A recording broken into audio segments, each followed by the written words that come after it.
All right, everyone, welcome to the Shopify live training. My name is Mo, and I will be your host and presenter today. First of all, I want to thank you, everyone, for making the investment and being here and trusting in me and Mehdi. I will show you what we're going to cover today. So here is the full list of awesome stuff that we have for you. We will start with the niche research. So this has two-part: niche selection and niche validation. And the reason I added this because I do receive a lot of message from people asking, how do I start? So I'm actually going to show you how you start.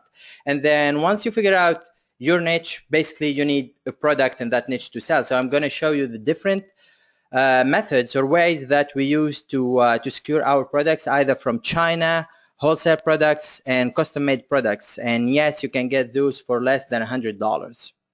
And I'm going to show you even how we do that, like step by step, the ad copy that we do to get the designer and everything in between. And then I'm going to show you high converting product page. And when I say high converting, I'm talking about 15-16% converting, not the 5-6% that you guys probably seen around. So I'm gonna try and break down that like on every step of the way. And then we're going to talk about the apps that you need to use for your store without breaking the bank. And basically this will cover how to set up your store, your niche, and your product. And then we will dive into ads targeting, and it will be over the shoulder into audience insight, and how I do stuff or how I do things into audience insight, and how I find my targeting, and how we take those targetings and those interests and we start testing. And after that, we will be talking about ad scaling, and there are a lot of methods to scaling. Later on, we will be talking about how we use funnels for physical products, and more precisely, click funnels. And then, of course, we will do a Q&A. I'm a little bit distracted because people are asking if I'm going to cover Power Editor. Yes, that's what I use. I don't really use Ads Manager. I have been using Power Editor for the past 2 years. So yes, I will be covering that. All right, so let's begin, guys, with the niche selection. And basically, I'm going to keep this as simple as it gets. You guys are going to do e-commerce, so you don't need to complicate this. I have seen people teaching how you need to go to Pinterest, how you need to go to wish.com, how you need to go to like different places to get your niche ideas. Now, if you think about it, Amazon, eBay, and Alexa shopping category, those are shopping websites, and those are the biggest in the world. So anything, almost anything within those categories will be a niche that you guys want to hit. So if you go to that website, it's amazon.com/gp/site-directory, and we will be sending all those links in the PDF later on with the reply.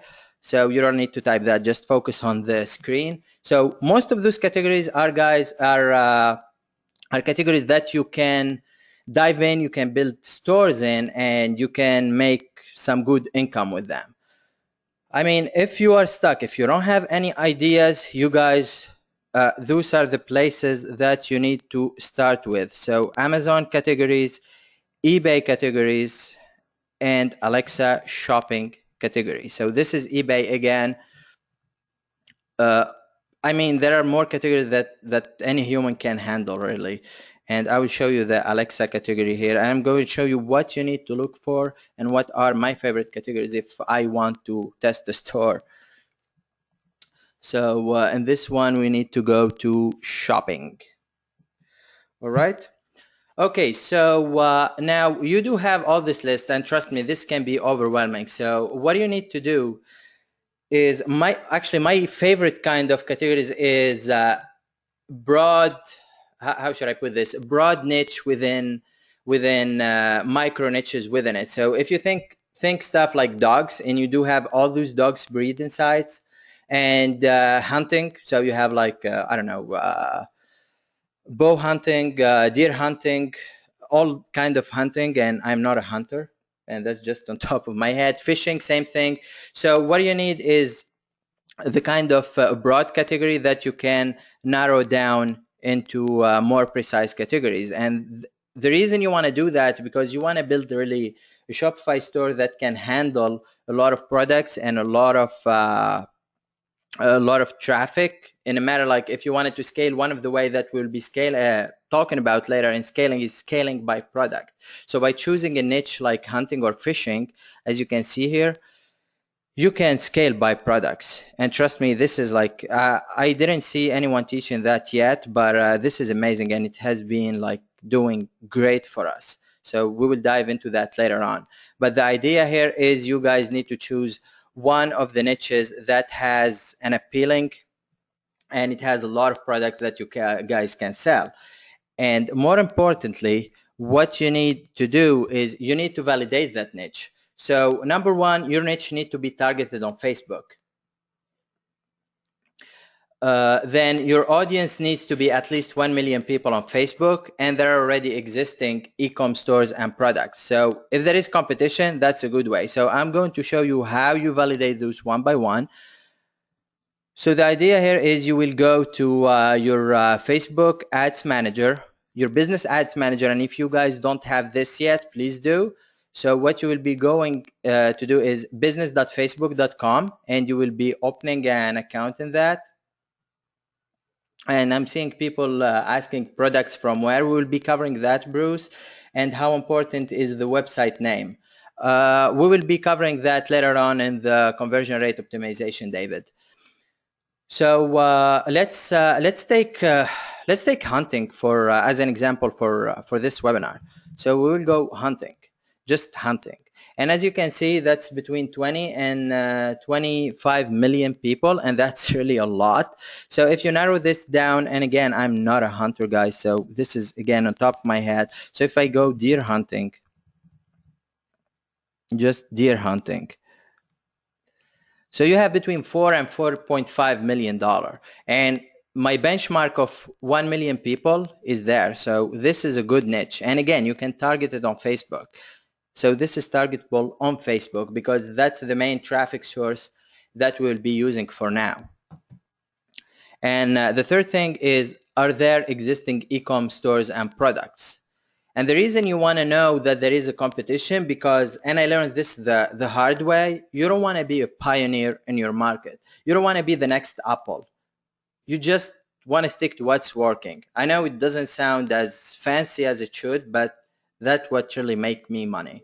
Like you don't want to go into a niche and create something that did not exist before. In a matter, if it's a design, it's okay. But if you're going to create, I don't know, like a new hunting rifle or a new hunting chair or whatever they use, you don't want to do that. Chris is saying that's my primary niche. Well, Chris, you're in for a treat because we will be taking this niche through 3 hours and we will try to dissect it step by step. Can you re-explain what you said about existing? Guys, please keep all your questions at the end.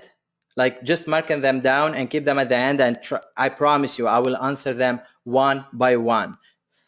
All right, so back to my deer hunting here. As I said, it's targetable on Facebook. We can target on Facebook, and it has between 4 and 4.5 million active user monthly, and that's amazing. And all what I need to do now is basically figure out if there is, or if there are hunting stores or hunting product stores in the market.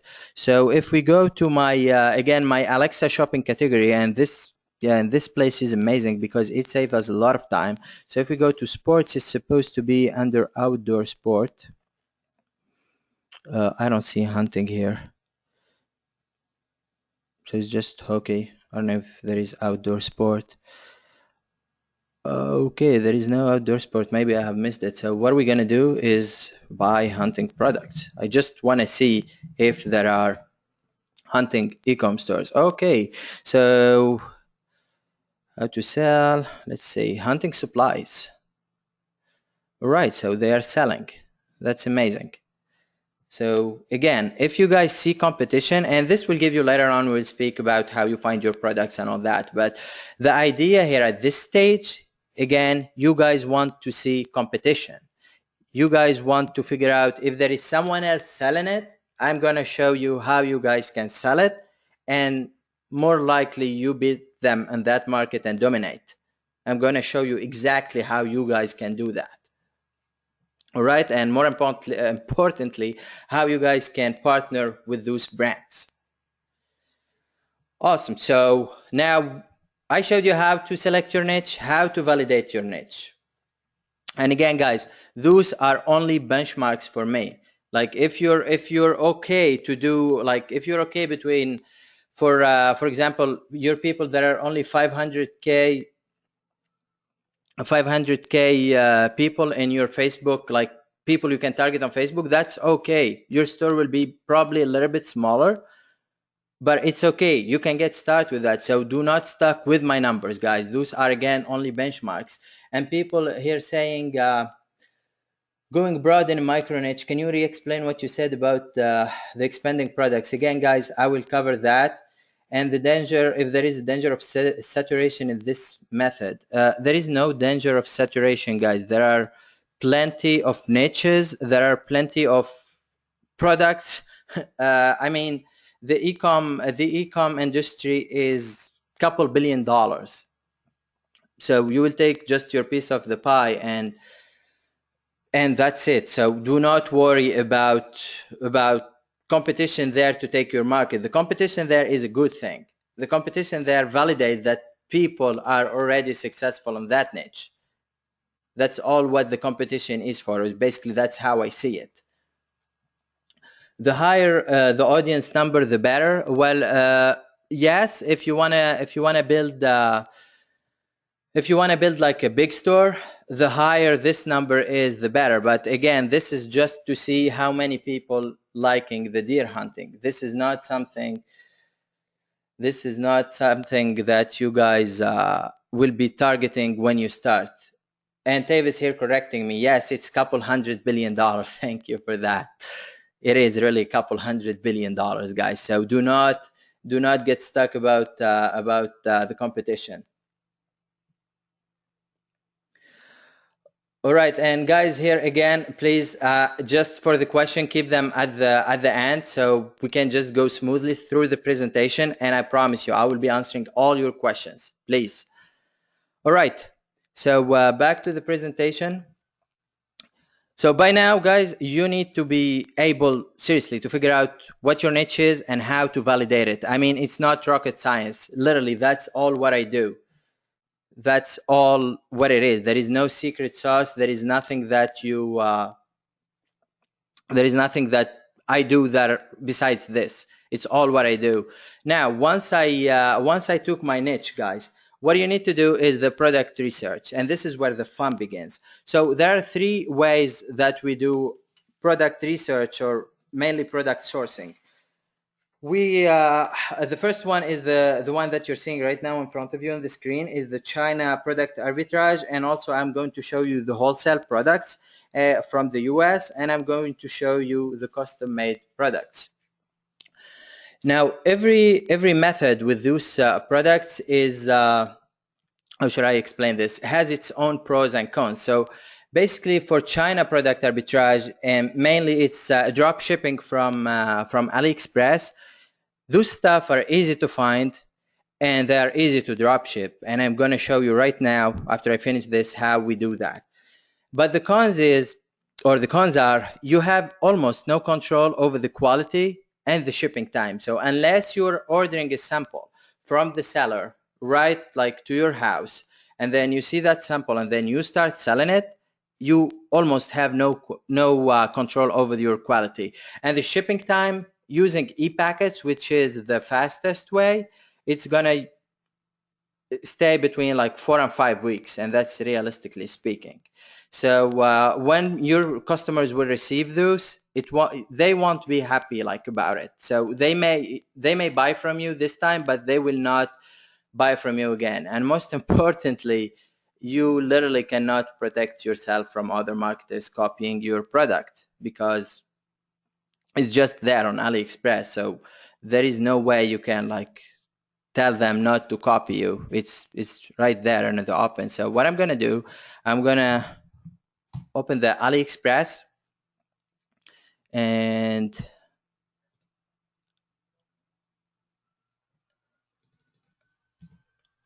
this is one of the accounts that we're gonna use for this. Awesome. So a couple of things, guys. So let's look for hunting products, and this is again, I'm gonna show you what kind of stuff you guys need to focus on when choosing a product, when choosing a seller. So right off the gate, you see those metals. When a seller have those, he actually bought those feedbacks. It's not a genuine feedback. What you need to be looking for is something like those diamonds, and one is not enough. So this seller is a good seller. What you need to be looking for are blue diamonds, not the metals. Again, blue diamonds, they are probably safe. All right. Now, product wise, so let's talk products in general before talking about this method. Products in general, guys. So what you need to understand about your products, you guys need to products that are easy to ship. You need products that are unbreakable, because trust me, with USPS or whatever carrier, they do not care. They will be like throwing envelopes around. And your products need to be not to be too heavy, because you will lose your margins on the shipping. All right. Also, something you need to understand is you will be sending your traffic, pushing your traffic through Facebook. So something like this knife, you will not be able to sell that. It's against Facebook terms of services. So keep that in mind, guys. Now, I will show you the kind of products that you guys need to check for if you're doing the free plus shipping, and the product that you guys need to do for retails. Now, for the free plus shipping, the only thing that you guys need to remember for that, it needs to be to have a high perceived value. It needs to be easy to ship. That's all. And for the retail, it needs to have a competitive price. So if you guys are buying this for $12.88, and if you look around like on other Ecom stores and they are selling it like for $16, that's a bad product. You cannot sell, like if you want to compete on price, which is really not a good idea, never compete on price, whatever business you're doing. But like you need to have your margins enough margins, because you need to remember you're pushing ads. So $4 or $5 for conversion, and you will be paying for the shipping, and you will be paying for the product. And that's a big mistake that I have seen people doing it. So they will see this at $12.88, they know they can sell it for $20, and they just count that at $8 or $7 margin, which is really wrong.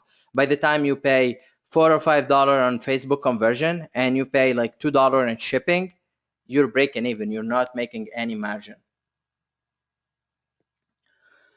So, okay, so now if we are in the hunting niche, what I need to find is basically something that, something that people are buying within the hunting niche.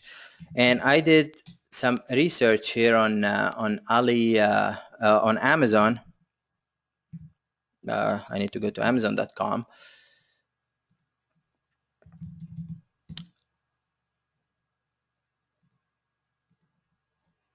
And if we type hunting here and hunting equipment, this is basically, guys, all what I do. This is again to get ideas, because I know nothing about the hunting niche. I just chose it like for the webinar, and it will be fun to do.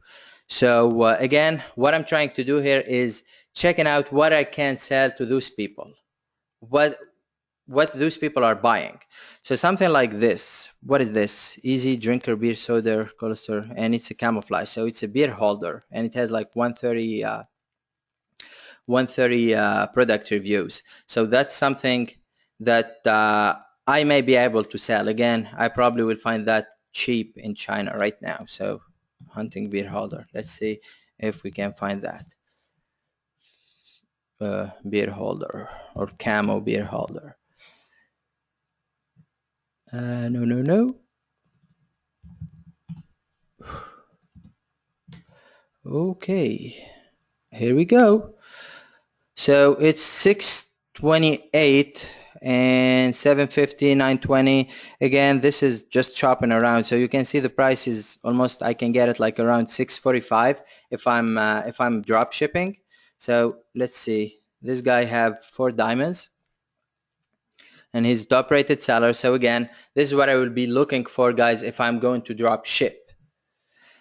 He has the diamonds, so that's good. He has a high feedback, positive feedback. He has the product, and most importantly, what I will be looking for is the e-packet. So this guy doesn't have an e-packet, and that will be a problem, because what will happen is it will probably take between 2 to 3 months, so 60 to 90 days to get this item to your customer's door. So it's gonna take from the moment they order to the moment they receive it about 3 months, and you guys don't want to wait that long. What's an e-packet? An e-packet is basically something that the China Postal Mail and the United States Postal Service, they use both of them. So the e-packet is, how do I explain the e-packet? It's basically the package that China Post Mail use, and it's trackable within the USPS. So when the Chinese seller will give you a tracking number, it will be trackable within the USPS. The e-packet, how do I find the e-packet info? The e-packet info, basically when you click, if we go back here, let me see if any of them offer an e-packet, so I can show you just how the e-packet. I think this is the same guy, right? Okay. How about this one? I just want to show you if he offer an e-packet or not.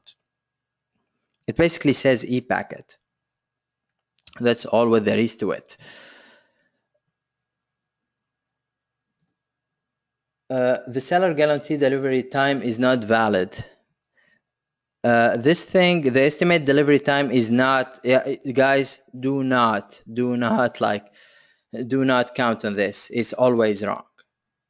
When you see 15 and 39 days, do not get your hopes up, because you will not get it by then. Trust me, I have tested this like countless of times, and you will not get that in 15 days. Never, it will never happen. All right, now there is one way to work around this. So this is what kind of people don't teach you. So I'm going to tell you exactly what you guys need to do. All right, so you see, this is actually bad seller. Let's choose the good seller, this guy. All right, so again, this guy is a good seller. He has a high positive feedback. He has the product. Let's say I'm going to sell this for, I don't know how much it sells for on Amazon. Okay, so that's a bad product. Actually, it's for $6 on Amazon, and this is for $6 on AliExpress. So again, see, this is a bad example, and this is good that it happened. So this is a bad example of product. You cannot, basically, you won't be making any margin. It's the same price, so you will be switching. You will be just flipping your money. That's all, and you will be losing money unless you want to lose money in the front end, which you don't want to do right now if you're not too advanced. All right, so again, that's a bad product. But assuming, and here I'm saying again, assuming this is only $2, guys. So let's say this is $2, and on Amazon you can sell it like for $14, and I'm going to show you a couple of stuff that you can sell on that within that price range. So assuming that the margins will make sense, what you need to do, guys, you see this, what it says, Lucy Zoo. I'm hoping I'm pronouncing that right. You will message that person and you will tell them, listen, guys, we will be selling probably 1,000 of those per month if you're starting out. If I message them, I will be telling them, like, I will be sending you 100 orders a day. All right. And what you need from them, guys, and I learned this from my good friend Adam, he's killing it with this method. What you need to do is, guys, you need to tell them, listen, I will be sending you 100 orders a day. I need you to process my orders. You see what it says, 3 business days, the same day. You will tell them, like, I need to send you the orders today. You have 24 hours to send me back my e-packet, my tracking numbers, and they will do it. If you know how to negotiate with them, they're human being, guys. So it's just basic negotiation with them, especially if you're already pushing traffic and you can show your show them your purchase history on AliExpress. They know what to do. Trust me. So you just tell them, and that also help with the negotiating price part. You can also, this price is negotiable. You can almost negotiate anything with the AliExpress seller. Everything is negotiable with them. The price, the shipping time, the tracking numbers. If you want to order one by one, or if you want to send them just a CSV file, everything is negotiable. So the cons here again, what it says, you have no control. You have no control over the shipping time. It's basically you can work that with negotiation. Now the product quality, the only way that you can do it is basically order sample for you, but the shipping time is negotiable with them. Now what will happen is they will send you the packet the same day, and when will your customer ask about that, you will have it the next day. All right. And people here are asking me, what if you have no history?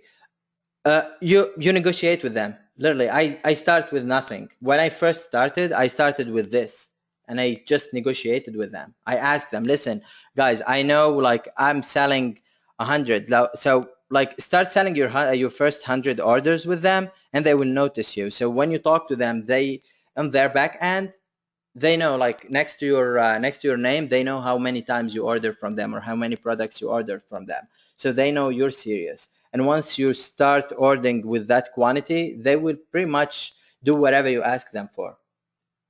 And people are asking here, what should we tell the seller? Should we be honest about it?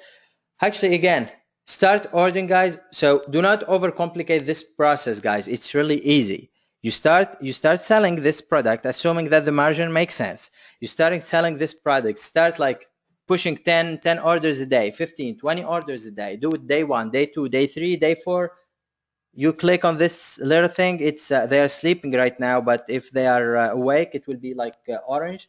And you just click on that and you negotiate with them. You tell them, listen, I have already ordered like 50, 60 products from you in 3 days. So I'm a serious seller and I want to make this a long-term partnership with you. Make sure you tell them it's a partnership. Treat those people good, and trust me, they will treat you good.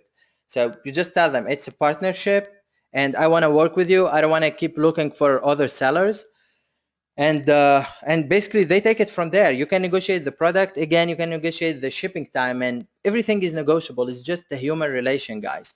And also what happened in my case, when I started that, the seller will be kind of your Chinese agent. So if you need any other product, he will go look for it, and he will be like kind of your VA. So if you need, like, if he's only selling this, you tell him, okay, I saw this product, can you look it up for me? And he will go look it up for you. He will probably resell it to you for a couple cents more, but it saves you so much time. You trust that guy, you worked with that guy, and I mean, he will be your sourcing Chinese agent. All right. So why did I open Skype here?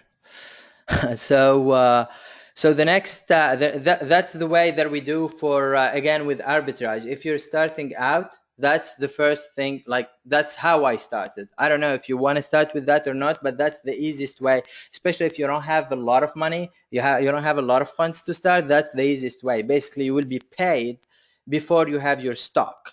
So at least you're not paying like on your products, especially if you're not pushing volume in the beginning. Now, the next way, which is a lot of fun to do, and this is what I will call the legal way to even sell licensed stuff. I have seen a lot of people selling licensed and trademarked products with in an unethical way, and I don't do it. I don't suggest you guys do it. It's like not long term. It's not a long-term business model.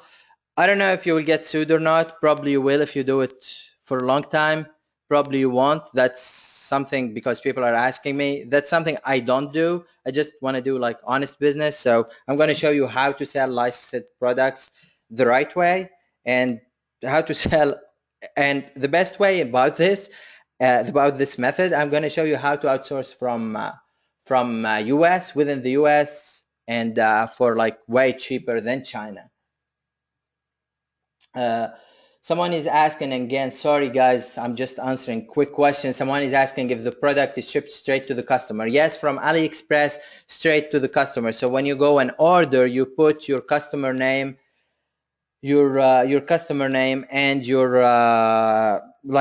his address. So the product doesn't come to you. That's what drop shipping is. You're drop shipping the product from the Chinese seller to your customer, whatever he is.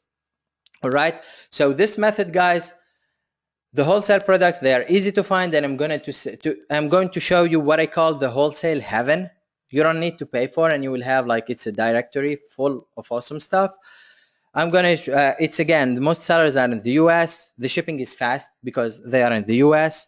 You have full control over what's happening. The cons about it, drop shipping is not always available. There are wholesalers who will drop ship for you, and there are some who will not. But again, you will be only ordering, like if you're starting out and if you are in the US, you will be ordering only a dozen. If you are not in the US, like me, I will show you what service we're using to stock our inventory, and those guys are amazing. So we're gonna dive into that.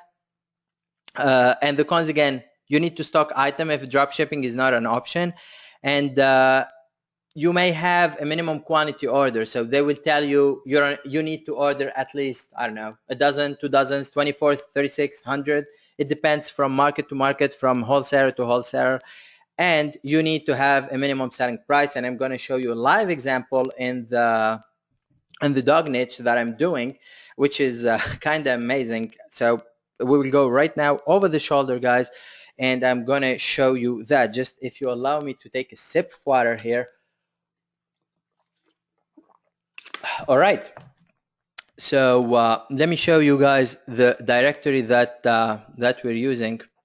Let's close a couple of those here. So the directory that I'm using is called wholesalecentral.com, and most of those guys, 90% if not more, are in the US. So if you guys want to outsource your product, get them drop shipped from the US, this is your place. So if we stick to our hunting niche, let's see what we can sell people. Again, guys, I don't know, we sent in the pre-sale emails about watch count. So before I show you this, let me dive into watch count quick. So here, because people are asking about it, so let's do hunting and show me most popular. So you see, guys, this is something that sold 2,000 or 2,400 on eBay. It sells for $86. That's not probably something you can sell on Facebook, but it's something you can have on your website for people to buy. So you don't need to actually push ads to it. It's just there to bring up your average order value. This is the tactical rifle scope. So you're only selling the scope. Just make sure you don't sell a rifle on your ads or they will get disapproved. Someone is asking, what about us in UK? What about you guys in UK? What's the exact question? So again, guys, this thing sold 6,000. I don't even know what it is. It's a Spy 5 Low, whatever that is. Game hunting camera. Okay, so this is a hunting camera. Again, it sold for 59. We probably can outsource it from China or US, and I'm gonna. So the idea with watch count, guys. I know everyone is showing you how to do free plus shipping, but those are the kind of products you guys can sell for high prices. Someone saying I'm selling the exact camera. Let me know if it's selling for you, because it should be a seller. I mean, again, it sold, like here you see it sold 6,300. So it should be selling on your Shopify store if you're doing things right. Again, hunting cameras, same thing, sold 6,000 again here. Just if you guys, again, if you are pushing, and I chose like a sensitive niche per se, and again, if you're doing Facebook ads, it's against their terms of service to sell weapons, whatever the weapon is, gun, knife, bow, whatever it is. Just don't push your ads. You will get your ads disapproved, and most likely you will get your ad account banned. And I'm being 100% honest with you here. If you want to get your ad account banned, try selling knives directly on Facebook. All right.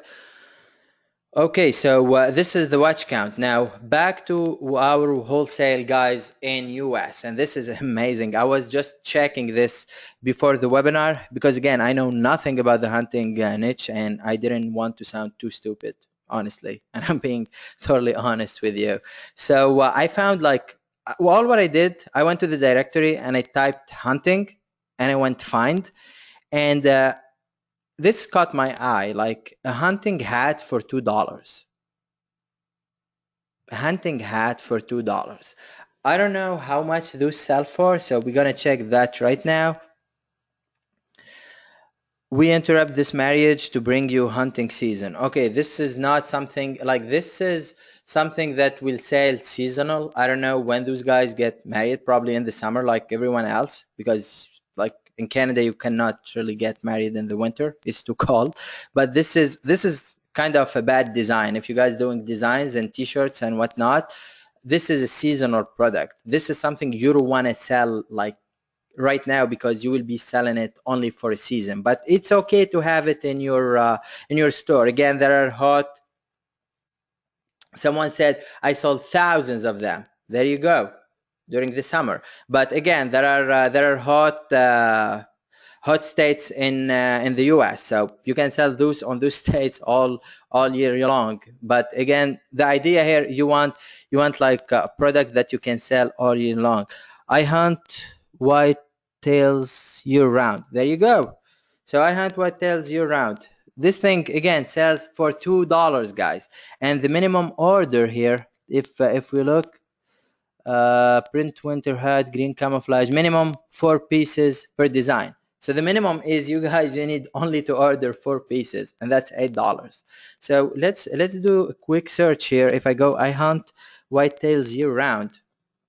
So if I do that, if I Google that, and I'm trying to find how much I can sell this for, uh, Larry, if you can save me some time here and tell me how much you are selling those for.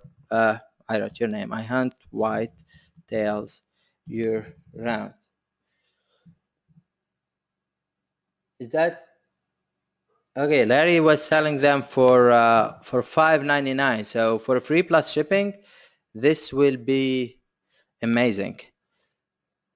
Right, let's see, vintage 80s on Etsy. Let's see how much on Etsy, and everything is more expensive on Etsy. This is not what I'm looking for. Actually, I need to probably type hat. Okay, is this thing on Zazzle? So it's $15 with an ugly design on Zazzle. Let's try to find it. So again, guys, this is actually what I do. This is what I do in real life when I want to sell product. I'm not just showing you the stuff for the showing. This is what I do in real life. I Google stuff and I open things one by one. Brand new hats, $7 each. So this one is selling them, this man or woman, whoever this person is selling them for $7 on a forum. All right, and people are not responding that much with them. But let's see again. I want to see if I can find it, if I can find it on Amazon or any other site. This is a Black Hawk. Okay, so let's go to Amazon and see if Amazon.com. Stay on .com. I hunt white tails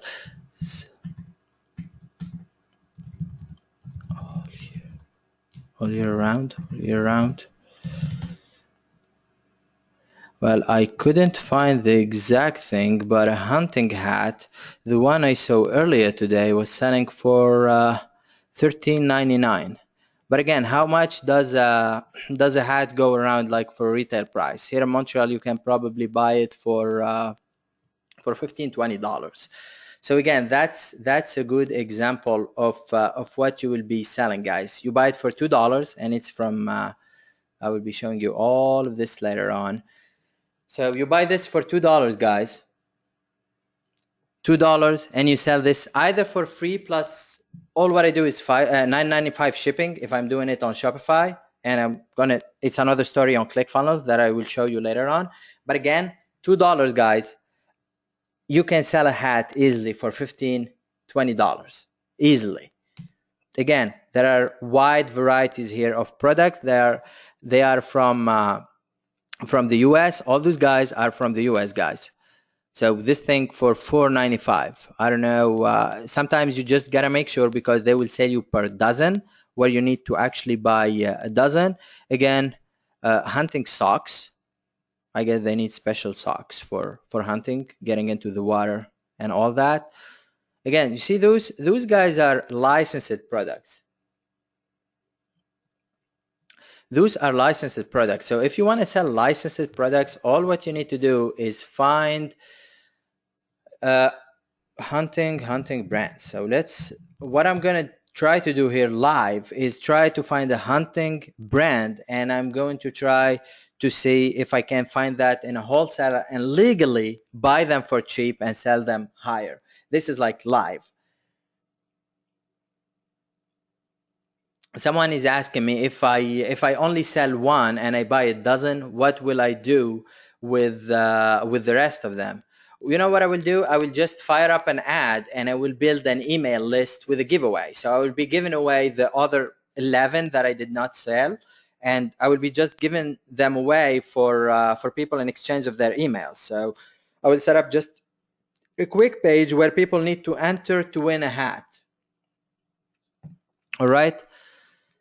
So okay, so let's see if we can, and if anyone guys know any hunting brands, help me here, because again I know nothing about the hunting the hunting niche. So, and this is kind of good because I will show you what I do live, what I do in real life. So top deer hunting. Okay, Browning Mossberg. Okay, someone said Browning and Mossberg. Let's go here and do Mossberg. What can I find for Mossberg? Oh boy, those are what, guns? Carhartt. Browning. How do you write that? Browning. I think we have some hunters here on the webinar. Okay, so again, the socks that we saw. So how much if I go to browning.com, how much can I buy those for? So if I Google Browning, so if I go to their website and I want to find socks.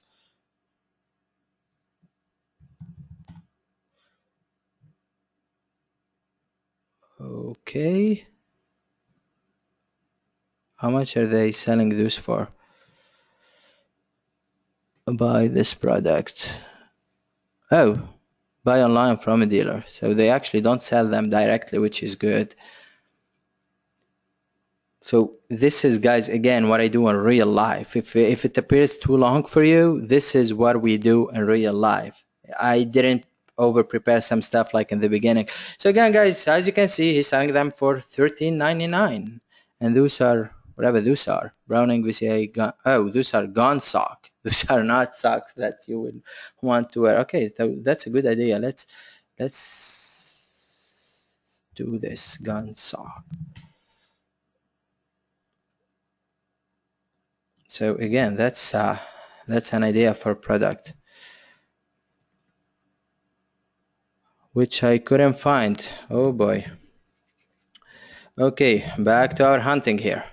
What kind of other products that I can find and sell? So majorly here, they're hats,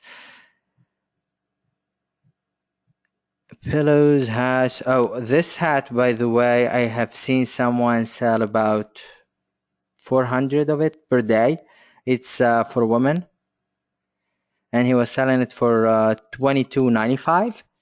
And here you can buy it for, I think, $8, something like that. So if I'm going to buy one, it's probably $8. Oh, I need to log in. So it's $8, and I have seen it sold for $22.99. Again, guys, I don't want to keep you too long on this part, but this is what I do in real life. So if I want to outsource from the US, this is the place that you guys need to go to. It's called wholesalecentral.com. And what you need to do is basically just find your category either in here, or you type it and you can like look for a product per se. And I'm going to show you what do you do after that. So let's say you found your hunting hat that you want to sell. Now, what I do after that is basically, I know that I will be selling a lot of that. So what I will do, I will contact the seller and I'm going to listen. You guys are selling it for $2. What happened if I order 1,000 from you? So I will get that price to what? 150, 140 probably. I will order 1,000 from those, and that's only like $1,400. So if you can sell $1,400, if you can sell it for free, even free plus shipping, guys. If you sell 100 of that, that's $1,000, and you have 900 left to make your money with. I don't know. Does that make sense, guys? Type 1, please, if the numbers make sense for you. You order 1,000 for $1,400. I'm seeing a lot of ones coming. So you order 1,000 for $1,400. If you sell only 10 for free plus $9.99, that's $100. That's what? If you sell 100, that's $1,000, and you have like 900 hats sitting in your warehouse waiting for you to make your money from. People are asking why dropship from AliExpress when you can dropship from Wholesale Central. Well, I'm just showing you guys every way possible to do it. And I personally hate AliExpress. Just let me be honest with you, because again, I'm a control freak. I like control over my business. So guys, now let's say that the seller will say, no, I cannot drop ship for you, all right? But your minimum order quantity is a dozen. You need to order a dozen. And I'm like, okay, I can sell a dozen a day, so let me order for the whole week, all right? And those guys, most of them are in the US. So this is the company that I'm using right now, and I have been using, and I probably like referred all my friends, all the big guys you guys know in the industry, into like to this company, and that's what we're using. Someone sent me the link. This is amazing. Thank you very much. So here is the link. Kaler man, Kaler, thank you very much. So guys, those are the drop shippers. Here you go. Those are the drop shippers in Wholesale Central. So if you want to drop ship, those are the drop shippers list. Again, I do not drop ship. I just stock stuff. Yes, I will try to do all the links in the PDF after we finish the webinar. All right. Do not worry, guys, about the links. So all those guys are the drop shipper. If you want to drop ship, this is the place to start. And most of those, 90% of those, are in the US. All right. So this is basically way. Can you explain what you mean by free plus shipping? So basically, free plus shipping is when I give the product for free and I make my money on the shipping. So when they order, the product price is $0, but they will pay $9.95 on shipping. Someone is worried about buying products and losing money. I'm going to tell you actually what I did when I first started this, John. So just stick around. All right, guys. So this is if you want to drop ship. So if you're worrying about losing money, this is where you need to start. All right. This is easy, guys. You just order and you order from them and they drop ship from you. And those guys those guys like will just drop ship for you. Now, once you guys start drop shipping and you know you're selling 20, 30, 40, 50, in my case, like a couple hundreds of products per day, the same hat. Let's stick with the hat here.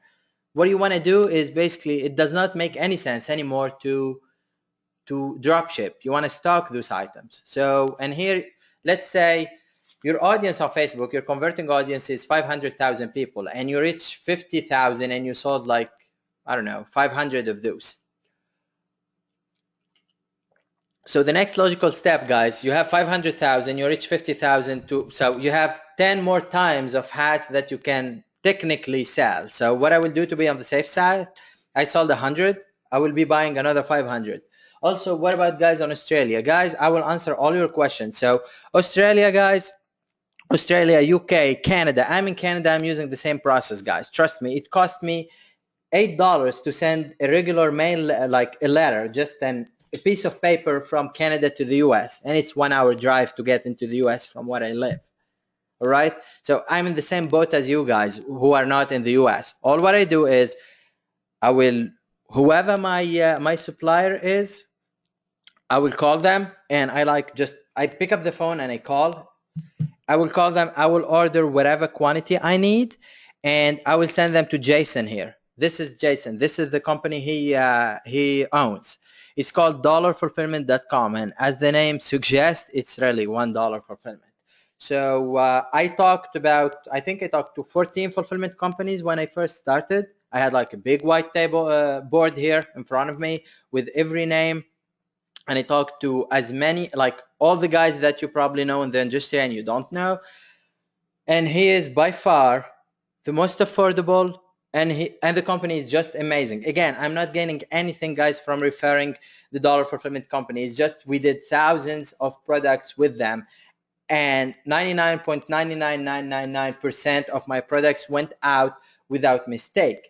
And let me tell you, the fulfillment in your business, guys, you're doing e-commerce, so the fulfillment is like the backbone of your business. So this company, when I send them the report every day, or if they are integrated with ShipStation and they take care of all of that technical stuff you don't need to worry about, they ship my products the same or the next day.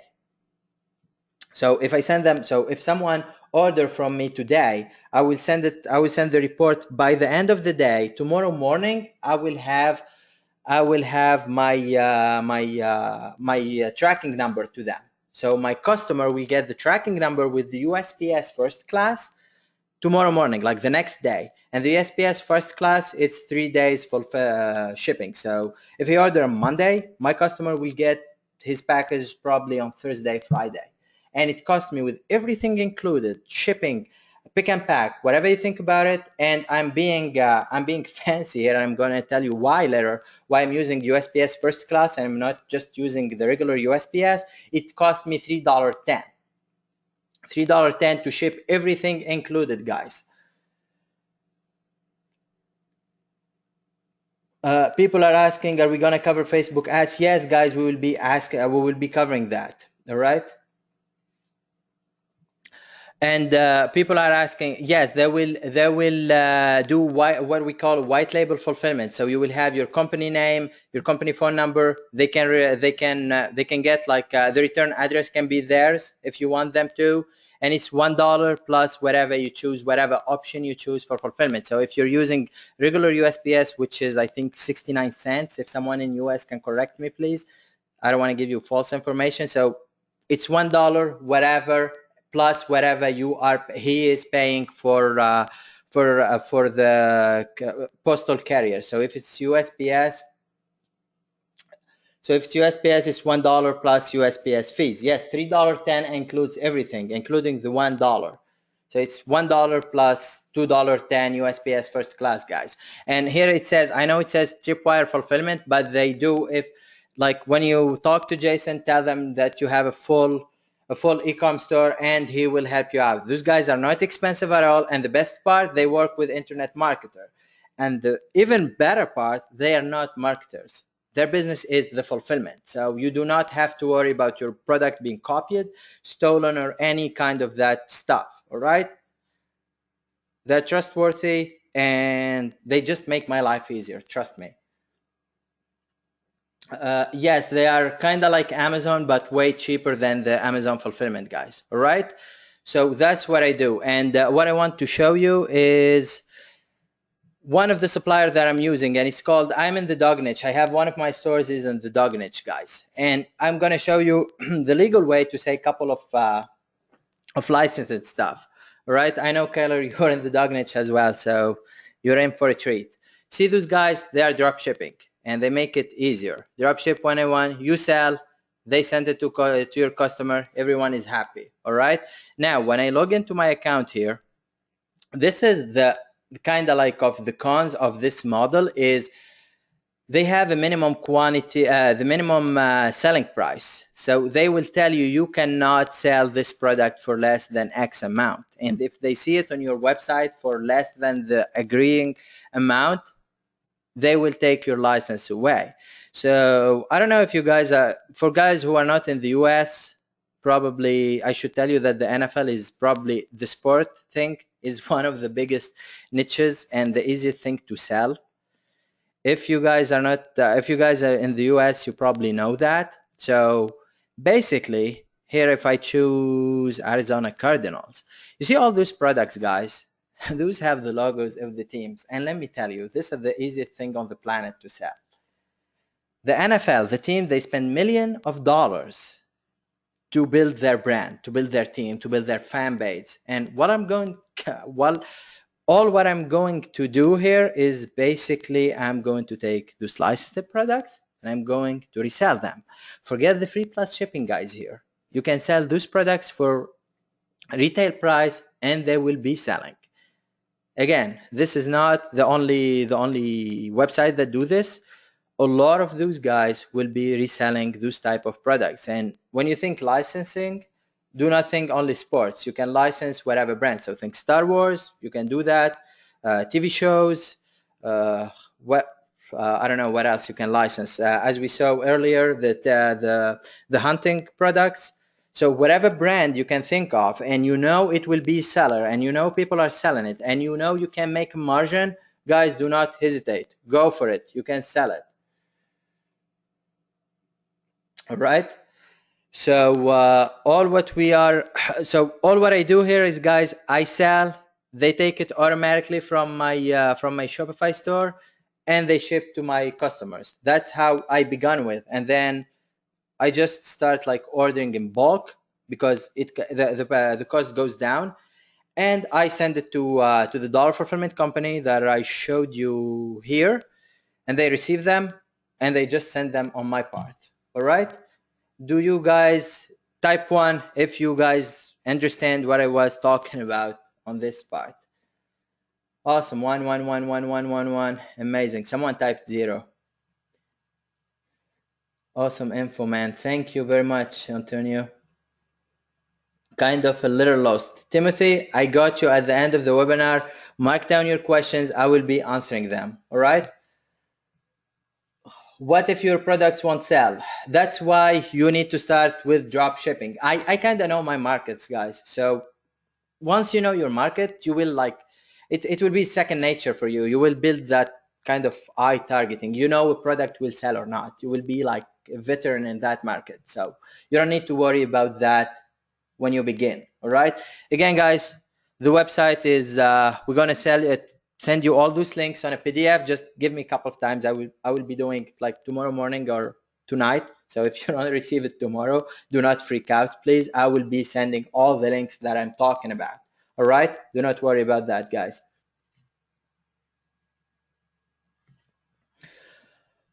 All right. People are saying this is good stuff. Awesome data. Thank you. Thank you, guys. So let's move on. The next part. Again, guys, waiting for the advanced stuff. I'm going to show you how to do all the marketing and all that kind of stuff. So just stick around, guys. Now, this is what I made the killing with. This is the part that I made the killing with, guys. Custom-made products. All right. And when I say custom-made products, I'm going to be totally honest with you. The only custom-made product that I made are jewelry. All right. I did not make a custom phone or I don't know, cross hunting, whatever you can think of. I just stuck to jewelry, and I'm going to tell you why. All right. So the advantage with this model is they're easier to sell because literally you are the only person on the planet that you have that design that you will be selling. All right. And it converts better because again, people, if they are smart, if your niche is smart and they know their way around the internet, they will be Googling your image. They will be Googling everything you can think of, but they will not find that product because again, you're the only one selling that product. So in my case, I have like dozen custom designs for necklaces, earrings, and jewelry and different types of jewelry. If they Google around, they will not find it. All right. And you have the price control. Again, it's your design. You sell it for whatever you want.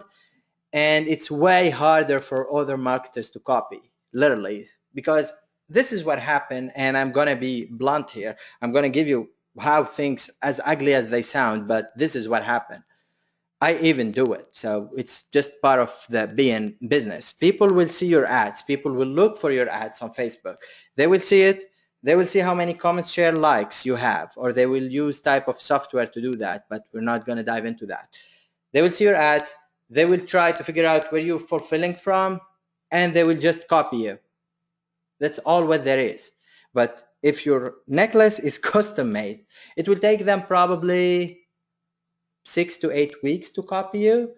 But again, if your design is selling, you can copyright it, you can patent that design, and you can sue. I sued before.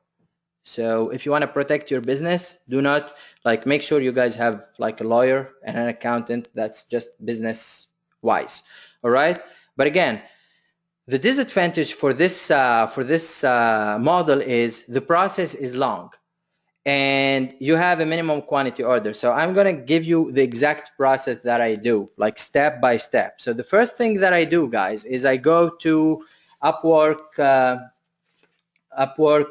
what is it called? Upwork.com. It's the new Odesk. And this is the exact ad or the exact job description that I posted. And I do it every time, and it's the same thing. Now I have like my coat to coat, my own jewelry designer that I just contact her by email, so I don't have to go through the process again. All right. So this is the ad. We need an experienced jewelry designer to craft pendant design. The mockup will be used for real jewelry. The concept will go into real production. Please, if you don't have a portfolio, do not apply, because I don't want to be testing people. Again, this design I will be selling. And thank you. That's all, guys. Do not overcomplicate this part. That's all what I do. And you will have, and I pay for this. I paid $75. So when I post this job, I put it between $75 and $100. What will happen is, as any other job on Odesk, people will start, like designers will start applying. You choose one, you will have like load of portfolios to look through, and you just hire one and you go with it. So what I do is I will take, let's say in my dog niche, I will take whatever is selling. Like I will go the best place. I will show you exactly what I do. So the best place is Etsy for everything crafty. Okay, here is the pit bull. So let's go dog necklace, actually. So this is, and I'm a bad typer, sorry. So dog necklace, and you see all those designs. So the idea, guys, is to be inspired from those designs. Do not copy them one by one. All right, because most of those guys will protect their brand, will protect their designs. Whatever you do, do not try to be as ethical as you can be, please. If you want to be in this business for the long term, like, try to be ethical, guys. So all what I did is I will take all those images and I will send them, like, if I open something like this, and I can tell like someone is selling 1900 for this, so that design is good. And again, guys, I know my niche, so I will be looking around in watch count. So in this case, I will be going to watchcount.com, and let's go dog necklace. So I will see what's selling on eBay, and I will just try to those are the dog tag for the army. Okay, let's type more something. Pow. All right. Okay. Oh, this is something fun, by the way. You see this thing for $7.99 on Amazon? It sells for 50 something. Just so you guys know the power of custom designs. It's not custom. He just copied the design, but this thing here, it sells on eBay. Where is that pow? The POW, it sells on eBay. I even found it like for $1 when I digged into it, and it sells on Amazon. And as you can see, 4 sold in the last 24 hours, and those guys are not even pushing ads. So 2,700 sold, all right? And it's selling on Amazon for $50, guys. And he has like 200 reviews or something, all right? So I do know now for a fact that a dog POW, and I'm speaking from experience here, but let's say I do not know anything about the dog niche. So this thing is sold 2,700. what I will do, I will be looking at a couple of those dog pows, see how many they sold. So this dog pow sold 400, this one 150, this one 260, etc., etc., etc. So I know for a fact that a dog pow will probably sell. So what I will do, I will take all those images, I will send them to my designer, and I will tell her I need something that looks like this, but I need it to be unique. All right. So all what she will do, she will create for me what we call a CAD, and an STL file. And you guys do not need to freak out about this because I did when I first heard it. So basically the STL file is something you can use viewstl.com, and this is what an STL file look like. She will send you a file that you just upload in here as you upload anything on the internet, and it's basically 3D of your design. All right. Now, you guys figured out what kind of design you want. You send that you send that the design to your designer, which will cost only $75 to $100. And again, guys, I stick to jewelry because all what the designer will be doing is designing the pendant, and I will be using that pendant, the same pendant that I paid once for the design. I will be using it for a necklace, a bracelet, earrings. So I have three congruent products that I can put into a funnel, like free plus shipping, then upsell, and I paid only once for the design, and I will like paid once for the design, and I will have them like I will have three products based on that. All right. So once the designer sends you the STL file and you think it's good and all that, all what you need to do, guys, is go to Alibaba.com. Here you go. And this is like the exact process again. People are asking me, like, is the exact process, guys, that I do. You go not to message center here. Out. Okay, so again, Alibaba.com. And what we'll need to do, get quotation now. So this is all what I did, guys. What I did is dog pow necklace design. And what I will be ordering, you always want to put like 5,000, so you get their attention. And then again, everything is negotiable, guys.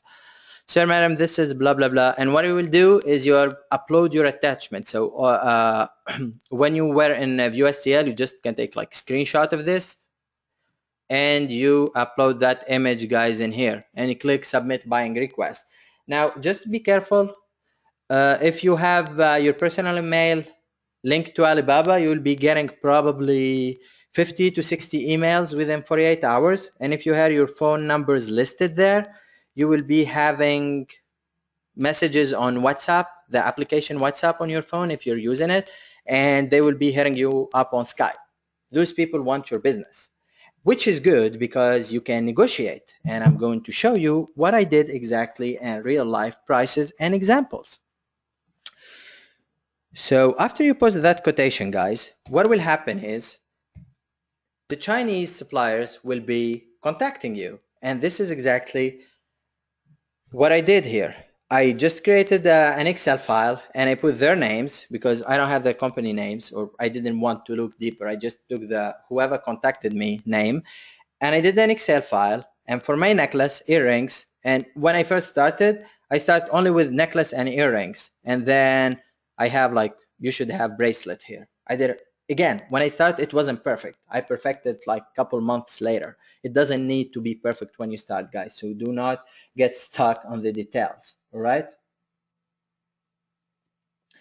So this is again what the Chinese suppliers will send me. I will just make an Excel file, and they will be if you're doing jewelry, guys, try to not sell zinc alloy. If you want to keep your customer for a long time, do not sell zinc alloy, please, because that thing will garnish and will leave like the green marks on their necks or wrists or wherever they're wearing it. All right.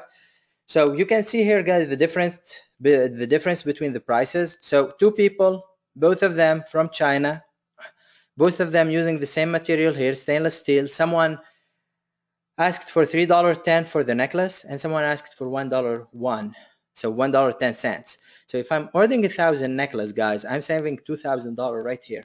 just for this step. $2,000, guys, on my necklaces. And trust me, I order like 1,000 very, very, very often. Probably when I do order, I order like probably about 5,000-6,000 because I can sell. But you guys do not worry. The minimum quantity order is negotiable with the seller. Also, something else that you need to do. You see this price here? You say what I say, bags are not branded.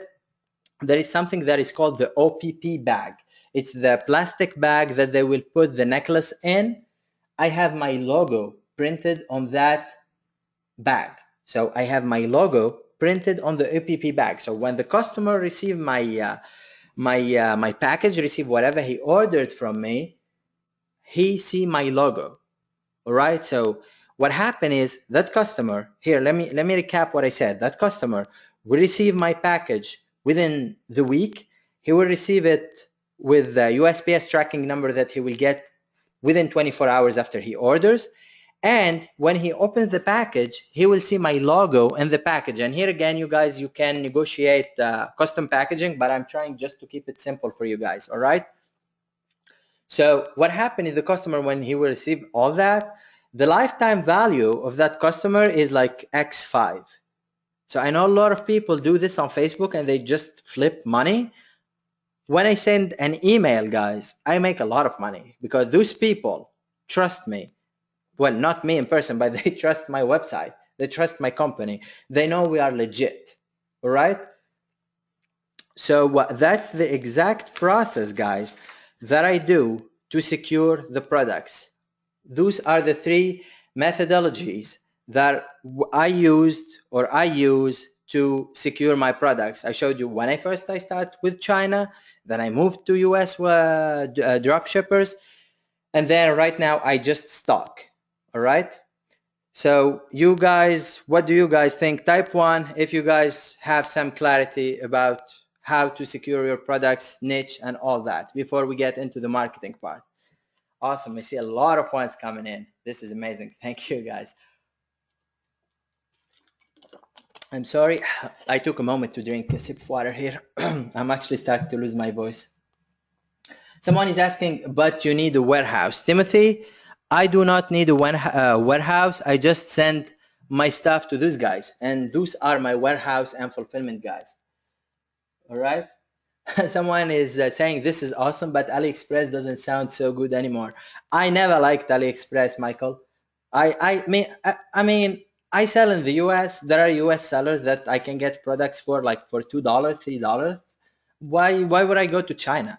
The only way I go to China is to get my custom products, because when I tried to source my necklaces in US, it was a little bit more than the $1.10 that I could get it in China. But again, in China, they just send the.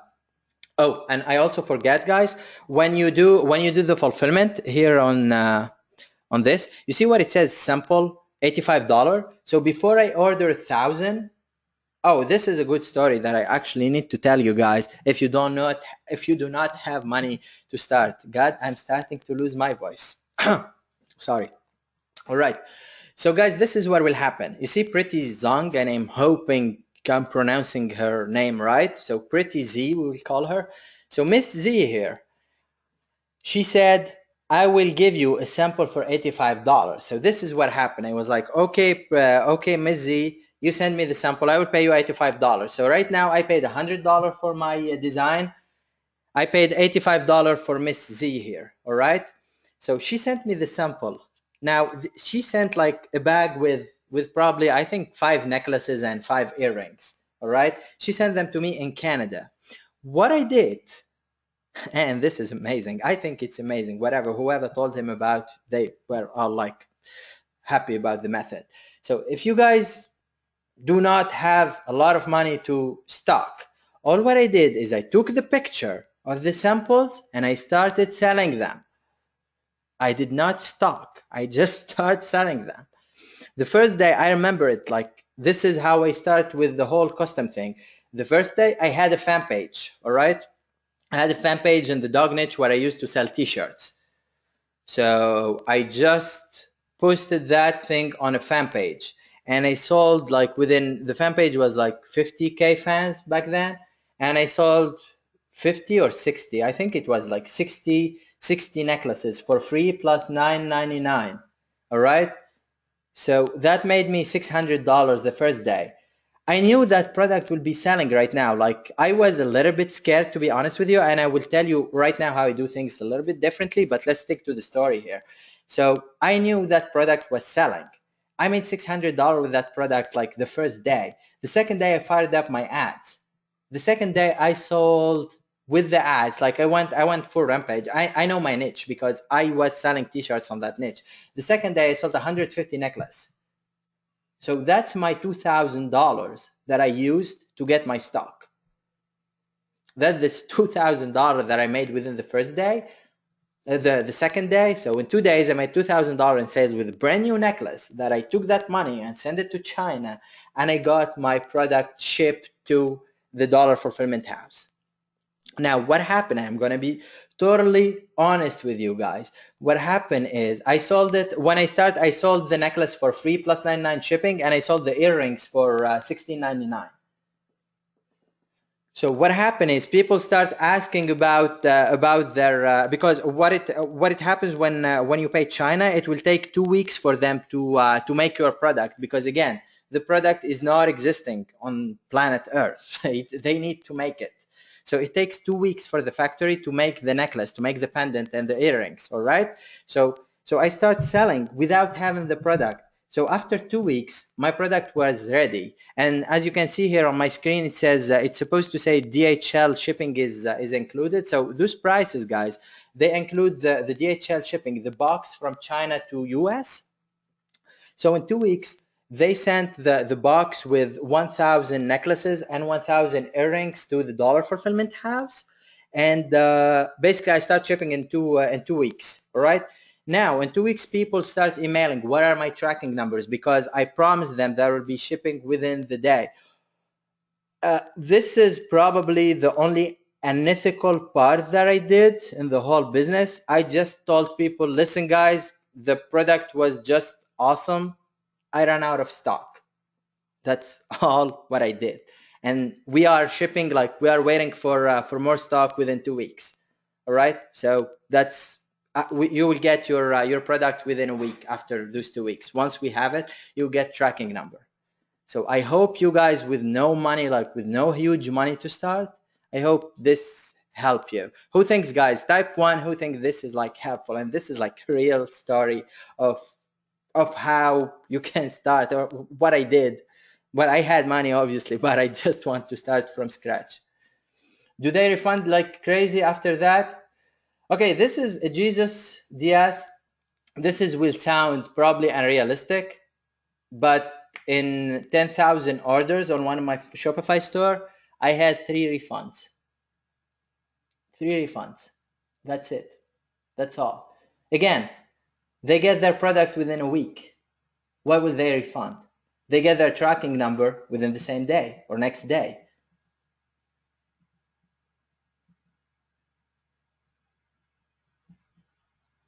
Someone is saying, did you lose your merchant account? No, I did not. Again, the communication here is the key, guys, with your customers. If you guys, they will ask you after a week, what is my products? You guys like need to communicate with these people. Whatever you do, do not ignore your customers. Someone saying much better than AliExpress. What if you don't have a fan page? I just push ads. Again, you guys do not go blind into a niche. Do your research. Guys, someone saying this pays for the $47 webinar. Thank you. Guys asking, how do you import through US customs? Again, I'm just shipping stainless steel. I paid, one package got hauled, and it didn't even get hauled. I just had to pay the customs, and it was 2,000 necklaces, and I paid like $20. That's all. You can also, guys, tell them, listen, what you can do is the Teespring kind of method. I don't know if you guys, who is here familiar with Teespring? So what you need to do is like kind of crowdfunding. Again, I did not know this stuff, guys. I'm giving you a real story of real life, what happened. But what you can do if you want to do it like the right way, what I will do is I will do it crowdfunding style. So I will just change my copy a little bit on Shopify, change my call to action, and I will tell them, guys, I will be shipping the products in 3 weeks. All right. Uh, Thank you, Jim. Jim is saying I have paid for a lot of courses lately. Really like the way you roll and are upfront. Man, I do this every day, so it's just this is how it is. I just like to do things the right way. Uh, is everyone hearing okay? Apparently my voice is cutting out. Guys, can you hear me? Please say yes if you can hear me. Connection is on and off. Yes, yes, yes. Patchy breaking up. Better now. Sorry, because I moved from my mic. Apologies, guys. You broke up a couple times. Okay, can you guys hear me? Yes, yes, yes. All right. Awesome. All right, guys. So now we covered. So let's recap what we covered. We covered how to find your niche, how to validate your niche, how to find your products, whether you want to do AliExpress, you want to do China custom made products, or you want to drop ship or whatever, like drop ship from US, from China. So those are the methods that I use in real life. I'm not going to teach you something that I heard about or I saw. I'm only going to teach you guys something that I used in real life and I have real data on it. All right. Okay, so now you guys know how to get your niche, your product, and all that. I'm going to show you guys how to have high converting product page. Can you guys please type on the chat box what is your converting rate right now, whether you're doing free plus shipping or retail?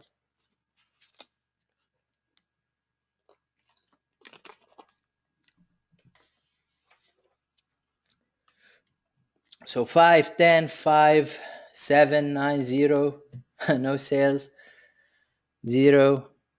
Someone doesn't have a store. Well, it's about time you start. 0, 0. Okay. All right. 7, 5, 2.5. All right. So let me tell you what we're gonna talk about in this section, and I will show you like screenshots of my stores, how they convert. So you may want really, guys, to listen to this part and apply it. All right. So what we're going to talk about is basically congruency, links, what type of links you use in your ads, sales copy and titles, call to action, scarcity, trust seals, reviews, legal page, and the contact us. All right. And this is how my stores convert, guys. As you can see, I convert 15, 16%, 10% when I try to scale. As you can see, 13, 23 customer. And I'm going to show you exactly how I use those stuff that we're going to talk about right now. Thank you, Maria. So exactly how I do it. And I was in mastermind in Toronto, and I went like for an hour probably about this stuff. So I'm going to give you what to do exactly with this. All right. Okay, so the first thing that we're going to talk about is congruency. And guys, congruency is the name of the game, seriously. And there are a lot of parts of congruency in the whole e-commerce business, whether you are on Shopify or WooCommerce or whatever you're selling, Teespring, VitalStyle, whatever you're selling. If you're selling like physical products, if you're selling digital products, you need things to be congruent. So congruency in your offer. Now, again, your offer needs to be congruent with the sales page. If you are selling something that is saying the maximum you can order is 3 items per person, if you're doing free plus shipping, it needs to be 3 items per person, or you will see a big drop. Because what is happening here, what happen, they see a huge drop from the add to cart or the reach checkout to the guy who purchased, or from the add to cart to the reach checkout. As you can see, guys, I do not see a lot of drops here. I mean, those are, well, beyond normal numbers, but I do not see a lot of percentage drop between between the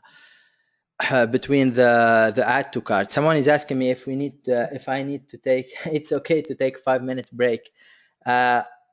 I can keep going. Thank you for your concern. All right, so thank you, Maria. Okay, guys. So again, your offer need to be congruent between your what you are saying in your copy and what is really happening in your store. Same thing goes with your ad copy. Now, people, and I'm gonna say this as it is. I have been I have been advised by gurus to not say this on a live webinar, but let me say it as it is. People are lazy, and I'm the first one. I'm probably the laziest person you will ever meet. But people are lazy. Marketers, especially, we are lazy. So that's why I outsource a lot of stuff, Maria, because I literally can't focus a lot and I'm really lazy. But what people do, actually, they like to split test. So if you are split testing free plus shipping stuff, if you're split testing prices, what you will do is basically in your ad, you write, okay, guys, we're giving this free, and we will ship it for like you just have to pay the shipping and handling for $9.95, and I'm losing my voice. So you will ship it for $9.95, and then in your store you will be split testing $6.95, $7.95, $9.95, $8.95. You will be testing. But what is happening in reality, and nothing will work, but what is happening in reality when someone clicks on a link who want like to pay for $6.95 and you are testing $7.95, he will not be buying. You're not trustworthy. Your website doesn't work. Trust me, I have been guilty of this. That's how I learned it. And people actually will be seeing emails, hateful emails from potential customers telling you why you are trying to scam them, literally. All right. So you really need to be like, your copy needs to be congruent with whatever you guys are selling, whatever you're split testing. Do not be lazy, guys. Change your stuff. It's okay. Nothing will happen. Only good stuff will happen when your copy is congruent with your ad. All right. And images. And this is this is like probably the most amazing part. When someone is selling, let's say your guys are selling a necklace, all right, and the necklace is shown on the ad, is shown for on a woman like wearing the necklace. When they click on that ad and when they land on the website and they only see the necklace like on the jewelry box, that is not congruent. They need to see the same image. When they click on the image, expect them, they need to be like congruency wise or conversion rate wise, they need to see the same image. So the same image between your ad and the image that they land on the website. It's okay to have multiple image, but it's not okay for them to land on another image. When they click that link on that ad, they need to land on the same image on your website, guys. Is this clear? Please type 1 if this is clear, because those are like crucial stuff. Those are stuff that you guys need to do and no one is teaching, and I don't know why they're not teaching it. All right, and this is hard data, guys. I did learn this like by testing, by losing a lot of stuff that I'm doing. All right, links. So links, guys, I don't know if you were aware, but Bitly for sometimes early this year was not like you could not post an ad with a Bitly link or Google or whatever, the tiny URL. So the generic links, please do not use them because they're not trustworthy and they yell spam. So you don't want to use those links. And I have split tested like Bitly links. The only split test that I did between Bitly and my store.com/whatever product, and I had 2% increased CTR, and this was over a week. So I had two ads running side by side, same targeting, same image, same copy, same everything. One had the Bitly link, and it was a photo ad, and one had my my link ad. And I had two increased CTR on my link that on my Shopify store link. Yes, you can make, Isabella, your links shorter, and that's the part where I talk about subdomains, and it's a little bit technical, but it's doable. All right, and real links, guys, they increased anyways my conversion rate to by 15%. So it went up 15%. Why? Because people will go to what we call a top level domain, a TLD domain, and it doesn't look spammy. It looks legit. It looks like a real business, and you have your logo there, and everything looks legit. So people will trust you. That's one of the things that people look. And I don't know, I come from the CPA side, so what we call like CPA affiliate marketing. And trust me, links play a big part on our business back then. So I took that knowledge and I applied it to Ecom. All right. Now, if you are using subdomains, and this is something you guys do not concern yourself a lot about, is just Google it and you will figure it out. It's a little bit technical, but if you are using subdomains, so if your store like hunting.com, let's assume your store hunting.com, you will be pushing your ads to subdomain.hunting.com. Now that word subdomain, you want to use something like vip.hunting.com, special deals.hunting.com, promo.hunting.com. Try to not use the word Facebook on your subdomain or on your URL for your website, because that's like, it's Facebook trademark and they will go after you in most cases, especially if you're pushing traffic through Facebook to Facebook domain. They will claim that website, and you guys here want to like build brands and want to build a long-term business. So think outside of the box. Think of a URL that does not have Facebook on it. As simple as that. All right. So that's regarding links. And again, guys, this is just a copy-paste thing. All right. How do you get subdomain? It's basically depends where you bought your domain from. If it's a Namecheap, I think it's called a record. And trust me, I'm not technical by any means, guys. I just outsource this stuff. All right. So do not concern yourself a lot with this. Just go on YouTube and type how to get a subdomain for your domain, and you will know like exactly what to do. Now the sales copy and title, this is probably the thing that I went a lot of argument with the gurus about this, because they are saying that the only thing that matters is the product image, and people like the product, they see it in the image and they just buy it, which is not true. For those who are not aware, in the copywriting market, there is a sub-market called copywriting for e-commerce. People actually do read the copy when they buy a product. If you go to any real, quote to quote here, real brand, like, I don't know, Under Armour, Nike, Adidas, whatever, each product will have a copy, a sales copy next to it or under it or whatever. It's there stating the benefits. Why do you think they do that? Those people like spend hundreds of millions of dollars into testing their websites and whatnot. So please do use copy, because I have seen countless websites where they're just putting the image and the call to action and just the title where it says like dog necklace, and then they ask me, why isn't it selling? Well, I mean, you're not pushing people to sell. So this is the format, guys, of the copy that I use, and I keep it as simple as it is. Really, you don't need to be a copywriter to do this. It's really simple.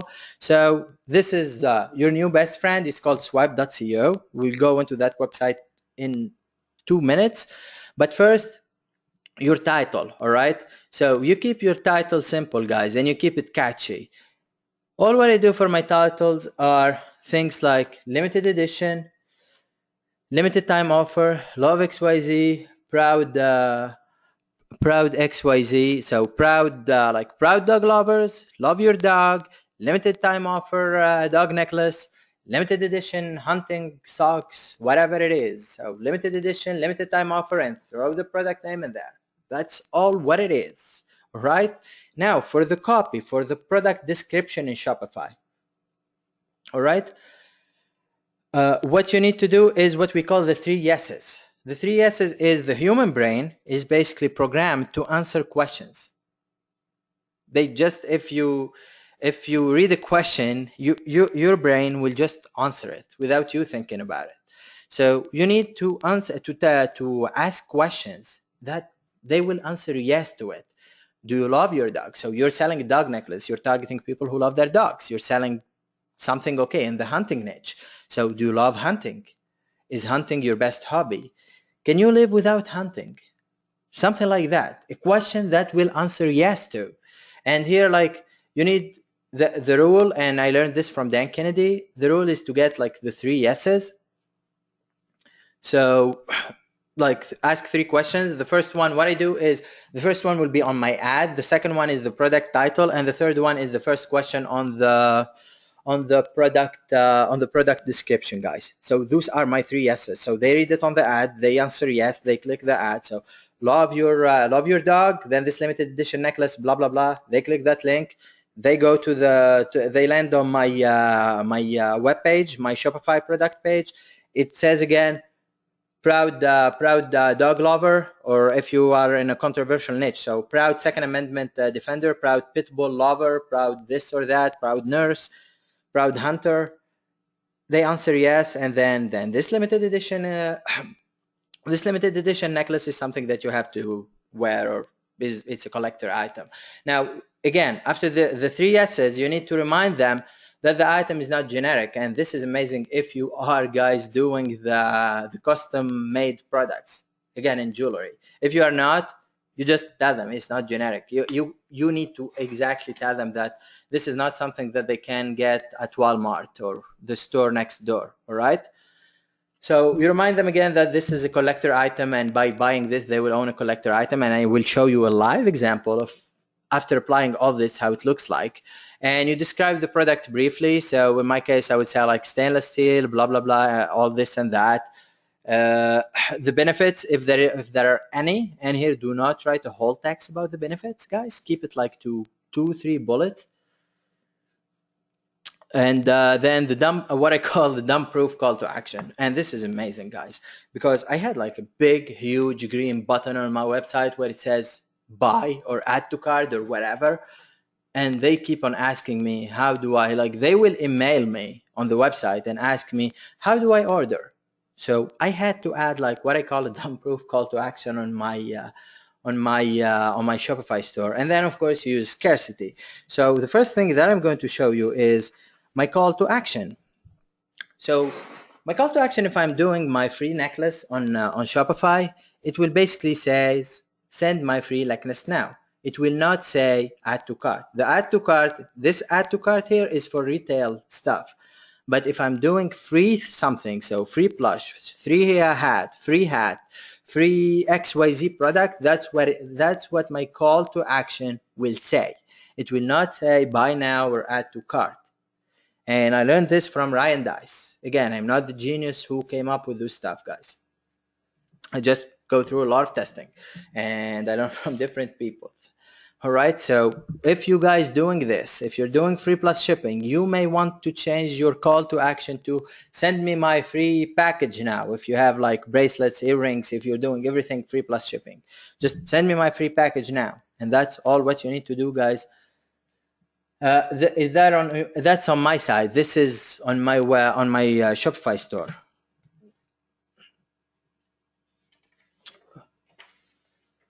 All right. Okay, then those are the 2 call to action, guys, that I'm using. Again, the first one is the free stuff.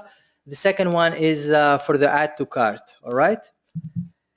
Now, the next thing that I'm going to show you is the scarcity. Countdown timer and quantity countdown. All right. Now, some of those, and those are not all on my store, some of those are fake, some of those are real. It's up to you what you want to do. In my case, my countdown, my quantity countdown is linked to my how should I write that, and the quantity that I have in stock, and you can do that on Shopify. So whenever I said it goes down by 1. There are some other counters where it just goes down 1 by 1. Does run campaign is like Teespring? Yes, it kind of look like Teespring, exactly. That's where we all got the idea from, because we sold hundreds of thousands of dollars through Teespring, so we know this stuff convert. So we just took them to Shopify. We do not recreate the wheel here. All right. Okay, so that's all what you need to do actually about the scarcity, and a little bit on the copy. Also, something very, very, very important that will increase your conversion rate optimization on your website is your trust seals, guys. Please use those, please. because people do not, again, your website is probably new, people do not know who you are, you need your logo, you need your branding, you need everything in place, and of course you need your trust seals. So those are the 3 trust seals that I have on my website, and those all like apps on Shopify. The Shopify secure thing is free on Shopify. Just Google it, and it's a code that you copy paste.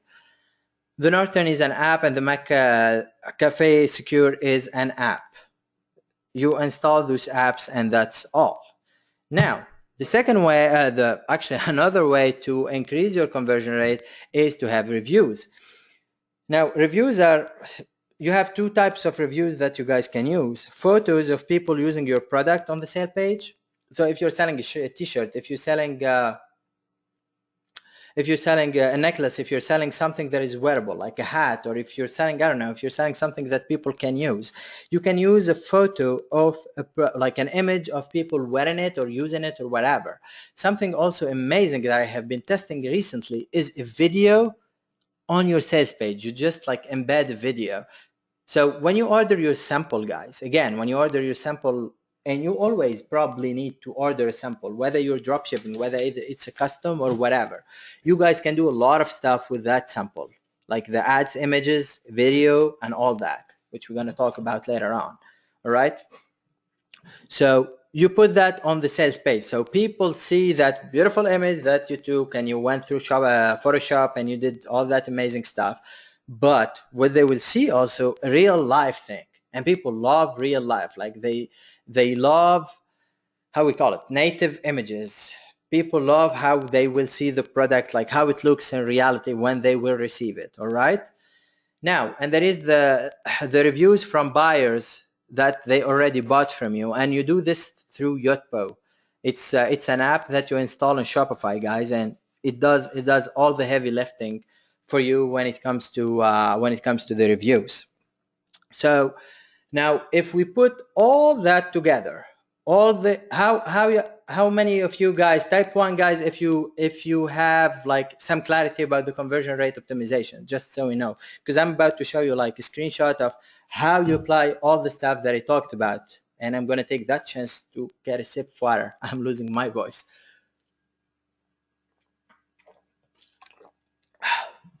All right. Yeah, it's more clear. 111. All right. Awesome. Okay, so when you apply all this stuff together, guys, this is how it looks like. And sorry, I tried to hit some stuff, but wherever you see this crystallized stuff, it says dog.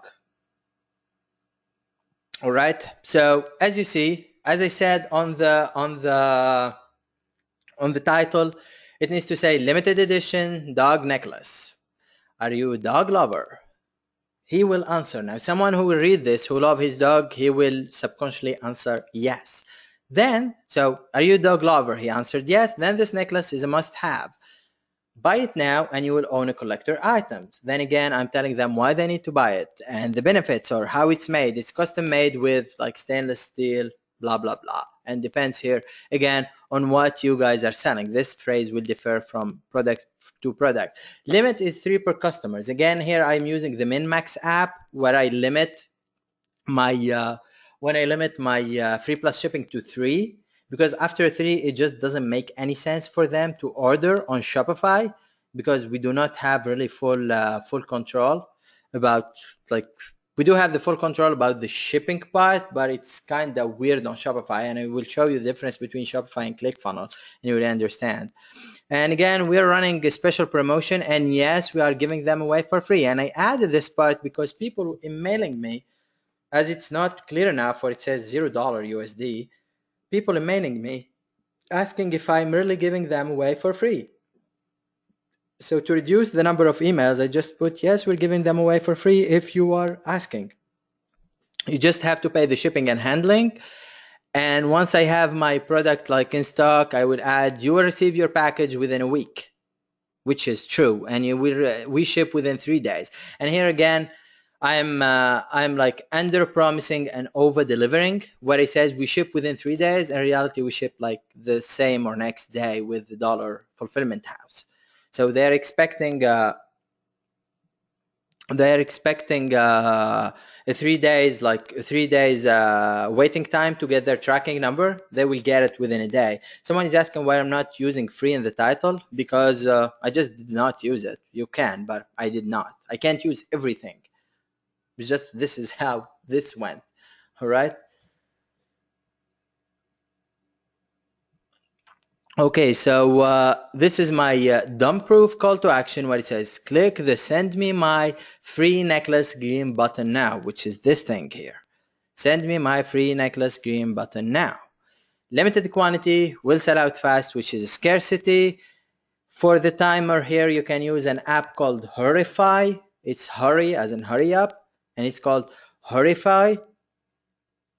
Someone is asking, where do I get the compare price? It's when you set up your product into Shopify. I'm not going to go over like right now on Shopify, guys, and show you how to do the technical stuff, but it's just, it asks you like regular price and the sales price, and that's all what you need to do, and Shopify will take care of the rest. All right. And here are my my trust seals. I couldn't take like a full image here, but at the bottom it will show like the trust seals that I showed you, Norton and Secure and all that. And I have the Secure Norton seal here. And for people asking what's this theme, this is a custom made theme, guys. It's not something you can really buy. All right.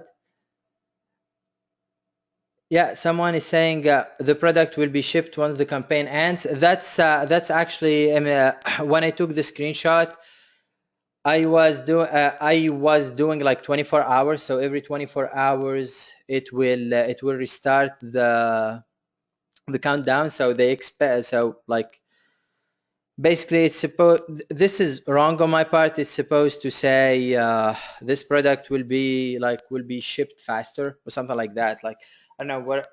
Oh, because okay, this is what happened when I modified it from the t-shirts, because I was selling the t-shirts on the same website. So basically I was selling the t-shirt and I like to order like on bulk. So that's what happened. I forget to change this one, but it's still converted like at 15%. All right.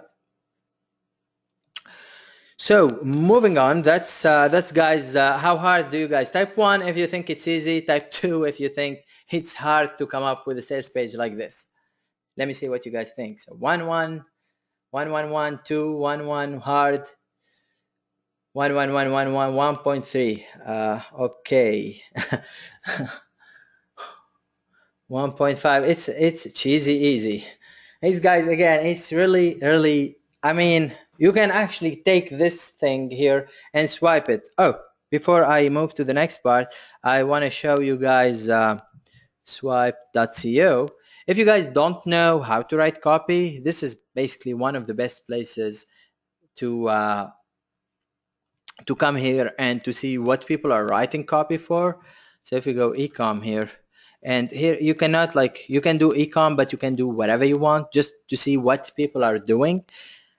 And let's see here, let's see, I will take just anyone. What is this? This is a one-click buy on Amazon. So basically it will show you what other people are doing, what other websites are doing, and you can see like key takeaway notes.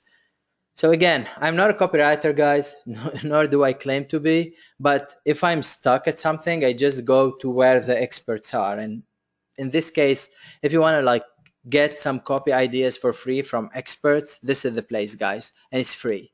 Swipe.co, and you will have that on the PDF. All right. So that, and if you guys doing anything else like besides Ecom, you have like all the guru, all the I am gurus in here, like Frank Kern, Ryan Dice, Russell Brunson, and all those guys that you can swipe. Again, do not copy, guys. You don't want to copy word for word.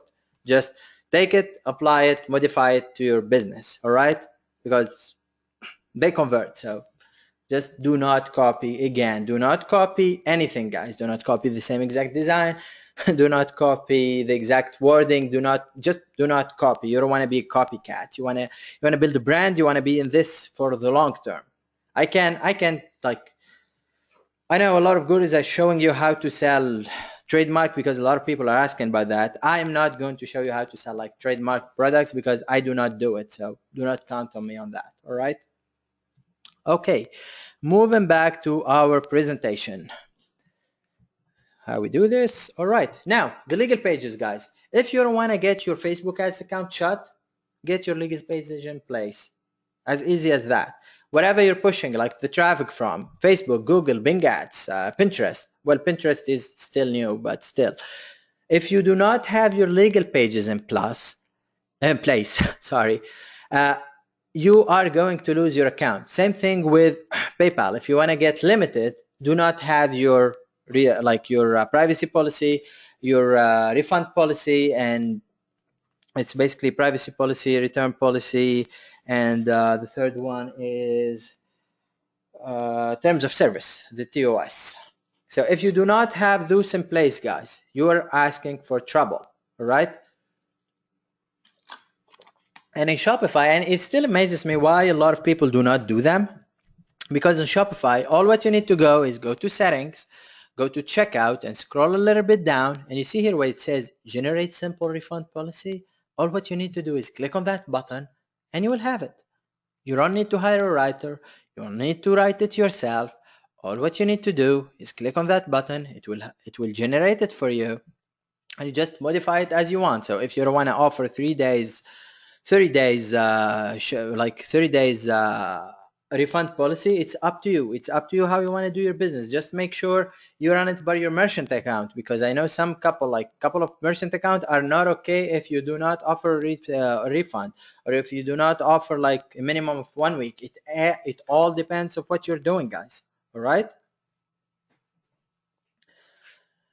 So moving on now, the refund policy again, guys, make sure when you generate those will appear on the checkout page. You need to copy paste those, and you need to go on Shopify pages, and you need to copy paste those and make this into pages. So when you go to a Shopify store, it shows actual, like when the people click on refund, on FAQ, and on terms of service, people need to go on actual pages, all right? You need to be legit as you can, and it takes 5 minutes to do. So please do not miss this step. It will increase your conversion, and it will help you keep out of trouble with PayPal and Facebook. All right. Okay. The next page, and probably the last page that you need to set up, is the contact us page. And let me tell you, this page is amazing. I have closed like hundreds of customers who actually were waiting to see if we are real or not. All right. So you have a contact us button that I will show you later on the app, which app to use to generate that. So do not overcomplicate this, guys. This is all push of a button. The contact us form, you know, when they click on contact us, and I'm sure you guys, all of you went to websites, when you click on a contact us, it says name, email, message. That's all what you need. Live chat is optional. You don't need to have a live chat, so do not overcomplicate your life with that. A phone number is actually something very awesome to have on your website, because it creates trust, and it needs to actually ring. It doesn't matter if it goes to voicemail or not. Mine goes to voicemail for now, because I really do not have time, or I do not have time to hire VAs and to answer that. I still need to organize that part. But right now, what happened is people, they call, they go to a voicemail where it says we're available from 9 to 5. We're busy answering other phone calls. We will call them back. And I actually do call people back if they do have concerns. Well, me or one of people who work for me do that, right? But I actually enjoy calling people back, because I use that to generate data.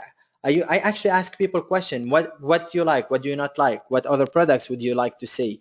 I mean, those are my customers. No one will give me better data than those people. All right. And do not be afraid to pick up the phone. Those people, they just love whatever you're selling, and that's all. They need a bit of reassuring, especially if you're doing free plus shipping and they're not used to that. They just need a bit of reassuring. They need to know you are like a real human being. You're not a scam. You're not a phishing scam. Like, you're just a legit company. All right. Now we will move, guys, to the apps that you need to install in your store. Now, before I talk about those apps and why I use them, let me take 1 minute pause here where you guys can ask some questions while I can drink some water because I'm really losing my voice. First of all, who guys think this is awesome so far? Give me one if you think this is awesome, if you have some clarity at least. A lot of ones. Thank you guys. One and one. Yep, great content. I'm impressed. Thank you. Awesome, really awesome. Why not do $1?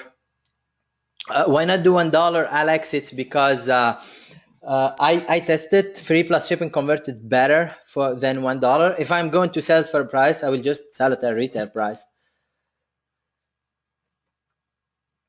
Kevin, let me know if you have any confusion later on when they do the Q&A, and I will answer like all your questions. Pure awesomeness, I think it's awesome. This is great. Please save some energy for the Facebook ads. Yes, Isabella.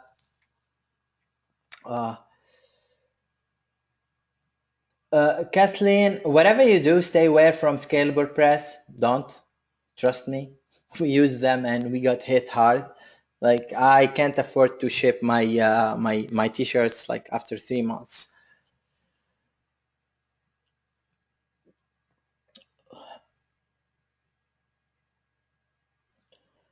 All right, guys, we're gonna get this back into 30 seconds. Another sip of water before I lose my voice.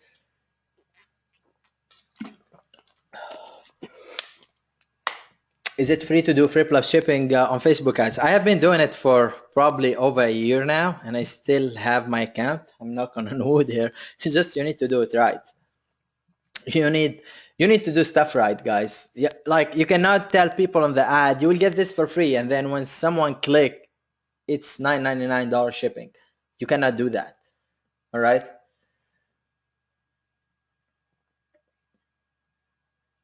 Someone is asking, have you made a lot just on AliExpress alone?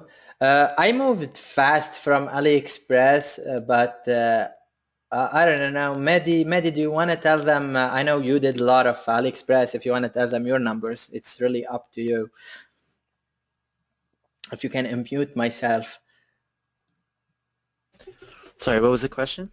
Someone is asking if I made a lot with AliExpress. I told them like I moved quick from AliExpress because I'm a control freak. I didn't have a lot of control. So if you want to tell them like how much you made with AliExpress, so people are asking just how much you made in sales. Well, in sales with my Shopify store in my first month, did about $50,000 in sales, and about 15 to 17,000 of that was profit in my first month. There you guys, you have it, real data. Yeah, someone is saying, whoa. Yeah, we guys, listen, again, a lot of you seem surprised. We do this like every day, guys. We do this every day. So what I'm teaching you is real data. Is not something that I'm trying to invent here. It's what we do every day. It's not. Is that the hardest part of the Facebook ads? Gyang, I'm sorry if I'm pronouncing your name wrong, but Facebook ad is not the hard part. You guys, this is the problem here. I'm gonna go into a 2-minute rant here before we go back. You guys are trying to build a business. Facebook ad is an advertising. Like it's just the advertising part of the business. If you don't take care of your products, if you do not know where to ship, how to ship, where to fulfill, what to buy, what not to buy, you guys cannot make money with a Facebook ad. If you put like the wrong product in the front, people, even if you bring like the best Facebook ad marketer around the planet, he will not sell that for you. All right. Okay, so guys, let's go back here to the apps that we use for our stores, and this is screenshot live from my store. All right. And here, first thing you will realize that I use MailChimp, ActiveCampaign, and Rare. The reason that I do this because I do not trust autoresponders, and so MailChimp is free to integrate with Shopify, and as long as you do not email with them, you do not pay. So I just have my my Mailchimp just collecting the data. Same thing with ActiveCampaign. Well, actually, I do use ActiveCampaign and I use Rare on occasions. And I really, as bad as this sound, I just do it on Hint. I do not have one like special occasions when I use ActiveCampaign or when I use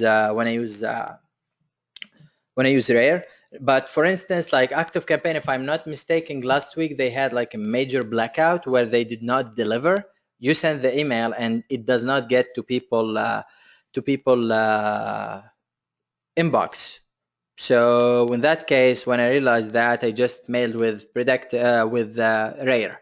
This is Rare right here, predictive email marketing. Okay. The Yotpo is the app that I talked about where you get the reviews. The Magic Zoom Plus is the app that I use, and you only pay for this once. The app that I use to do that magnify glass on your product. All right. The upsell product, and right now I'm testing one-click upsell app on Shopify. I can't give you like the full details, sorry, but there is one upsell app coming on the market, and I'm beta testing it. It's not mine, I'm just testing it. But for now, I'm using the product upsell app, and this app also is amazing. So what I do is like if I give my necklace for free plus shipping, the matching earrings. Remember how I do like this custom jewelry? The matching earrings and bracelets will be the upsell. All right. Min max is where I limit the customers in orders. Metafield is something that you probably won't be using because it's more of a programming. The programmer installed it. Exporter, it's when I want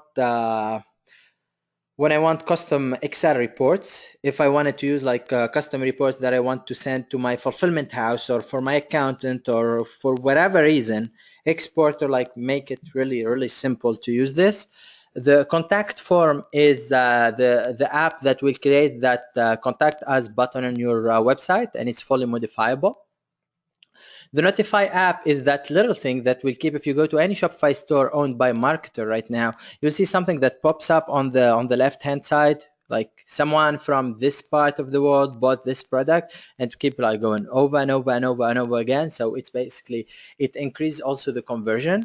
So it's called Notify, and I think it's $5.95, if I'm not mistaken, per month. The Abandonment Protector, which is an amazing app, it will pay probably for itself the first day. So what the Abandonment Protector does, you know, when people add to cart and then there is the checkout, then for some reason they do not buy. And most people think they do not buy because they do not like the price. But research have shown that people do not buy because of distraction, or they are trying to find that deal somewhere else. So let's say I'm buying something and my phone rang, and I'm kind of a human where they talk on the phone, they cannot stay in one place. I just walk around. And by the time you finish that phone call, you forget what you were doing. So this app, what it will do, it will send an email. You can set it up to send 3 emails. The way I do it is 10 minutes, 24 hours, 10 minutes, 24 hours, 48 hours. So basically it will send an email that the templates are like you can modify those templates as you want. So what it will do, it will send again 3 emails to people reminding them that they left something on their add to cart. And here, guys, you can if you're doing retail and people leave your store without buying, this is amazing, because what you can do on the 3 templates, you can use different angles. So on the first email, you left something like on our store. If they do not buy it, the second email, I will probably send them, or I do actually send them a coupon code that I set up on Shopify for 10%. So instead of them like buying it for $50, they will buy it for $45. Now they do have the 10%. And the third email, I will probably give them a coupon for free shipping. After all, I paid for the ad, so that sale, until they buy it, it's lost. But I'm still going to make my margin. So again, know your numbers. All right. If you buy something for $10 and you're selling it for $30, so you have $20 margin, right? You pay $5 for the ads. You have $15 margin left. Now, if he doesn't buy and I give him a $5 discount, I will still make $10 quote to quote free money that I would have lost if I did not send them the email, all right? Now, the Rare is what I talked about, is basically an awesome little app that that makes your life easier with autoresponder for Ecom. The MC Secure again is the Trust Seal. Now those two apps, those will make your life easier, guys. Okay, here's the thing, and I'm gonna be like straightforward with this. If you guys are starting, you probably will be spending a lot of money to learn retargeting, all right? And you will hear a lot of people talking about retargeting, and you have no idea, and it will confuse you, and it will paralyze you. So all what you need to do, guys, is install this app, and those guys will take care of all your retargeting for you. Who is using retarget app right now? Give me one if you are using retargeting app right now. This one, retarget app. All right, I'm not seeing as many ones as I should. All right, for guys who are not using, someone saying is, I find retargeting very confusing. I will go into that. I will explain what kind of psychology behind retargeting or whatnot. All right. Yes, they do work with the new Facebook Pixel Isabella. Yes. So guys, those guys are amazing. They know what they're doing. Just keep an eye on your numbers with them, and that's all. They know what they're doing. If you want to set up like 100,000, like I have a lot of products. So if I'm going to set up retargeting for everything, I will probably make more money. But again, they take care of that. So they get the job done. All right. Now, Trackify. If you do not know the coding, if you do not know where to set up your pixel, how to set up your pixel, and anything in between, guys, go install this app. It's owned by my good friend Thomas Barkle, who is an amazing internet marketer. He's doing crazy numbers. And this is his app. It's called Trackify, and basically he started for his own, and then someone is saying Trackify is awesome. It is, man. I'm using it on all my stores, and basically it's copy paste. You know, when you copy, the only thing you have to do is copy your Facebook pixel ID, and you paste it, and Trackify takes care of everything, like the new pixel, the old pixel, whatever you can think about, like the buy now pixel, the checkout, the add to cart, the K-page view, whatever you can think about pixel wise on Facebook, Trackify will take care of it, and you're just copy pasting. And Thomas made sure you have an explanatory video for each section, so you should have no questions after you install that app. You have like walkthrough videos, one by one, step by step. Like again, I'm using it. Someone Jim, I really have no idea, man. He just does the job. All right, so we will be moving now to the Facebook ads targeting. And in here, guys, we will be going over the shoulder and audience insight. All right. But before that, let me take 1 minute to catch my breath. Meanwhile, guys, let me know what you think so far.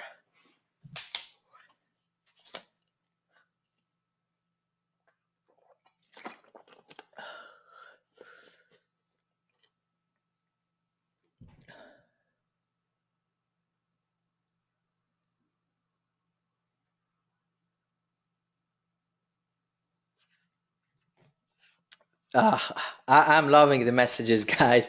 Thank you very much, guys. Are saying like still liking your style, great value, good stuff, very informative, excellent presentation. Thank you, guys. Thank you so much. I'm just gonna take 30 more seconds to catch my voice here because I'm really losing my voice. Best training ever. Amazing content, excellent, great job. It's a Canadian thing from Vancouver. Oh God.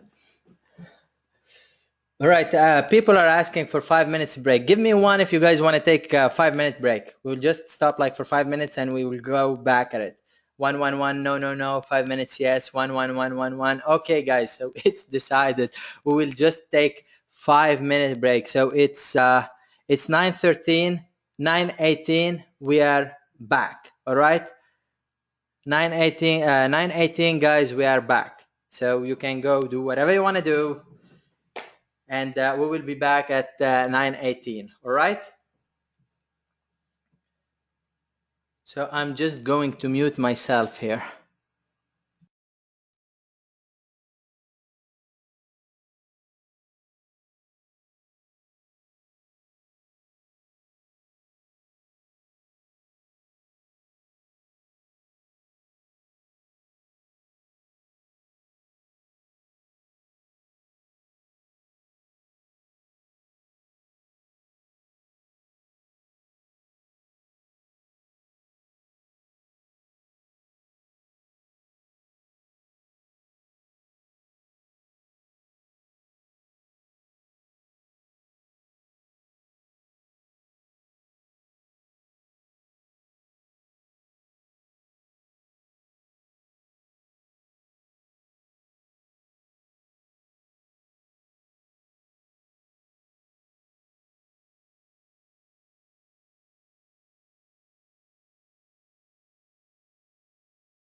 Right, guys, I'm back, but we will starting in 2 minutes. So 2 minutes, let's take some questions. Let's go.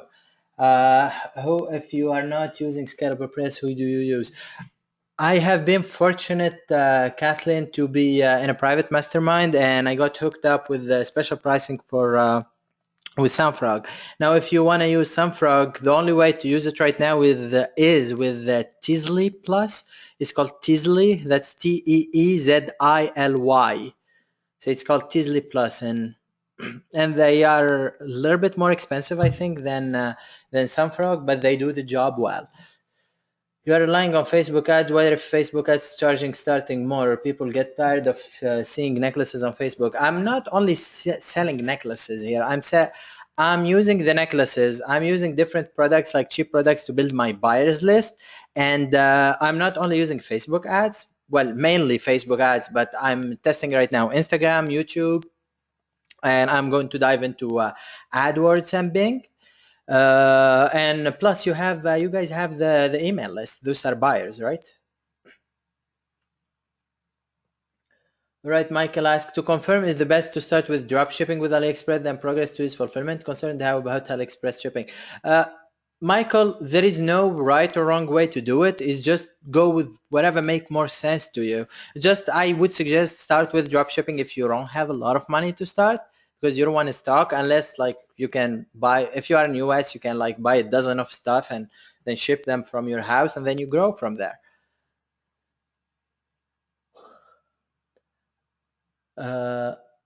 How much the cost of the Shopify custom theme? Mine cost, like, the average probably will cost around $1,000-$2,000. Mine cost, I think, 2.5. It was like a year ago that I did it, and that's mine is a modified version that I got from a friend of mine, Chris. So I just modified that. I didn't start from scratch.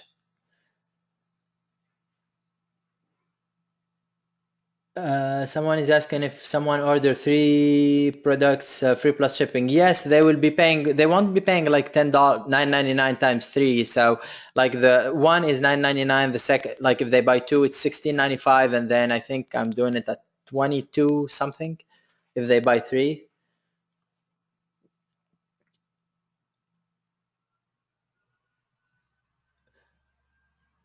I sell products on Amazon. Do you think this list will help launch products there as well?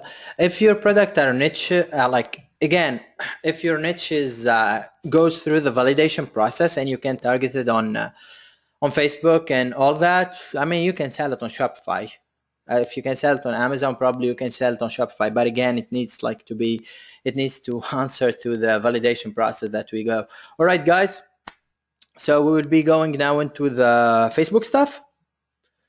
I know everyone have been waiting for the Facebook stuff, so we're going into that. So far, guys, we covered the foundation of what to do before going into advertising. Because from what I realized, people, they just go like, when they want to start ecom, they start like, how do I do ads? So I hope I covered all the basics of, guys, how you actually can get started in different ways. If I did a good job on that, give me one, and then let's jump into Facebook. Right, I'm seeing a lot of ones here. That's amazing. That's reassuring.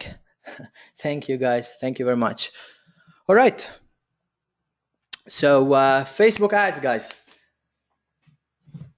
What we will be doing is using Audience Insight. And I don't know if you guys are someone saying last hour Facebook. I will say more than an hour if we need to be. Don't worry. I have nothing better to do tonight. Trust me. If it needs to be, we will be here for another 2 hours. We are here like to give value. So, all right. So Audience Insight, guys. It's the most amazing place on planet Earth right now if you want any kind of data about your Facebook audience and your Facebook market and niches. All right. Now, again, we will go into our hunting niche here. Where is my Audience Insight? We open it later. Okay, here is my hunting niche. So when you go into business.facebook/ads/audience-insight, this is where you go to Audience Insight. Or in your business manager, you just go tools, Audience Insight, and you will be there. All right. So the idea here is to look for people who are interested in your product. So I don't know who said his niche is the hunting, but you are in for a treat because I will be trying to break into that niche right now. And again, I know nothing, literally nothing about that niche. All right. Okay. So if I know nothing about that niche and I'm faced like with the audience inside, do I guys give me one if you need like me to explain the basics of audience insight? Two, if you're guys familiar and you know what audience insight is, so we don't lose time on that. So two, one, two, one, two. All right, let's get advanced. Yes, Isabella, we are. All right, so basically for guys who do not know what audience insight is basically where Facebook show its advertisers, show people like me all the data that they keep about their users. So if I want to figure out who to target on Facebook, or who my demographics are, or any kind of that data, it's on Audience Insight that will be doing it, and I will show you exactly how I do it. Okay, so again, if we are on the hunting niche, guys, and I know nothing about the hunting niche, I'm going to show you the best place that you guys can start. It's called justmediakits.com, and again, this place, as the name suggests, guys, it's full of magazine. You know when the magazine, do you know how the magazine make money? They actually, besides selling the magazine for a price, they make money on the ad placed on the magazine. So when people going to go place like an ad on that magazine, there is something that the advertiser look at, which is called the media kit. So the media kit will basically tell you who are the people buying and reading this magazine. So if I want to go find my hunting niche here, if I go all magazines, and I have no idea what I will be finding the hunting, so I will just go hunting. Here it is. Okay, so again, you see, we have hunting, bow hunting, bird hunting. Now I will be building a hunting website. So those are amazing things. Those are the sub niches that I will be targeting within my hunting niche. I don't know how big the bow hunting is. I don't know if I want to build like a micro niche bow hunting thing, but knowing me, I'll just build a hunting niche and I will be selling like bow hunting, bird hunting, deer hunting, whatever kind of hunting I can get my hands on. All right. So let's go into hunting. All right. Now those are magazines. Why do we guys want magazines? Someone is asking how I learned the audience insight. Actually, I'm going to give credits where credits are due. I learned audience insight when I first started using audience insight from Matt Schmidt. If you guys don't know him, get to know him. He's an amazing marketer, an amazing human being. All right, back to this. So guys, again, I know nothing about the hunting niche. So there are two things. People are saying my audio keeps on breaking up. It's probably my voice, not the area. Can you guys hear me? Give me one if you guys can hear me. One. Okay, a lot of ones. Probably the problem in your end, guys. Okay, keep rolling. We're keeping to roll. All right, guys. So again, you know nothing about your niche. In this case, we are in the hunting niche. I know nothing about it. And I'm going to tell you where I will be starting, targeting my ads. So people will tell you like, look for Facebook pages and look for this and look for that. Listen, guys, I'm trying to sell here. I'm not trying to build a community, cute community hunting site, whatever. I'm trying to sell products here. So what I will be targeting is buying ads. I want to be targeting cute stuff. And sorry if I'm using the word cute, like I'm be targeting things that will make me the sale. All right. So the first thing that you guys want to be targeting is magazines. People are spending money to buy the magazines. Why? Because they are actually, they like the magazine, they read the magazine, and more importantly, they are passionate about what they're doing. So people are passionate about their the hunting here. And as you can see, like there are a couple of them magazines, and most of them they are probably doing amazing. So we will just open whatever here. Let's see. He has a Facebook page. Okay, this is weird. All right, so advertising info. Let's see how many people this magazine, what kind of info they have. And I don't want to like bore you with this stuff. You guys can read about all the media kits. But the idea is people who buy this magazine are passionate about their niches. they're spending money on the magazine, and advertisers who are placing products on those magazines, they're making money, or they will not be actually spending money on those magazines. All right, so what I will be starting, I will take a couple of those. So American Cooner, whatever that is, someone in the hunting niche here. Okay, American Cooner, did I type that wrong? And again, not everything you see in here, American Hunter, not everything in here you see, guys, is available as an interest. And don't ask me why, because that's how Facebook works. Some interest will be targetable, some interest not. So American Hunter is not big enough. Let me go North American Hunter. Okay, North American Hunter. What is North American Hunter, first of all? Hunting and fishing.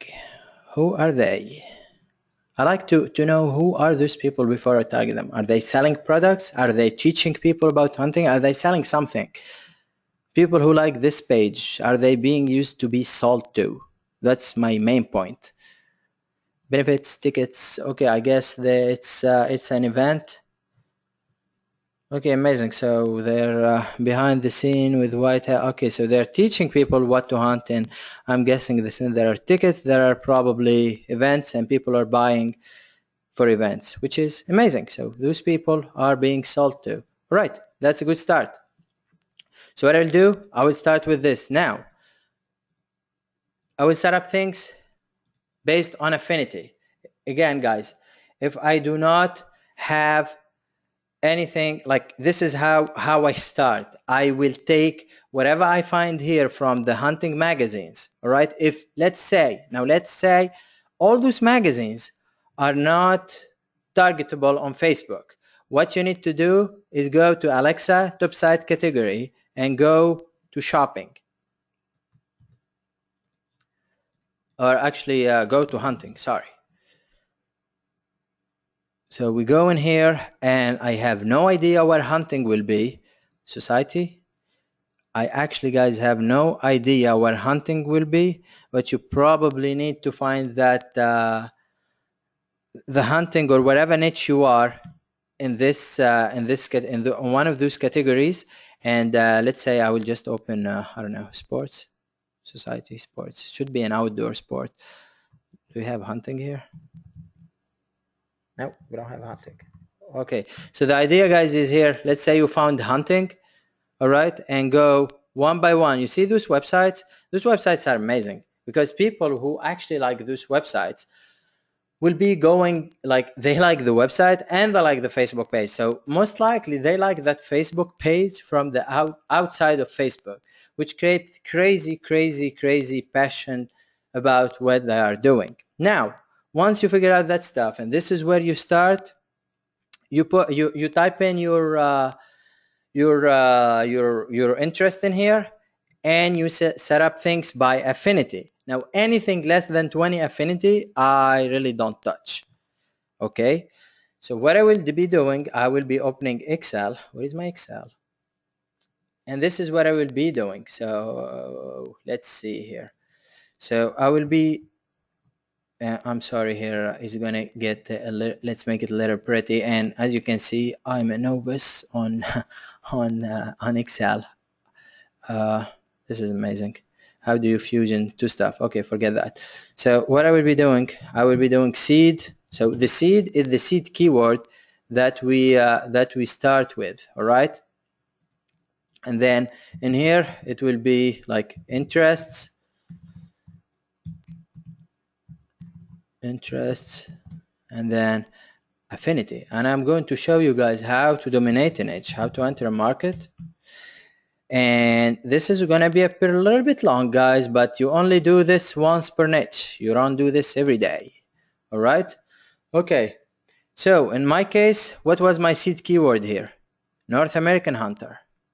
So my seed keyword is North American Hunter. Now on my interests, so make this bold here. Now in my interest, I will be looking at those interests, guys, and I will be trying them one by one. This is beautiful. I don't know what it is, but it looks beautiful. I actually get excited whenever I see a website because I know people like with websites try to sell stuff, and that's amazing. Yes, I will make the Excel bigger. What is this? Hunting Life. Are they selling anything? Okay, they have sponsors. Are those sponsors making money? Probably not because I'm seeing AdSense here. See, this is a website that I will be probably skeptical on at first glance because I don't know what it is. I'm not seeing anyone trying to sell me anything, and they only have like 25K. Again, guys, I'm doing this live, and I will be doing the exact same process if I'm going to make a hunting shop tomorrow. All right? For people asking to make the Excel bigger. Here we go. Oh, okay, that's too big. All right. Okay, so again, I can target this, but I will be again skeptical about this. So is that targetable? Hunting live. I know, guys, the process will seem long. How big is their Facebook page? It's 196. Huh, worth a shot. So how big is my huntinglive.com? 100K? Sure. So what I will do is called, this one is huntinglive.com. And when you guys see a website, let's say you know a website, you found a website, you found a blog that you want to start targeting, this is how it most likely will appear on Audience Insight. It will not appear like huntinglive.com or www.huntinglive.com. This is how it will appear, guys, on Audience Insight. All right, for people who do not know what to do. All right, so that's my first thing. Then I will go back and type again North American Hunter, because what I will be doing, the idea is, guys, I will be taking each and every one of this list and I will be testing it as an interest. I will be marking down, so that's 36.2 affinity. Again, the affinity, guys, anything that less than 20 I will not use for now unless I dig deep on the audience. Like when I use the second level and the third level or third layer into the Audience Insight, those affinity will go up. That's when I will start using them. And this is like, so what I will be doing, guys, I will be taking all of those, testing them one by one. I will be typing them here again one by one. So this will be interest 1, and then this will be like interest 2, 3, 4, 5, blah blah blah. We'll go like one by one, and I don't want to do this because it will probably take, when I go into a new niche, for people to know what I do in real life, it will take me probably a day. I will spend a full day in Audience Insight if I want to build that niche. Like, I know people are buying in that niche. It doesn't matter what I will be selling them. I want just to dominate that niche before I even begin.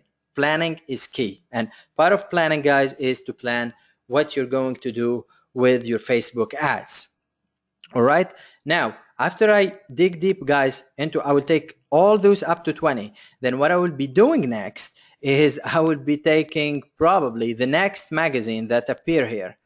All right, and I will be doing the same thing again here. I will be putting like the next magazine here or the next website. All right, and I will be doing the same thing, taking all those and here. So let's make this smaller. So the second seed keyword will be, I will make another Excel sheet probably, and I will do the same thing. So the second seed keyword, and this will be my let's say second magazine, and I will type it into Audience Insight. And oh god, I'm so bad with Excel, sorry. And I will be doing the same thing again. People are asking, what's the seed keyword? The seed keyword is basically just the term for the first interest or keyword that you will be typing in here. That's what a seed keyword is. It's like seeding that will give you all those interests. And you find that keyword either by going into justmediakits.com, where you find all the magazines in your niche, going to the Alexa categories where you find all the websites within that category, or just go to Google and type like top 10 niche magazine, top 10 hunting magazine, top 10 dog magazine, and you take this magazine and you start from there. Okay, so guys, that's the first layer. This is where most people will stop. All right, so I will take, like, let's say I have 10 magazine or 10 websites. I will take those 10 magazine, plug them one by one into Audience Insight, and I will be taking like all those interests that are targetable, and I will be putting them into the Excel sheet. Give me a 1 if this is clear, guys. Give me a 2 if it's not, before we move to the next step. All right, a lot of 1s. Awesome. Carmen, this is what I want to find out. Well, you're in for a treat, brother. Okay, now this is where your average marketer will stop. This is where I actually begin. Now, you see huntinglive.com, where I will have, like, let's say I will have huntinglive.com from this interest, and I will have another thing from this seed interest, and I will have like 10 of those. So what I will do is I will take my huntinglive.com here, and when I tell you I spend a day in this, I'm not even, guys, joking. This is a long process, but it's fruitful.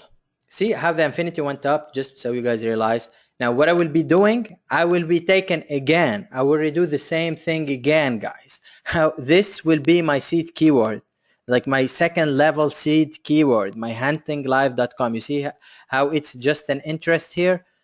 When I move to level 2, to the second layer, this will be my my seed keyword, and I will keep doing that over and over and over again until there are no more interests. So whatever niche I go into, guys, I will end up probably with a couple hundred to 1,000 interests. Just one way to scale later on. Do you guys have any questions about this? Give me a one if you guys understand what I just said.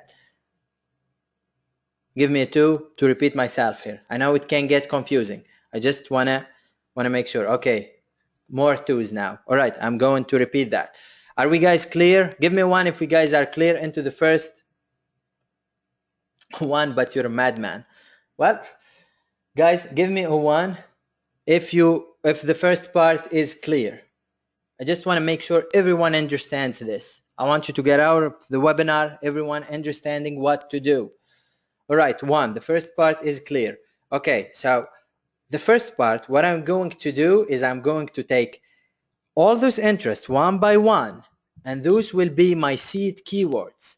So if I have my huntinglive.com, instead the seed keyword will be North American. I already put that as a seed keyword and already have all those interests. Now I will find all the interests that will come under this. So my huntinglive.com, I will plug it in here, and I will take all the second level interests.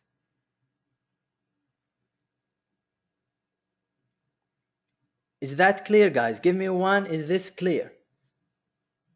Perfect. All right. Now, guys, someone asking how many tiers? Whatever it takes. I've heard that expression, whatever it takes. I'm in to dominate the market. I don't do stuff like to kinda do it. If I'm gonna do it, I'm gonna do it to dominate. I don't do half-baked stuff, guys. If you wanna dominate the market, this is what you do. All right? This is, well, actually you dominate with just the Facebook ads part, advertising. All right?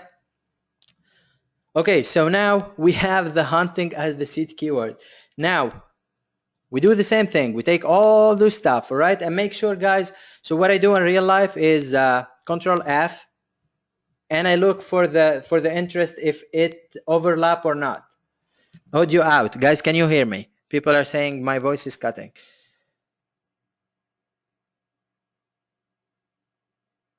Yes, voice okay. Guys, give me a 1 if you can hear me, please. 1 1 1. All right, awesome. All right, the wonders of a live webinar. So guys, again, now I did the second tier. All right, now we move to the third layer. We do the same thing over and over again until when I look for the interest that I found like on tier probably 5 or 6, I know it appeared already. So there are no more interests that I will find. Again, guys, this is a very, very, very long process. But if you guys want to dominate the market, this is what you guys need to do, in my humble opinion, of course. All right? Now, if you want to, guys, just kind of like to do stuff, I will show you how to do that, because people just want to make money right now. So I will show you what to do, what all the gurus will probably teach you. So what you do is you do the American Hunting Life, and then you find the highest interest, you type it in there, and then you have all those interests, and basically kind of it stops there. And you start testing with those. If you want to go a layer deep, you go like hunting trophy, I'm probably typing something wrong. Stop trophy hunting. I'm trying to target this thing. Hunting trophy whitetails. Oh, so that's what a whitetail is. I was looking earlier at the hat. I didn't really know what a whitetail is. Now I know it's a deer. Well, I learned something. Trophy whitetails. Well, it's not targetable. So you move to the next with the highest affinity, the chase. What is the chase? So this is, guys, the easiest, like this is what you need to do to just kind of start. If you want to dominate the market, you guys do what I showed you. All right. Someone is asking, are those deep steps best once we have tested? Now, how shall I explain this? I do it in the beginning because before I go into a market, I do my research properly. So, you know, all the stuff that we went into, like the niche validation, the niche research, the product, what people are buying, like I do a full market research. So I know people think of Ecom like an easy business. It's really not. I treat every store as I'm opening a real store down the street. Have you ever, like, if you think about it, if you open a store down the street where you have a rent, you have inventory, you have employees, you have all kind of stuff, will you just kind of do it, or will you do it for real? So that's the idea, guys. If I know my niche is buying, I will not do stuff like halfway. I'm going it to win it. Like I'm in to win. Like I won't do it half stuff. Isabella 100% agree. Absolutely. If you wanted to dominate, after that, because this stuff you need to do once per niche. And trust me, if you want to make 6 figures, and this is not like disclaimer, I'm just teaching for the purpose of teaching, but if you want to make 6 figures per store, it's easy. It's really not hard. Once you figure out your advertising, I showed you how to figure out your product, a high converting sales page, dropshipper, where to dropship, where to pack, where to do everything. It's really easy. You just put all the pieces together, guys. This is a very, very good question I'm going to answer right now. Someone is asking general Shopify store or niche store. I go for niche stores because the way that I'm understanding how Facebook is changing, it's one store, one niche per store, and each store has its own ad account. Because the pixel now, it's 1 pixel per ad account and whatnot. So I just stick to 1 store per niche. All right. Now, guys, give me a 1 if you think this is clear, if it's actually clear for you, if you not think, if it's crystal clear. I'm not moving forward until I know everyone understand what I'm talking about here. Crystal clear now, crystal clear now. Making sense, 111, yes, clear. Awesome. Okay, I have couple 2s. Guys, the couple 2s, please mark down your messages and I will answer them once we move to the Q&A. All right. Okay, moving forward. I don't even know where I am in the presentation. It's like freestyle now. All right, so we covered this. And those are the type of ads that I guys use. All right. And this is the worst part that I see people doing. And I'm going to tell you what to use when. So a lot of people will tell you use CTW, use WC, use video ads, but the truth is they all work. But the problem is, when do they work? At what stage will you use them? Who has like a problem? Who wants to know? Actually, give me one if you want to know what to start with and what to move with, like what to move forward with. Because that's like the huge problem. I'm in a lot of Facebook groups and I'm seeing people asking the same damn question over and over and over and over again, and no one is explaining it. All right, guys, link ads and photo ads, that's what I start with. And both of them has their own benefits. The link ads will build your retargeting audience faster than anything you can imagine. Probably video ads will be faster, but that will be the last thing that you will be using. Link ads will be building your your targeting audience, your custom audience faster than anything you may know, because people, whatever space they click on that link ad, which is 1200 by 628, it's a click. All right, it's a click. When they click whatever space on the ad, it's a click. So they got pixelized, if that's the term. All right. I use the link ads with two objectives: clicks to website, which is CTW, and website conversion, which is WC. So if I say CTW, guys, it's clicks to website. If I say WC, it's website conversion, guys. All right, just to clarify. So I use the link ad with CTW and WC, and I use them on right hand side. I know people will tell you right hand side are not converting. They actually are. They convert even better than newsfeed for me. Why? I have no idea. They are cheaper. They're way cheaper. Like my CPM, my cost per conversion on right hand side is probably about half what I do when I do on link ads. So in matter of what's the cheapest that converts for me in link ads, right hand side, mobile, desktop. That's for me. That's my own data. All right. Photo ads. Photo ads are where you do your photo ad, where you do the image and you do the link on top of it, which people may refer to in the groups and in the forums as PPE/WC. So they call it a pay post engagement website conversion, which doesn't make a lot of sense. It's just a website conversion or click to website photo ad. All right, and the photo ad, we use photos 1200 by 1200. Okay, now the carousel ads. The carousel ads, guys, is where you show different image for different ads, and people like can scroll through them. Okay, and you do not use those when you are starting, guys. I don't. They did not convert for me when I start. They work best with dynamic retargeting.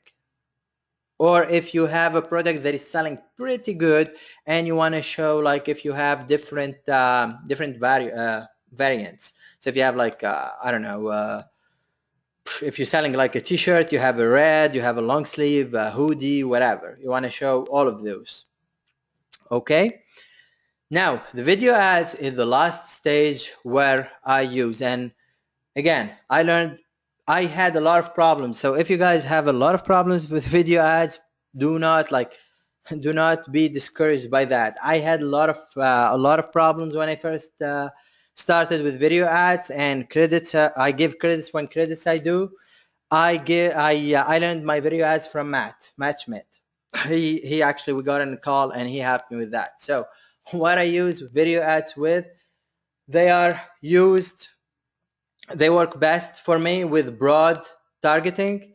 So you know, when we did the targeting part, guys, and we did the Excel sheet, so the broader the targeting is, so if I'm doing hunting, I will probably, with a video ad, I will do like deer hunting, period. That's it. And I use my video ads with the WC with the website conversion objective. I put a link on the description, and my video are basically with the phone. So my necklace or whatever product it is I will take my phone and I will take as the ugliest videos that you will probably see in your life. I take real human videos. I tried go professional videos and they did not go for me. I actually sent my necklaces to a girl in California that I found on Fiverr. I paid, I think, $140, $150 to get a 30-second video, and it did not work for me. And there are no sounds on my videos. That's all what I do my video with. Again, WC conversion, guys, website conversion, and I use the link on the description. That's all what I do with the video ads, guys. That's all what there is to it. Guys, give me one if you know. Well, actually, let me, before you give me one, I'm going to tell you what to start with, how to move forward with your ads. So when you're starting, you want to start. If you want to get feedback, if you want to get feedback on your product, if your necklace or product is new, the best way to get engagement is with photo ads. Doesn't matter if you're doing the objective as a page post engagement or as a click to website or a WC. Actually, I do not suggest you start a website conversion if your pixel is not built, if your Facebook account is new, if your website is new. If you do not have enough Facebook pixel fires, do not start with website conversion pixels. As easy as that. All right? Start with clicks to website. I do not like to start with page post engagement because it never worked for me for the past 2 years. Probably it worked for the past 2 months, for 2 weeks, and that's all. All right, but that product was hot anyways. It was converting with every kind of ad you can imagine. All right, so you start with, guys, you start with the CTW. That's what I start with. If your product is new, if you're not product, actually, if you do not have your pixel, if your pixel is immature, it doesn't have enough fires, you start with the CTW. Your objective is to drive as many clicks to your website. And again, I showed you guys how to have a high converting sales page, so that will take care, kind of help with the converting. Give me one if that part is clear, guys. Awesome, a lot of ones.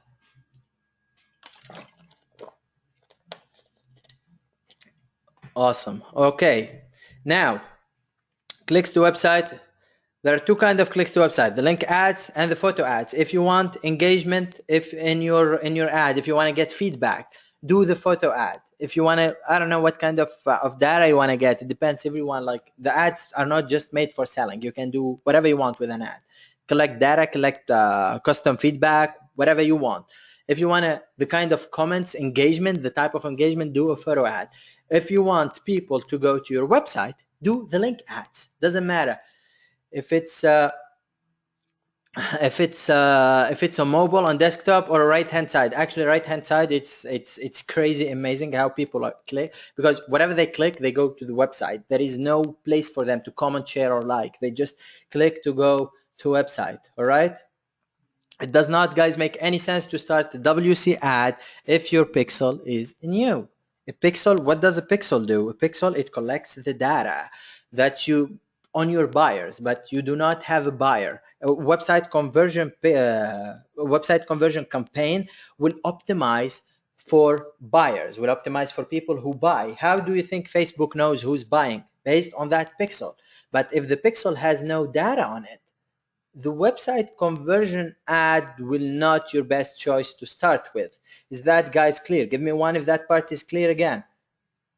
Just, I want, guys, you make sure to know what to start with. I know, awesome, a lot of ones. Okay, now, guys, we're doing all those are the CTW, the clicks to website. Do we start with link ads? You can start with link ad or your photo ad. I personally prefer the link ad. The photo ad do work, but I prefer my link ads. I have been doing them forever. Okay, now, guys, you're pushing the clicks to website. Everything is working. Your pixel is starting to build data. One way of scaling is use WC ads. And here is something you need to understand, guys. In the eyes of Facebook, so if I am to target huntinglive.com here, and I didn't want to actually bore you with data that you will probably won't use in your life and won't use in your business, but I can tell you this: if I'm targeting huntinglive.com, as you can see, people, you have like 20 people comment, people are liking, people are sharing, and this is what I need. The ads clicking. I need people who clicks on ads. That's what I'm looking for. Comments, shares, and likes are all good, but they do not make me money. I don't know if that's clear for you. I know it's amazing to see, but I actually need people to click on my ads. That's where they go to my website to buy. Is that part is clear, guys? Give me one if that part is clear. This is like crucial stuff for you guys to understand, so you know what you're doing, because this stuff like keep on changing over and over again. You need to know the basics. Awesome, a lot of ones. Good. All right, so in the eyes of Facebook, if I'm targeting huntinglive.com, the clickers are not the buyers, are not the engagers. Let me repeat that. And those 100 people, Facebook on his internal data have, and I'm gonna give arbitrary numbers, gonna have like, I don't know, like 30% clickers, 10% buyers, and 60% engagers. Have you ever noticed that when you're targeting an audience of like 500,000 people, you never reach them all? Who notes that? Give me a one if you guys are pushing ads and have noticed that. A lot of people. Good. So the idea and the logic, the way I actually understand this is, if you are doing a CTW, a clicks to website, there is no way you're going to reach all the audience, because Facebook again only have, let's say, 30% of those people who are clickers. They're just clickers. So if I need to reach the other 10% who are buyers, I need to do a WC, a website conversion ad. If my product is converting amazing, I will do a PPE ad as well, because you need to understand, like I can tell you right now, on my Facebook profile, I am not a buyer on Facebook. I have never actually bought a thing from Facebook yet. So there is no pixel on my profile that tell Facebook I'm a buyer. I'm a website clickers probably, because I click on a lot of websites because I like to read and see what people are doing. All right. So when you start, you guys start with the clickers, because those are more likely to click on your website, to go to your website and to buy. Once that pixel is starting to build, in conjunction with your CTW in parallel, you put your WC, your website conversion. All right. Does that, guys, make sense? Give me one, please, if that makes sense, so we can move on, if it makes sense. All right. Awesome. Now that is done, you guys will get into what we call, you will need to scale more with your ads. This is where video ads comes in. You will do your website conversion video ads, and they work better again with broad audiences. All right, so again, something like deer hunting, bird hunting, bow hunting, that's all, and you move forward with that. And I gotta tell you, like, do not, guys, when you are split testing, because the way I'm going to talk about split test and the way I split test, guys, the way I split test is simple. I either if an interest like huntinglive.com has 100k audience, it will probably have its own ad set. I will have an ad set targeting just huntinglive.com. If the audiences are too small, I will group audiences that are kind of the same all together. So all magazines together, all books together, all Ecom stores together, all I don't know, all celebrities together. Does that, guys, make sense? Give me one, please. Amazing. Okay, so moving forward, what I do again with the split testing. So my hunting life, what you want to also do, and this will sound a little bit weird, but Facebook send more traffic to mobile than desktop for some reason. I don't know why, but it just does. When you group your mobile and desktop together, Facebook will send like 80% probably of the traffic to mobile. All right. So what I do is I split my mobile and desktop. And it's okay if my desktop is not converting. I would just shut down the desktop part ad. I can tell you, I have like hundreds of ads where it's converting on mobile and it's not converting on desktop. Even though those are the same people, they like the same interests. They just convert on mobile and they do not convert on desktop.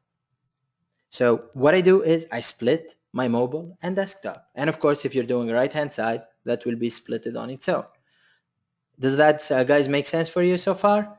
Give me one, please.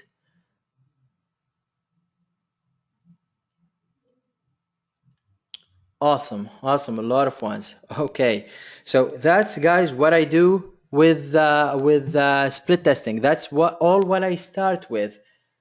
Okay. Now, the carousel ads, I use them, but I only kind of use them like for dynamic retargeting. And again, I let retarget app take care of that. I don't really have the time to set up everything I would like to set up. So retarget app, they do an amazing, guys, job for that. Again, if you are starting, do not concern yourself with learning more stuff than you can actually handle. Just install that retarget app and let them take care of that. They know what they're doing. Let me repeat that again. They know what they are doing. All right.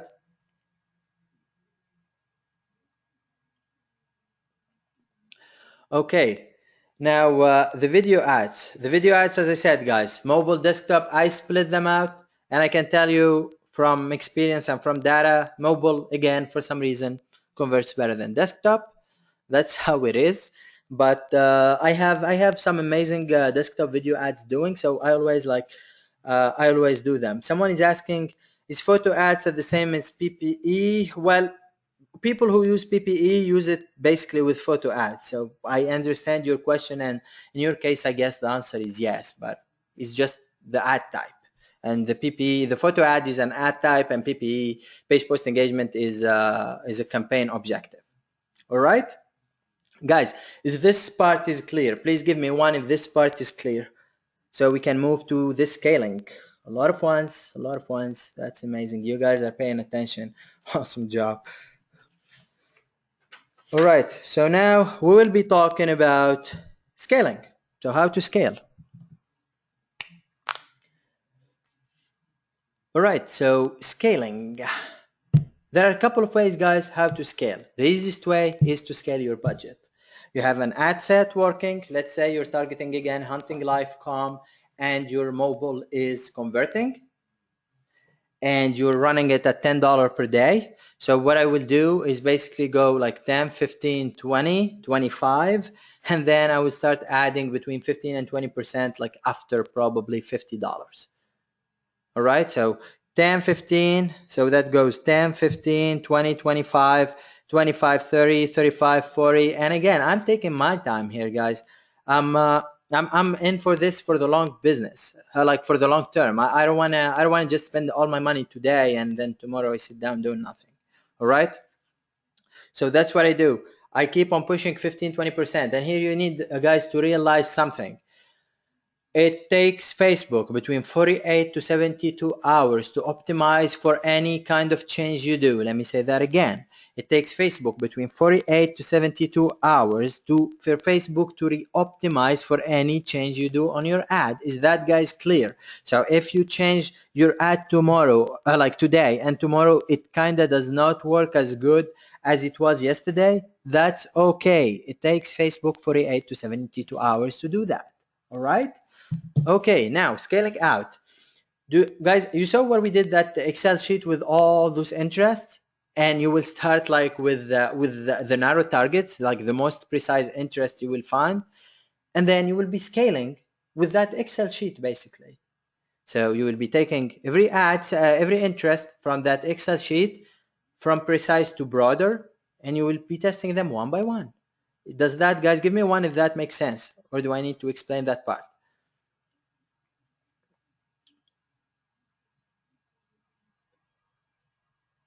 All right. I'm seeing a lot of ones. There are one too.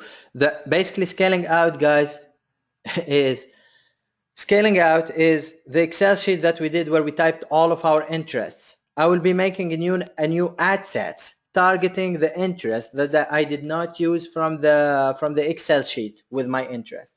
So if I'm targeting like huntinglife.com right now, and I have like 10 interests under Hunting Life on my Excel sheet, I'll be taking those one by one or grouping them together if they are within the same category, and I will be scaling with that. So instead, so if I'm spending $10 per day on an ad set, and every ad set is targeting one or a group of interests, I will be probably having like 10, 15 interests, and that's how I will be spending $150 instead of, and keeping like my budget $10 per ad set.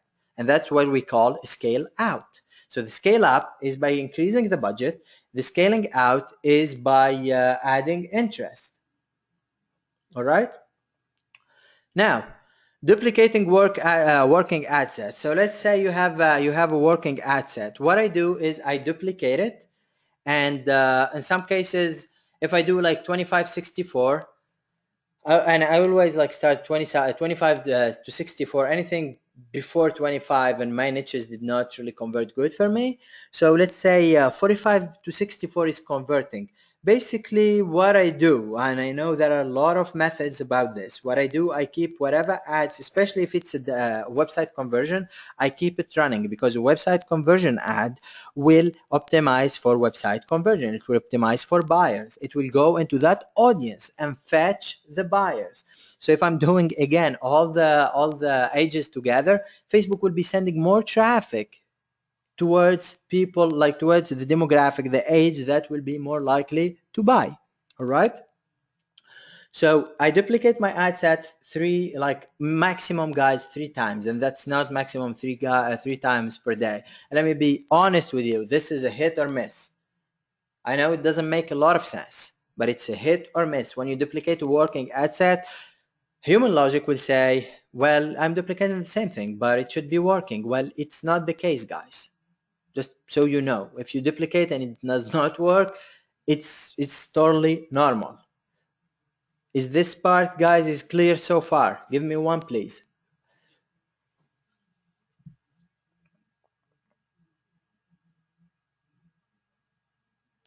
All right. There are like a couple of please repeat. Duplicating the ad set. A lot of questions, guys. Please keep your questions to the Q&A. I promise I will answer them one by one. All right. Now again, duplicating ad sets. It's you go to your ad manager. Actually, let's do this. What is my power editor here? Okay. So my power editor, guys, I'm going to create, like right now, I'm going to create a campaign. So what I'm going to call this, testing hunting test. All right. And if I'm starting, I'm going to start with the clicks to website.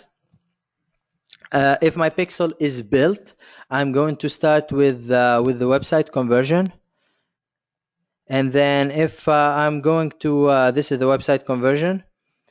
And then you have the video ads, which is again a website conversion. All right.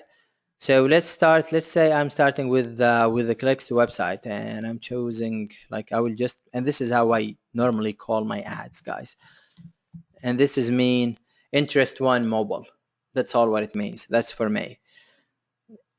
And the ad will be the same thing, interest one mobile. Okay.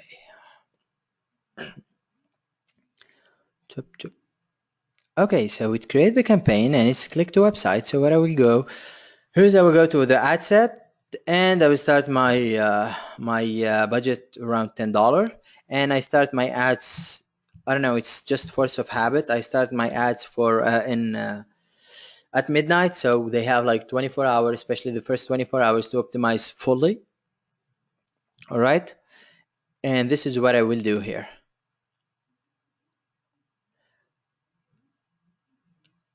And probably I don't know what's slow power editor on my computer. So what are we targeting here? We're doing United States. I'm doing only man for this ad set. I'm doing 25, 65. And what am I targeting here again? Hunting life. It is. Okay. This is amazing. It's smaller than it appears. If I put all, I just want to know. Okay, not a lot of women. Okay, save. All right, see, now if I'm going to do this, do you use Flex? Yes, I use Flex. I will talk about that in a bit. So for mobile, see guys here the difference. Like from if I put the desktop again, I have 58,000. If I take the desktop out, I have 54,000 of them on mobile. This is why I can split test my mobile and my desktop. But if we are going to target only desktop again, some people are on mobile and desktop, which makes sense. Like me, I use Facebook on iPad, phone, and desktop. So the idea here is to split test desktop and mobile. And then once, let's say this one we said mobile, so we will set up this for mobile, guys. And I do not use the audience network yet. I tested, it just did not work for me. And in here, basically all what you need to go, guys, and let's say awesome t-shirts here using okay, so if you want to create an ad, guys, it's really easy. Do I need to go over how to create an ad, guys, or you know how to do this part? Give me no, good, don't know. Create one quickly. No, got it. Keep moving. Okay, basically, guys, for guys who don't know how to create an ad, basically you just guys fill in this stuff. Seriously, the website URL is the URL from your Shopify page. The display URL is what will happen, what will appear in here. Like it even tell you it's display URL. So that's all what there is to it. The text is this is what we use, like limited edition, limited. So limited, actually what we will start with is the question, love your dog, then this limited edition necklace is a must have. We are giving it away for free. Only have to, I'm sorry if I'm taking any typos, I'm just trying to do this fast. Cover shipping and handling. All right, so $9.99, and I will write it down, like you will be paying guys $9.99. All right, that's all what there is to the description. Click the pick to get yours now.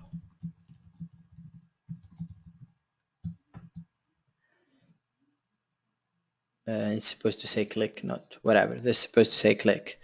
All right, the description, I use scarcity, limited quantity, or limited time offer, limited quantity, act fast, get yours now, whatever. Just like more scarcity to kind of to push people to start. I do not use any call to action, guys.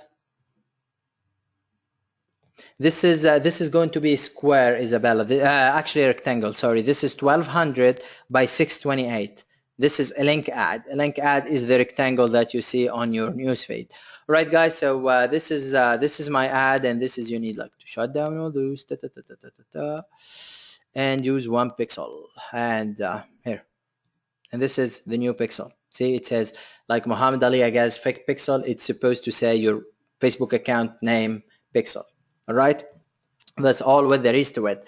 Now what I will be doing is, if I want to make mobile, I will just come here and duplicate. That's all what I do, guys. Just click duplicate and you keep it on the same campaign, and what it will do, it will create a new ad set with the same ads again, and that's all. So you don't need to create it from scratch, right? And again, if I go into this ad set, it duplicated the old ad. There it is. So I have 2 ads who are they're the same, and for one of them I will just go, so this one I will just go and target desktop instead of mobile, and this is how I will start. So 1 desktop, 1 mobile. I will probably take again, if I'm in a new niche, I will start with the most precise interest to start, and whatever is working I will just come and duplicate it. That's all what I will do in the duplicating part. All right, that's all what it is in the duplicating. Is that part clear, guys? Give me one before we move on to the lookalike audiences. All right, awesome, a lot of fun. So let's move forward. Now, lookalike audiences. Do you guys know what lookalike audiences are? Or basically, I will just explain them. So lookalike audiences, as the name suggests, is Facebook will go create a lookalike audience, an audience that looks like wherever the source of your audience. I know it sounds confusing. So Facebook will go and create an audience that looks like your buyers, your clickers, or whatever you're trying to create your lookalike audience from, right? And this is the list from where you can create your lookalike audience. So you can create them from your list of buyers, you can create them from your retargeting audience, you can create them from people who clicks on your website, and you can create them from your pixels. All right, I'm going to show you exactly how to do that right now. So right now I'm and this is an old account. I don't even know if I do have so this was for pitbulls. Okay, so let's say I'm gonna create, first of all, let's create a custom audience, guys. Okay, I have accepted whatever that is. Okay, now back in the days when I say back in the days, like probably 4 or 5 months ago, that's how fast things change. We used to do to build actually the custom audience based on links, all right? But since we moved to Shopify and since Facebook moved to that to the 1 pixel per link and what we call events like the add to cart, the checkout, and all those stuff, all what you need to go what you need to do, guys, instead of selecting people who visit your website, you go to custom combination, all right? And instead of URL, you select event. Again, custom combination, instead of URL, you select event. Here are the 3 events on any Shopify store. Page view, people who click. Add to cart, people who add to cart. Purchase, people who buy. Is this part clear so far? Please give me one. Awesome. Okay, so now what I will be doing is I will be creating one custom audience for each of those. All right, Michael 1E1. All right, so guys, one custom audience for each of those. What I'm trying to do here is I want to create as many sources as possible for me to create my lookalike audiences, guys. And I'm trying to keep this as simple and non-confusing for you as I can. Just you guys get started so you do not get stuck on the technicalities. Again, guys, custom audience, event, you create one for each. So you just like select page per view. I don't want to add any new condition. I just want all my clickers here. And I want them for 180 days, include past website traffic. Doesn't matter if I create like as long as my pixel is installed in my store, it doesn't matter when I actually create the audience. Facebook will take the past traffic. The pixel is there to take all that data. It will be like saving all that data for you. And I will name this actually custom audience page view. All right, and I will click create audience. Okay, that's all what it is. Again, I will do the same thing with add to cart, and I will do the same thing with the purchases. Then what I will be doing once those are creating, so you see here I have like, I don't even know where this showing 700. I didn't sell this website like for the past 6 or 7 months probably. Anyways, okay, so what I will be doing is I will be creating a lookalike audience here. So I created by now, you guys should create your page per view, your lookalike audience, your page per view, sorry, your custom audience based on page per view, add to cart, and purchase. Now what you're trying to create, guys, is a lookalike audience. You click on that, you go lookalike audience. You guys can hear me? Some people are asking, they saying they lost the audio. Okay, people can hear me. Awesome. So let's continue. Okay, so you guys need to create a lookalike audience. You go to create custom audience, you click lookalike audience. All right. Now, again, this is introduced new on Facebook like 3 weeks ago, probably. That's when I first saw it anyways.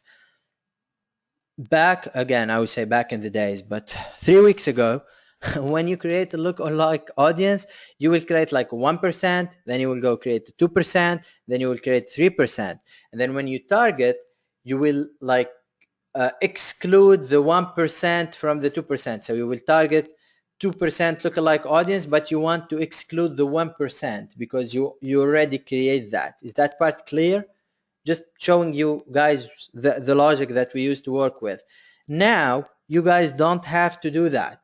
All what you need to do, you see show advanced option here, you click on that and Facebook will create up to 6 lookalike audience all together. So it will create the 1%, then it will create from 1% to 2%, and then from 3% to 4%, and you play with this as you want.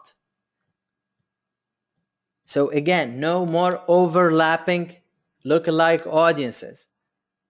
Are we guys clear here? Give me one, please. Awesome, a lot of ones. That's amazing. Okay, now for each of those lookalike audiences, guys, you need to select a source. So when you create source, as you can see, like here I have a lot of stuff. You just select that custom audience that you chose, like the page per view, the add to cart, and the purchase. All what you need to do, guys, you select your custom audience, and what I will start with is 1 and 2% always, and I will have like 1% for page per view, 1% for checkout, 1% for add to cart, and then 2% for page per view, 2% for add to cart, and 2% for purchase. And I'm going to start lose my voice again. Are we guys clear here? Please give me a 1 if this makes sense, so we can move forward, please.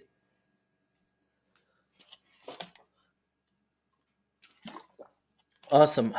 A lot of ones. Someone is asking, repeat that. Okay, I'm gonna repeat that one more time. I know it can be confusing, guys. Okay, so we created the custom audiences. The custom audiences from people who clicked on our website. Then we have a custom audience for people who added to cart, and then we have a custom audience for people who purchased from the website. Thank you, Yvette. Yvette's saying I'm good. Thank you very much. All right, guys, so you have those custom audiences. You created this custom audience, and then what we are trying to do here, guys, we are trying to scale. We're trying to tell Facebook, listen, Facebook, we have money, we need to scale, our products are selling. I'm not content with only spending $100 a day. I want to spend like $5,000 a day. Give me more people, Facebook. And one way to tell that to Facebook is let Facebook do the work for you. So what you're doing is going to tell Facebook, listen, I need you to go and create an audience that looks like people who, 1, purchased from my website, 2, who added to cart on my website, 3, who clicked on my website. Are we clear, guys? Please give me 1. I really can't explain it more than this. Awesome. Amazing. Now all ones there. All right. Awesome. Amazing, guys. Okay, so now you created your lookalike audiences, guys. What I do is when I select my lookalike audience, so if I go into my Power Editor and let's say this will be my lookalike, I will create I will create a new ad set, but for the sake of the webinar to go moving, instead of the interest here, I will delete the interest and I will just go like lookalike something. Okay, so I will go checkouts. You see, I'm creating here a lookalike audience in US based on people who bought. I used to have a pit bull store, and that was one of the mistakes I did. It was the niche was not big enough for my taste anyways. So now instead I have like a full dog store. All right, so those people are on the they look like people who bought on my pit bull store. So those people who bought all kind of products on my Pitbull store, I just told Facebook, listen, Facebook, I need you to go and fetch people similar to these people and give me an audience. This is what Facebook did, and this is in US. All right, now when I will start this, I will not just do it like this. I will kind of target it down with an interest. So I will tell Facebook, listen, Facebook, I need those people. You see, like here, 69 million, that's a lot. Listen, Facebook, give me people who are in that audience, and like, I don't know, Pitbull, I will just think of Pitbull chat. See that? Okay, that's a bad example. And in here, like, I will use something more generic, more broad. So I love Pitbull. I love my Pitbull. All right, and I will add. I can't think of any generic ad right now. Oh goodness. Uh,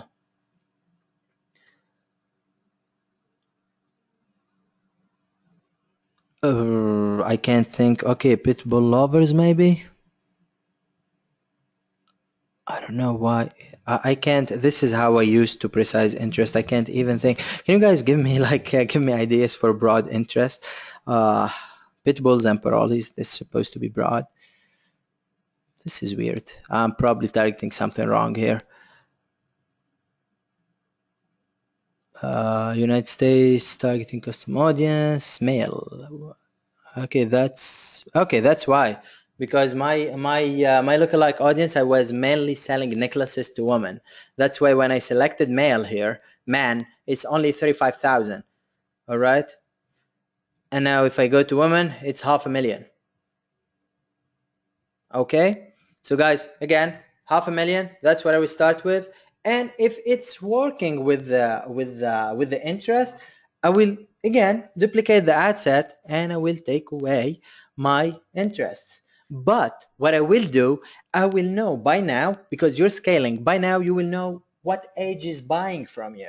All right. So I know for a fact, like the dog niche, or the more importantly, the pit bull, women between 45 to 65 are buying. So I will run like my lookalike audience only to women on 45, 65 years old. Are we guys clear on this part? Please give me one if you guys are clear. Awesome, amazing. This is, again, guys, one other way how we scale. This is how you start spending like thousands of dollars a day on Facebook. So when you see the flashy screenshot from some people, you kind of know what to do. You don't feel lost. All right, so that's, guys, the part of the lookalike that I want to talk about. And different campaign objective, I as explained earlier, guys, like not all the people who like the same interest are the same kind of people in the eyes of Facebook. So people who love like lovehunting.com, there are clickers, there are engagers, there are like website conversion. And this is like the last stuff that I do when I don't really do it often, but when I do it, it mainly work. And let me be honest with you, I don't do PPE like so often because it just doesn't sell for me. It may be me, but I'm giving you what you should be testing in your case. And that, guys, and that ends the Facebook part. Give me one, please, if you have a clear understanding of what you are going to do with your Facebook ads. I'm seeing a lot of ones coming. I love it. Awesome. This is amazing. All right. So, guys, we covered, let's see here, what did we cover? We covered how to figure out a niche, how to figure out product, where to source those product, what to do with your store, how to build like a high converting page, what to do, everything like kind of to get started, where to get your products from China, from US wholesalers, etc., etc., etc. Now you have the choice, guys, either, and listen now, for people watching this, it may, I'm being honest with you, it may get confusing. So if it will get confusing, kind of like scratch what I'm about to say for probably the next 30 minutes, all right? But this is something I do and it makes us a lot of money and I kind of need to show you what I do, all right? But if it gets confusing, guys, just scratch. Stand to Shopify, like keep it with Shopify, all right? Because we do things a little bit differently. All right, moving on. Now, what we do, guys, is we use funnels with physical products. Give me one if you guys know what a funnel is, what a sales funnel is, if you're familiar. Of course, you're familiar if you bought a product online. All the gurus are doing awesome. Everyone know what a funnel is. Now, why do you want to use a funnel? You want to use a funnel basically because by the law of business, and I learned this from like the biggest marketers around, the business that that can afford to spend the more to acquire a customer wins. Let me say that again. He or she who can spend the more to acquire a customer wins. So if me and one of you guys we are in the same niche, we are spending like, we have the same ads, we have the same products. If I can spend $7, like if I can afford to spend $7 to acquire a customer, and you can only afford to spend $5, I win. I will dominate you. You will end up leaving that niche. But again, do not let this discourage you. You will be totally fine on Shopify. Again, like guys, this is what I do, but if it's gonna get confusing, just don't do it. All right? Okay, now moving on.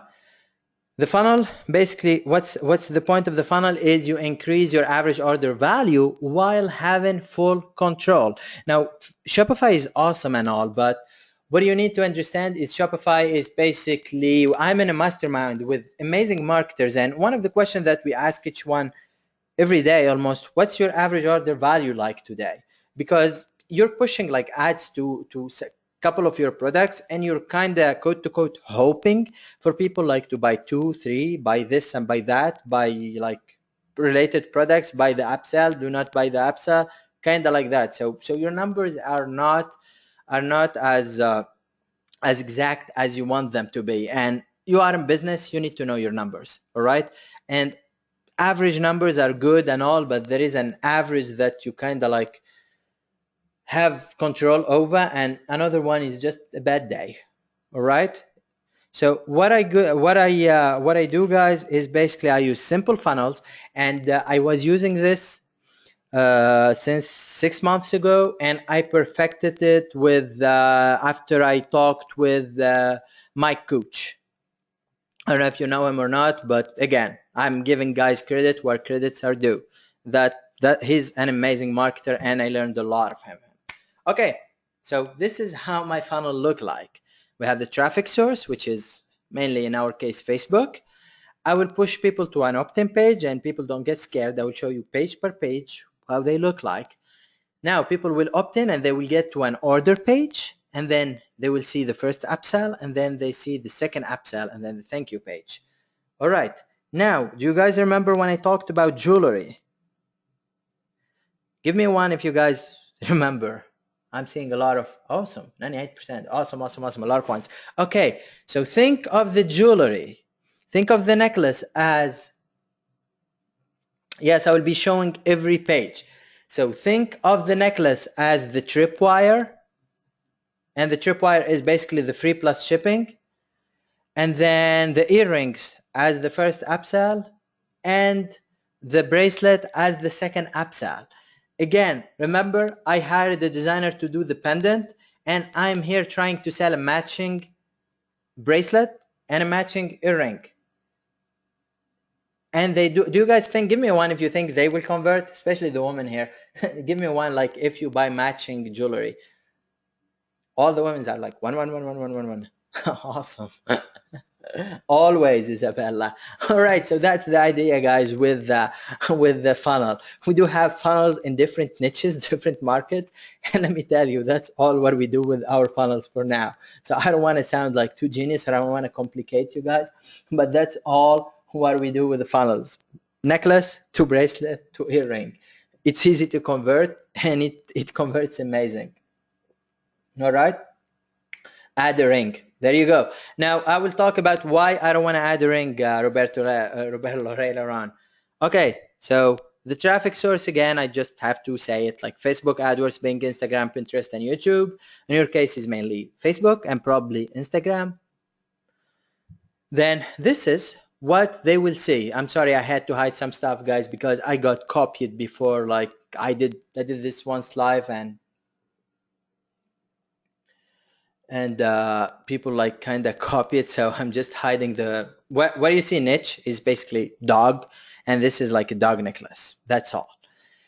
So people click on the ad, they come to this page, they see claim one free necklace, and Okay, I will talk about that in the next slide. I'm actually excited to talk about this.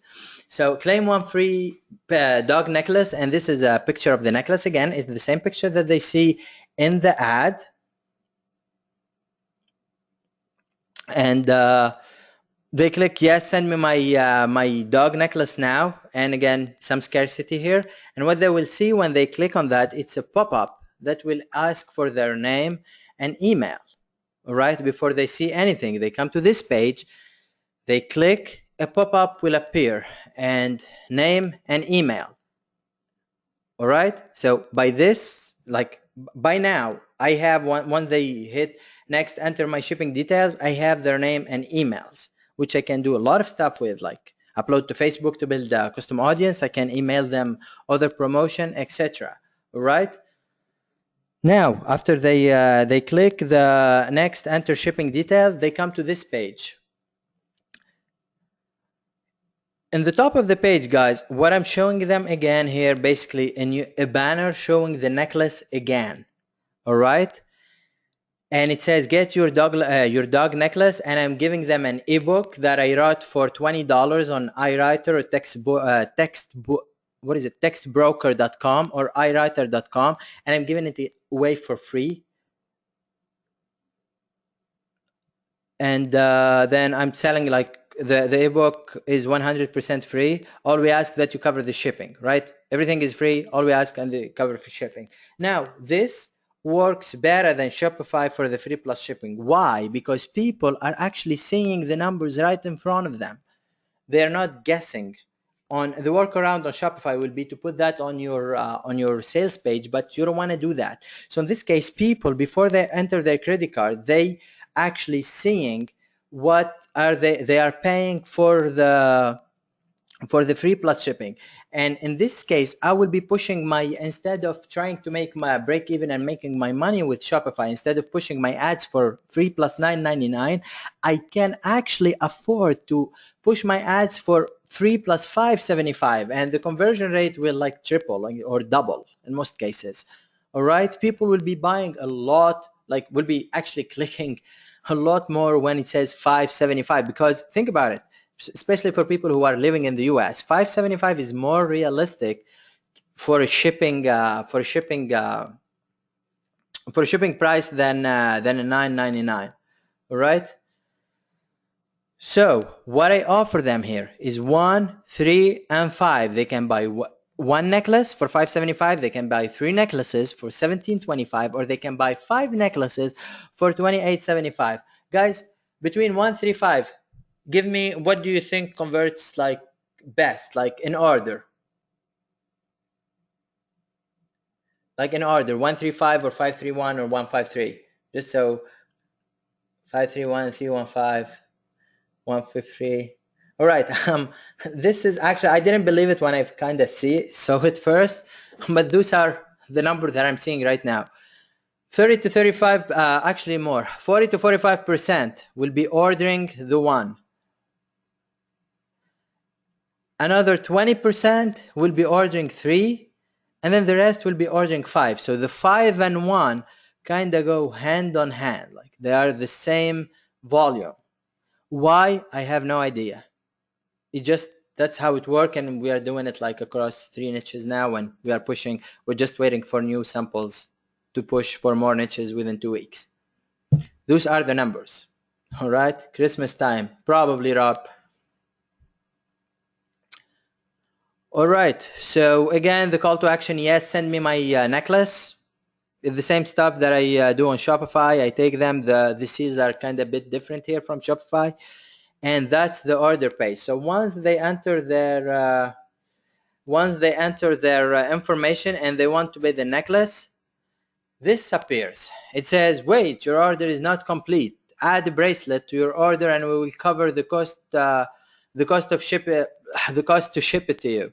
And I'm trying to sell them the bracelet as an upsell. This is just the bracelet image for $16.97, and this is why I can afford to spend more money than when I'm doing it on Shopify, because about 20 to 30% will take the bracelet. All right, and they can say no thank you. but most of them, like 20 to 30, probably 25% will take the bracelet. All right. Now, the second upsell, guys, it's optional. If you do not have it, do not like panic. I start with only one upsell, but basically the second upsell is the same as the first, but instead of bracelet, it says earrings. That's all, like matching earrings. So let me repeat that. So necklace, matching bracelet, matching earrings again. All right. That's all what there is to the funnel, guys. That's all. It's as simple as that. Seriously. All right. And then after that, of course, they will be seeing the thank you page after they pay, whether they like buy one or two or three, whatever, the thank you page, they see it. And in the thank you page, I kind of use it like to add a link on my store, because I will explain what we're doing in big. And you can add a quick FAQ, like people will ask about the shipping time and when will they receive and where you're shipping from, etc. So you want to reduce your customer service emails. So you kind of like want to use the thank you page as an FAQ space. And the way we use funnels, guys, is before we move to the money notes, is I use ClickFunnels to pierce into a niche or market. Now, don't get me wrong. You can do that with Shopify. I just do a little bit of like advanced more stuff. Like I promised you to show you the advanced stuff. So that's what I'm doing. But if this part, guys, is confusing, please like don't do it. Stick to Shopify. It works. It does make us money. But the way we do it is we build ClickFunnels to generate customers, and we build brands on Shopify in the back end. So all those people, because ClickFunnels, again, if we move back, I have all those email lists and here that I can email, and this will convert better because of the 575. I can't afford to do that on Shopify because I have no control over my numbers. I actually cannot know. I have no control. I can know my numbers, but I have no control over my numbers. All right. So knowing my numbers, I can actually afford to spend more on Facebook and to acquire customers faster than the competition. Now, what I do with ClickFunnels, you can't use like what I use is what we call active campaign as an email autoresponder. So I email people, like I email on every step. So let me do that. So people who will enter will enter their information here and do not buy, I will email them. I'll tell them why you did not buy. I will try to to get them to buy. Then people who bought bought the free necklace but did not buy the upsell, I will have them in another list, and I will actually email them and try to get them to buy the upsell. Same thing for the second upsell, guys. So that's as basic as it gets. All right. Retargeting, same thing for every step. Remember when I showed you how to create your custom audience based on events? Same thing, guys, you do for ClickFunnels, and have the same items on your Shopify with the real prices. So I'm going to tell you right now, I'm going to show you what I use. I use this thing. It's called Deadline Funnel, and it integrates with Shopify. So when I tell them this offer is only available for 24 hours, they basically, when they click back on the link, it's gone. It's really gone. So what happened? People will email me, and that's when I send them back to my brand, to my Shopify. And guess what happens? They know I'm serious, and they buy. And they buy like 2, 3, 4, depends on the day, really. And they buy multiple stuff from my Shopify store, and that's how we build the brand. So we're generating the customers. We're generating, more importantly, the data that we will be building that Facebook pixel, and then we will be pushing Shopify and the backside. So if I'm going to give you numbers, it's about probably what, 60-40, 70-30 in favor of ClickFunnels when we are doing things. But the way I do it, it allows me to sell more high-end stuff on Shopify, because business-wise, marketing-wise, you only guys have, and I have to say this, like you only have one, how do you say that? Only you have one time to make that first impression, right? And the way I do it, whether you're doing it on Shopify or ClickFunnels, you guys want to win that customer for life. All right. So your shipping need to be in place. Your products need to be top notch. You don't want your customer to wait 6 weeks, or you can like kiss that customer goodbye, literally. And that's pretty much it, like advice wise. Now, a buyer is a buyer is a buyer. I'm in the dog niche, all right? So if you go to ClickBank, you can find a lot of stuff on ClickBank, like dog training, dog this, dog that. And people who do you think will buy like a dog training? Someone who owns a dog, right? It's the same person that bought the dog necklace from me. So what I will do is I will go negotiate an offer, whatever offer with the vendor, and I'm going to send it as a special promotion to my buyers. And I will be making money with it. Like it's not, buyer is a buyer is a buyer. Do not get stuck only selling like physical products. In the back end, you can sell whatever you want. All right. Pet insurance, wherever you guys like in the hunting, I don't know what do hunters like. We saw the events earlier. You can get affiliate with events. So think outside the box again, guys. And this is something I cannot teach you. It's literally you have to think like you need to know your niche like the back of your hand. You need to understand your niche, the way they speak, the way they buy, the way they behave. That's why I don't want you to be all over the place and having like 17 stores and 17 different niches. All right. One niche, guys. One niche is enough. Just make sure your niche, you do it right. All right. And again, make sure your traffic knows you have a store. We do that by targeting and emails. And that, ladies and gentlemen, put an end to our explanation part. And I'm just gonna take 2 minutes to breathe, and we will do a full Q&A. Guys, that's all what I had to teach you. So if you learned stuff, give me one. If you think it was good, give me one. If you have clarity, give me one. If you think it wasn't good, I'm okay. I have a hard skin. Let the two drop.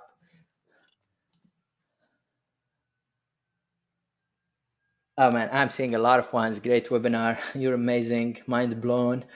Awesome. So guys, I'm gonna mute myself for 2 minutes because I'm literally losing my voice here.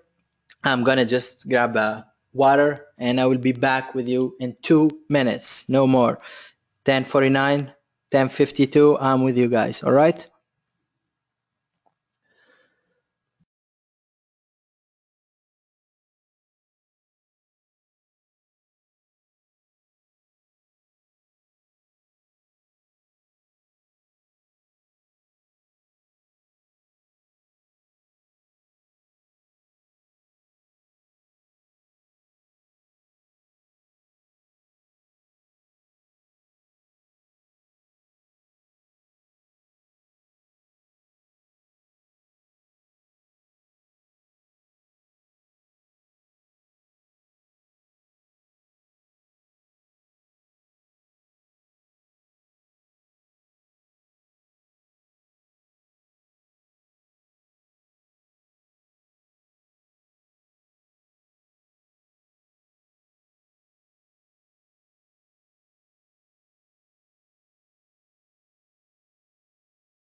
All right, guys, I'm back, and now we will be doing the full Q&A that I promised you. There are a lot of questions coming in, so I will be taking them one by one.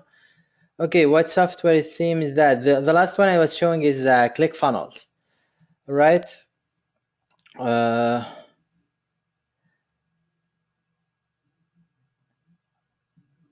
No funnels apps on Shopify. Unfortunately, they do not have funnels yet. Again, Shopify, guys, was created for mom and dad shops and not for marketers.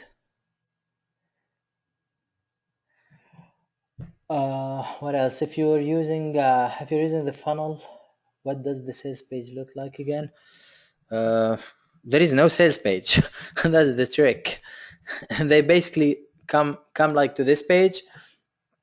They enter their email and they go directly to ship to buy. There is no sales page as in there is in Shopify. All right. What do you use to create the funnels? I use ClickFunnels, guys. That's all what I use. Why not upsell page on Shopify? It does not convert as good as it does on ClickFunnels. The reason being is on ClickFunnels, it's a one-click upsell. It's what we call a one-click upsell. So once they enter their credit card information here, they do not see, like, they see it's 1697, but once they click yes, they are charged. So that's what a one-click upsell is. On Shopify, they get charged after they see all the orders. So it's like 1695 plus whatever I'm charging them for the free plus shipping, and that's why it does not convert as good as one-click upsell. All right. What else here? So your order $15,000 for.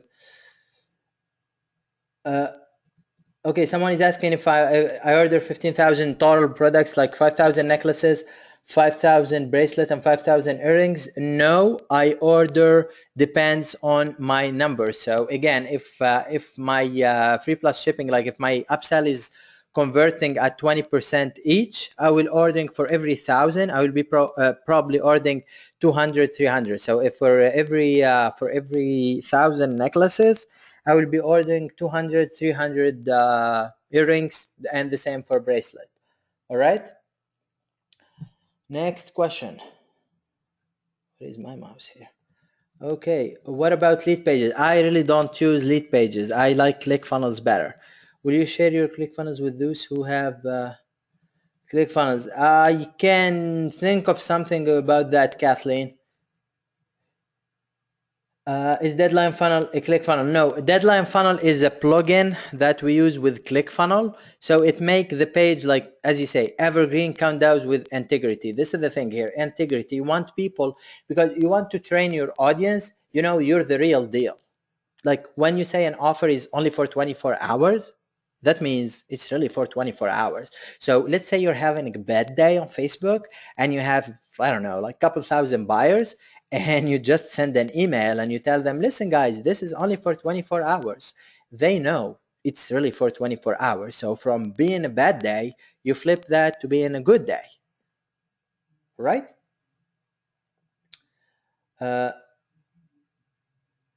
Let's see here. Okay, great webinar, man. Thank you, Michael. Is there ways to export your order history from AliExpress? Not that I know of, Carrie. I know there is an app now lurking around the Facebook groups. I don't recall the name exactly. I know it's a Chrome app. It's called AliExpress something. I would just look around for the Facebook groups. I don't use AliExpress too much, so I'm not really up to date with what's happening there. I don't have purchase event on mine because no one purchased yet. Just need to be activated. Mind blowing. How to fulfill 1,000 orders at once or quickly. All what I do, guys, the guys that I'm using, those guys, they fulfill way more than 1,000 orders per day. Trust me. They can handle a lot of orders. They're like a full team. It's like a real company, guys. You're awesome. Thank you, Carlos. How about using 100lots.com? I don't know what 100lots.com is really. Great webinar. How can I do the custom audience?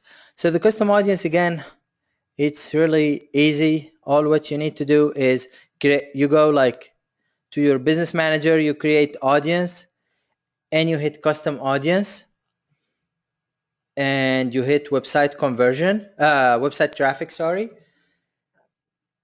And with the new Facebook pixel, you come here where it says anyone who visits the website, and you select custom combination, and then you select event.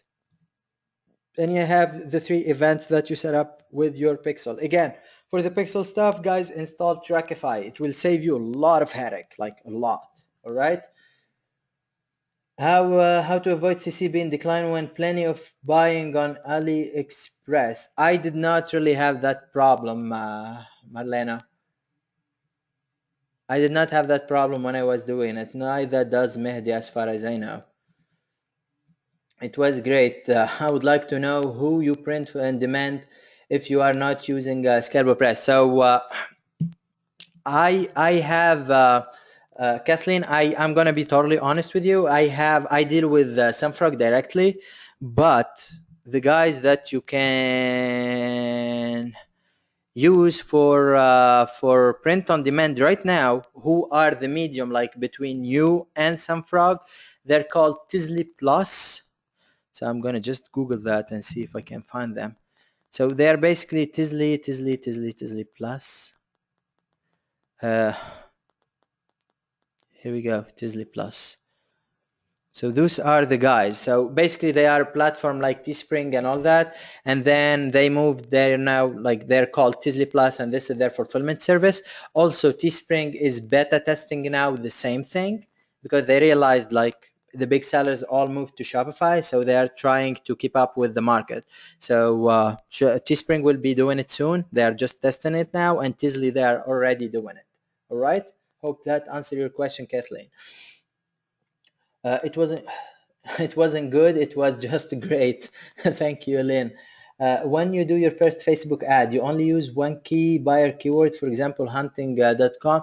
Yes, I will try. When I first try, I will try to use the most precise like interest ever. I will try to be as precise targeted as ever. So just like to make that sale, to start making the sales, and then I will start like to scale broader and broader. All right. Thank you. Some great stuff. A few gold nuggets. Thank you very much, Julia. More than few. Are you recording the Q&A? I'm recording everything. Question: can you explain the purpose of going into so many layers of the audience interest where you said it takes you a whole day? The reason I do that because I want to dominate the market from every interest angle possible. I don't want to just have like, I mean, when I do stuff, even like when I do them, I want to do them. Either I do them at 100% or I do not do them at all. So with me spending a whole day like learning that niche, learning about my niche, going into audience insight, when I'm targeting on that niche, I'm dominating. Like I'm ready to scale. So I will not be looking into audience insight when I know my stuff are selling. Like I'm ready. So if I know stuff are selling, I'm ready to scale like tomorrow, right? I want to be losing time like, okay, so we solved this, now let's wait, oh my god, it's gonna take me like half an hour to do that, then this, then that. I'm just ready. It's just part of my planning. You can do it differently, but that's what I do. All right. Fulfillment by third party company, what are the rates and how you incorporate that into your product cost, also how you keep track of quality in this case? Michael, let me first say that company that I showed you guys, the dollar fulfillment company, they're amazing. And again, I'm not affiliated with them in any way, shape, or form. I'm a happy customer. And it's owned by, he became a friend of mine. His name is Jason Masak. They're based in Seattle. And it's like amazing. But the quality, when I send them the report today or they go through ShipStation, my products are fulfilled the same or next day. So I actually receive my tracking number the same or next day. And how I incorporate that on my product cost is just I use complicated Excel files that I paid people like to do for me. So basically I hired people on Upwork and I talked with them and I explained what I do, and they created all those kind of weird formulas that they're just plug and play. That's all. All right. Because some say use 30 keywords.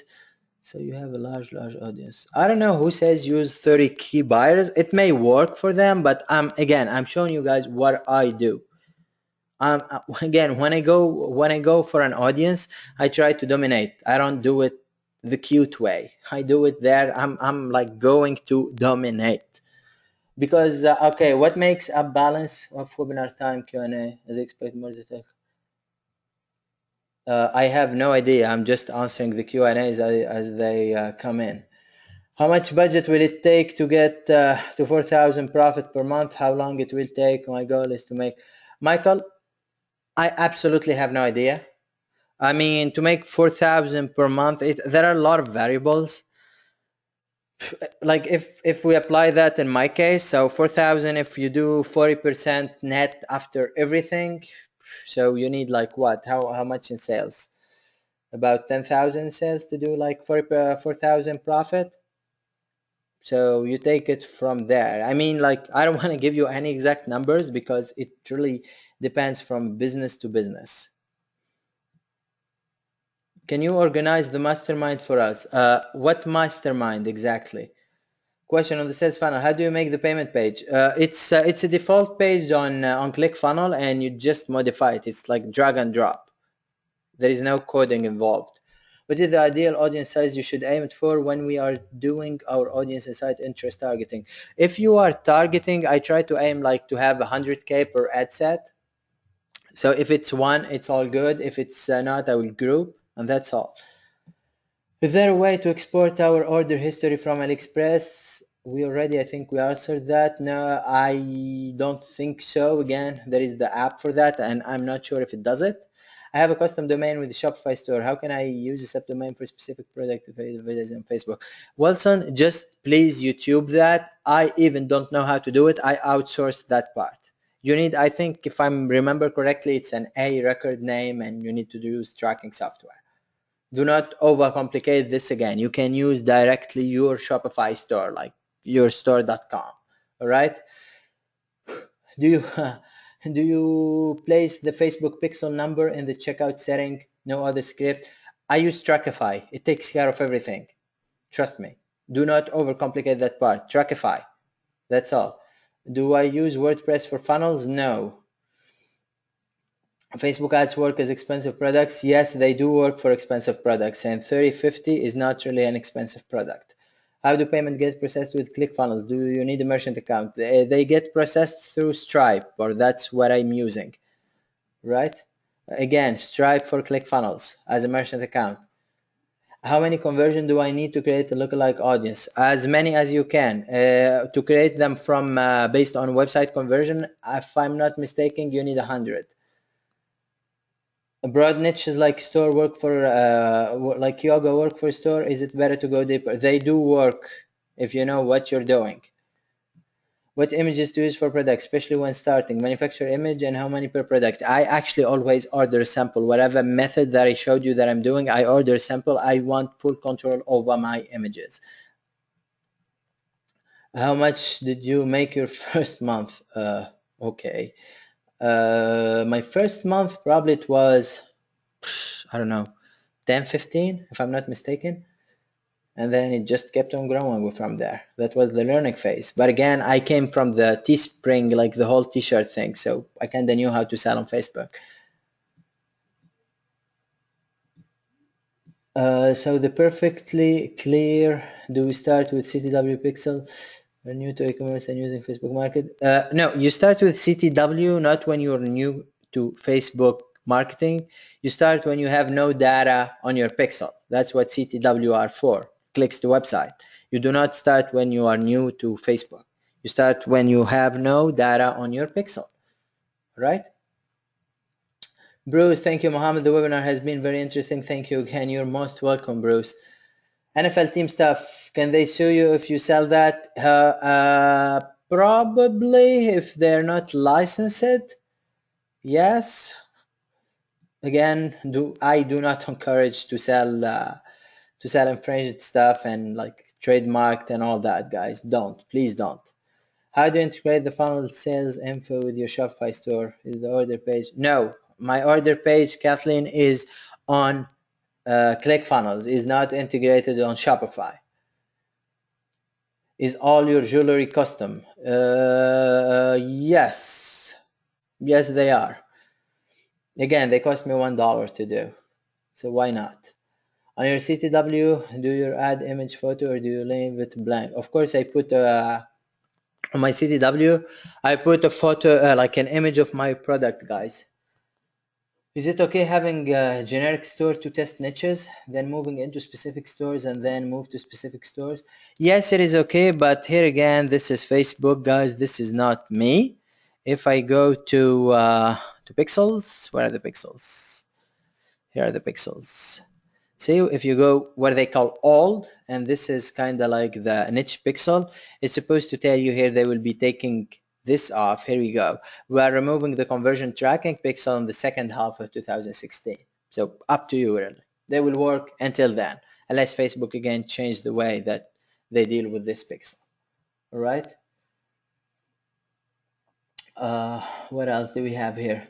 According to you, what are the top converting themes? I started with a custom theme, really, and again, that was my friend's theme, and I modified it. Okay, someone is confused about the process for custom-made objects. Okay, so the step one are custom-made object. One, you find the niche. Two, you contact the jeweler. Create the design.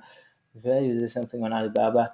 Okay, so step one is you figure out what kind of design you want. So you find like models. Step two is you post on Upwork to find a designer. Step three, she will or he will send you an STL file or AutoCAD. Step four, you go on Alibaba.com and you set up a quotation.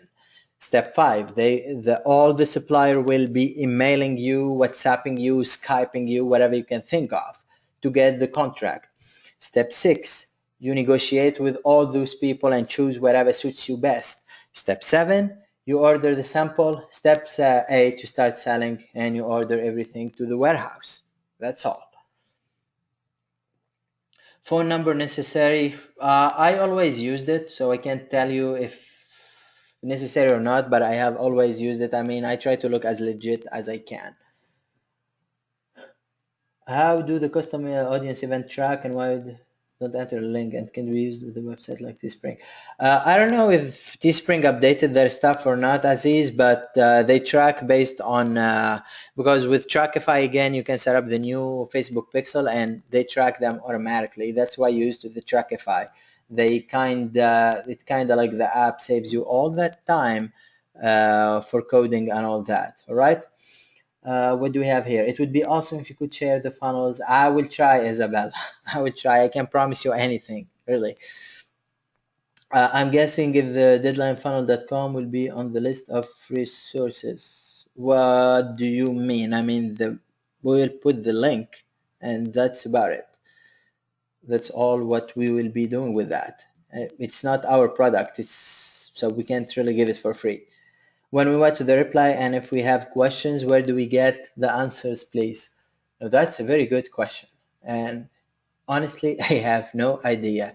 We will think out of something and we will send it within the email. We will take care of you. Don't worry. Worst case, you guys can just hit me up on Facebook. How many Facebook accounts can you have? I have, I think 6 or 7. 7 on my case. So don't overcomplicate, and you don't need a lot of Facebook account. Again, guys, do not overcomplicate this. You need one account, one niche store, and start making money. Do not overcomplicate this. What is your ideal target audience size for Facebook ad? Again, I try to keep it around 100K, guys. Any tips for newbies targeting this $100 a day from single Shopify store? Any tips for newbies who are targeting for at least $100? Again, we went through like the whole scaling, how to scale, guys. Rewatch that part. Like, I can't explain it really more than that on how you spend more money. Can you go into greater details on the difference between link and photo ads when you use one and another? Okay, so the link ad, the link ad is basically, guys, the rectangle ad as someone mentioned. So this is the link ad. What is the link at? And it's supposed to show a picture here. Here we go. This is supposed to show a product picture. I just don't have any images right now that I can show. So this is, guys, the link ad. This is what it looks like. This is the what you see mostly in your newsfeed. Now the photo ad is that rectangle thing, 1200 by 1200 pixel, and the copy, it will be on top of the ad. So it will say like, love your dog, then this limited edition necklace is a must have, we're giving it away, blah blah blah, then get it here, and the link to your store. That's the only difference. Now I prefer using link ads because they build my my audiences faster and the clicks tend to be cheaper, but you can also use photo ads and they do convert. All right. Do you have an upsell system work with JVZoo and optimize? I have no idea. Why would you do JVZoo for physical products? People say they have 50K in sales on Shopify in their first month. This can be a beginner. Actually, they can make 50K. Listen, I have seen Larry asking if, like, basically if it's true, people making 50K in their first. I have seen it happen, guys, especially people who are coming from the t-shirt space. For them, it's just a transition from third-party platforms to their own Shopify stores. And I know people doing that per day. All right. Can you explain the purpose of going into so many layers of the audience interest? Again, the purpose is to dominate the niche, guys. The purpose is not to start with all those. The purpose for that, like to do so many layers in the Facebook, is to actually dominate the niche from every angle and every interest possible. That's all what there is to it.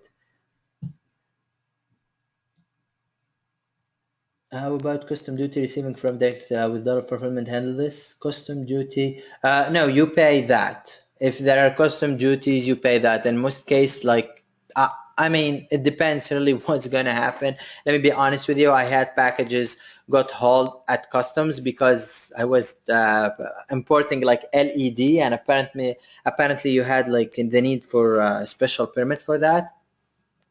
I just didn't do my due diligence, but everything else has been fine so far. So again, do not overcomplicate this stuff, guys. Seriously, I have shown you what I do in real life, right? Okay, any tips on Instagram ads? Yes, I did not want to cover that because I did not want to confuse people, but Instagram ads, think video ads. They work awesome. So whatever video you're doing on Facebook, shift it to Instagram ads and thank me later. Danielle is asking, I guess, quick question, once the order is coming through Shopify, how do you get the dollar fulfillment? Up to you. If they can set up the app called ShipStation where everything is automatic, or you just send them an Excel report every day by email, and that's all what there is to it. All right. Someone is asking which niche is to bet, jewelry or dog niche, especially now there is Black Friday coming this week. Okay, let me make this clear. Jewelry is not a niche that you want to get in when you're first starting. Now, jewelry is too broad. If you are selling dog jewelry, if you're selling nurse jewelry, if you're selling a hunting jewelry, that's a product within the dog, like within the whatever niche you choose, right? You don't want to sell like just design jewelry without like having any shape for whatever the niche you want, right? I hope that makes sense, Michael. You don't want to be like the next Blue Line, or what is called the Blue Nile, or Tiffany and CEO and all that. You want to like keep it simple. You want to target people with the jewelry that is related to their niches, all right? Where your profit? I was wondering where your profits are coming from. Custom made from jewelry product, but at least are you still doing AliExpress? Any other niches you're doing? I'm doing. I'm not doing anything from AliExpress. Most of my things are basically stocked.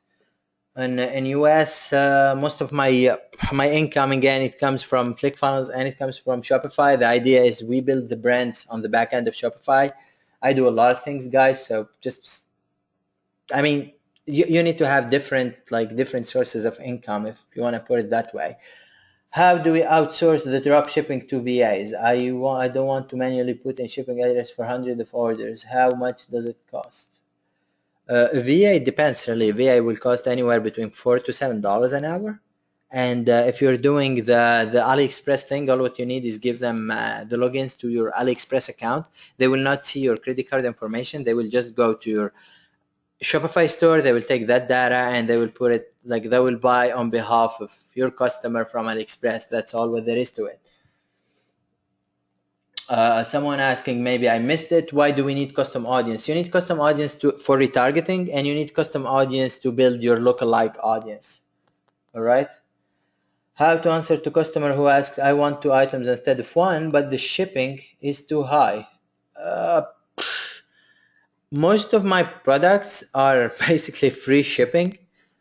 So instead of me selling like 20 plus $4.95 shipping, I will just sell it for $25. Just like to keep things simple for me.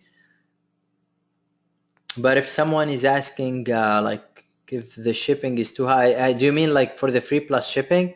They just buy one. And again, if I'm doing it in ClickFunnels, they do have 24 hours to buy it through ClickFunnels. If they think they're expensive, in 24 hours they will be buying it for full price on my Shopify store. That's all. Here we go. Can you explain the purpose of going into so many layers? We answered that already. What's the app for the reviews? It's called Yotpo. So I'm seeing like a lot of repetitive questions. I'm just trying to skip, guys. Will you go into so much detail if you were selling t-shirts? I mean, I personally never done it, but I have like 3 friends who probably sold around 10,000 of every t-shirt. So that's like, if you put $20, that's like $200,000 in sales. So will I go into much effort? Absolutely. If I want to dominate, oh yeah. How do you manage custom design stuff in Alibaba? Like how to do easier now if others copying? Chiffon, this is something I really like. I do it, and you can hire. There are people who will, like companies who will look for people who copycat like your products, but I just don't do it. I just focus on selling, and that's all. Danielle is asking if I do have niche stores or general stores. I only have niche stores. So I have one store per niche, and every store has its own Facebook account. So that pixel is like only for dogs, or only for hunting, or only for fishing, etc. Okay, Jeffrey, thank you very much. For whoever asked, I think it was Kathleen, for the Chrome app, for the product importer, it's called Ali. That's ALY. It's a Chrome extension, guys.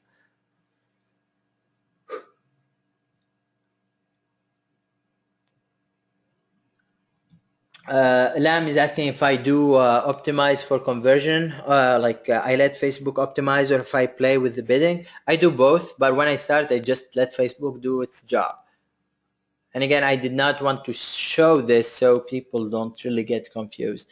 Trust me, I made a lot of income with just letting Facebook do its job. Do you recommend hiring a professional designer to set up your first Shopify store? What level plan would you recommend? I'm using that, I think it's the 29 plan, like the second one, or whatever, how much that is. And I cannot code, I cannot design, I'm really bad at them, so I just hire people. I hire people who are better than me to do stuff, guys. Isabella is asking what kind of promotion I'm using for Black Friday. So basically on Black Friday, you will be firing all your ads with the Black Friday banner, a Black Friday banner on your Shopify store, email with the Black Friday promotion. It's just to try to show them that you are doing Black Friday as much as you can. Right, more question coming in. Can you please go back into the custom product design part? How exactly do you do this? Where did you get your inspiration from, and so on? Basically, if I'm selling something, here is like on the dog, I will go to watch count. and I will see what people are buying, and I will try to do something that kind of looks like it, but is not the exact copy because I don't want to get sued. And then what I will do, I will go to Upwork.com. What is that part? Here we go. I will go to Upwork.com. I will post this. Bunch of designers will apply to this job. I choose one. They will create the file, and then I will go to Alibaba.com and I will set up a quotation. So I will go to Alibaba and get quotations now. It's asking me to log in. Okay, so get quotation now, and basically that's all what I do. And people like Chinese sellers will start to contacting you, and you just need to negotiate with them. What is that thing here? Like different prices, different materials, and it's all just negotiation from there. It's not marketing anymore, right? Do I charge customer for tracking, and do you always use tracking? I always use tracking because again, I want those customers to be happy. I want them to have the best experience they probably can have on my stores, and that's how I get them to buy again from me. And it cost me like $1 more. So in the long term, I'm winning, and I do not charge the customer for tracking.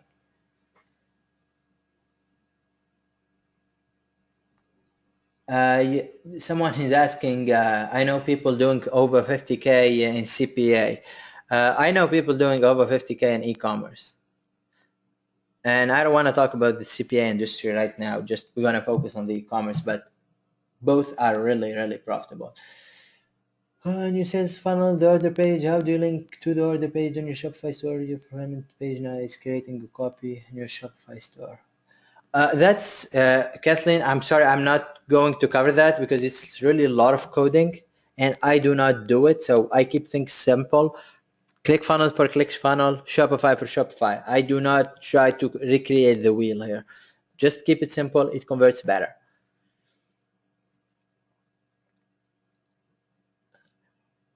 All right. So do you know if this upsell system work with JVs? Again, I don't know why you want to do this on JVZoo, but I have no idea. Isn't the market for free plus shipping necklaces getting too saturated? I don't know. I'm making money with it. So I don't know. Probably the niche you are in, it was saturated, but a new design will open a new people to buy that product. There is no such thing as saturated market. I don't believe in that anyways. I was really confused with the price for custom-made object. I just recovered the custom-made object. Alex, let me know please if you want me to repeat that, but I just recovered it like 5 minutes ago.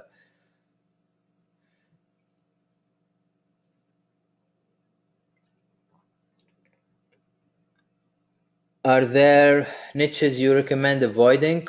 I can't think. Well, niches that are against Facebook terms of service. So anything like smoking, vape, adult,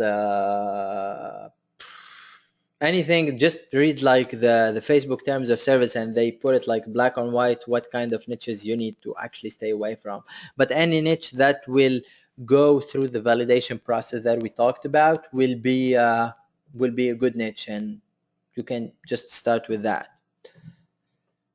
All right, guys, we are going into 4 hours and a half here, so I'm just going to ramp up those questions. I know a lot of questions are still coming, so we're gonna do quick this up.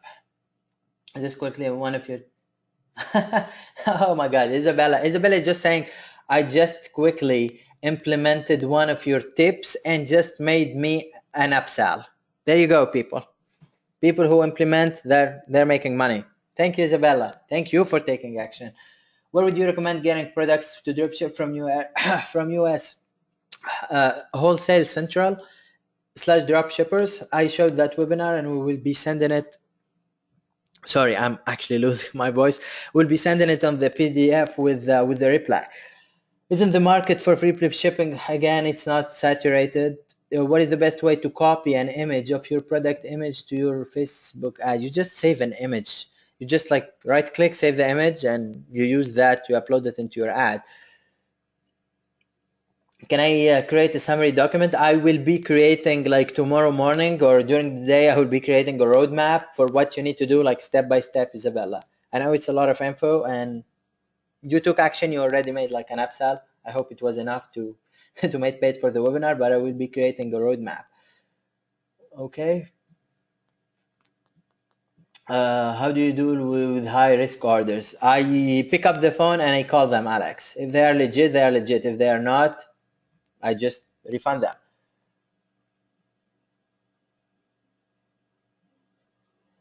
What's your product lead time on the item? So from the moment I send, like I get the designer, this is Miracle, asking about the time that it takes. So from the moment that I choose the design on watch count, whatever, and I send to the designer, then to China, all that. So from that till I get the sample, it takes like about 5-6 weeks. But every time we do that, we make like 5-6 figures. So it's really worth the wait. So it takes 5-6 weeks. And how I plan new designs, like I know, like I'm starting, when I start to see my product fading and people like getting bored of my product, like, and they are not seeing it, like they just keep on seeing it, say it again, and the conversion rate are dropping, that's when I will move with another chipwire. I need to be keep building that thing, like different tripwire. If you guys are used to, and this is in the digital space, if you're Miracle, I'm sure you're used to digital marketer, and you will see like Ryan Dice using different tripwires, and that's what we actually do with physical products. So different products for free plus shipping, and we build everything in the back end. All right. How do you find what to target? Again, I do not do custom jewelry. I do custom jewelry for a niche. So I target the niche. I do not target people who like necklaces. I target people who like hunting or dogs or yoga or whatever. Right?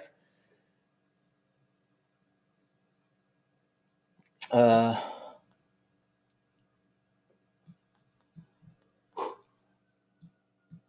what are we seeing here? I'm seeing a lot of questions being repeated, so I'm just trying to get through them.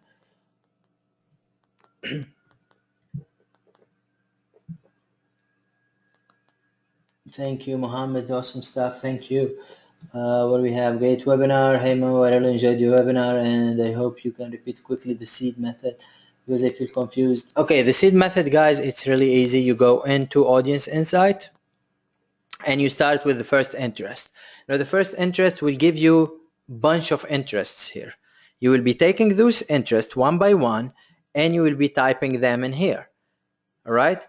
Then you will be taking each and every one of those interests, and they will be the second layer, seed interest. So if we did this for North American Hunter, and this is my first interest, I will be taking this, and the second layer, this will be the seed interest. That's all what there is to it. And I will do it like over and over and over and over again until I feel like, or until my interest start overlapping. So I secure the niche secure. I kind of dominate my niche, at least from the Facebook ads angle. All right. So guys, I went through all of the questions, I think.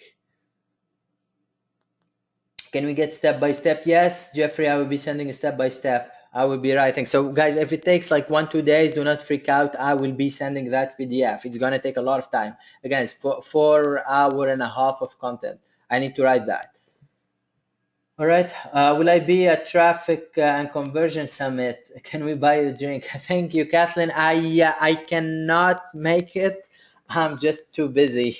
Sorry, but I make sure like to buy the replays to watch them. I learned a lot from that convention. Ryan Dice is awesome.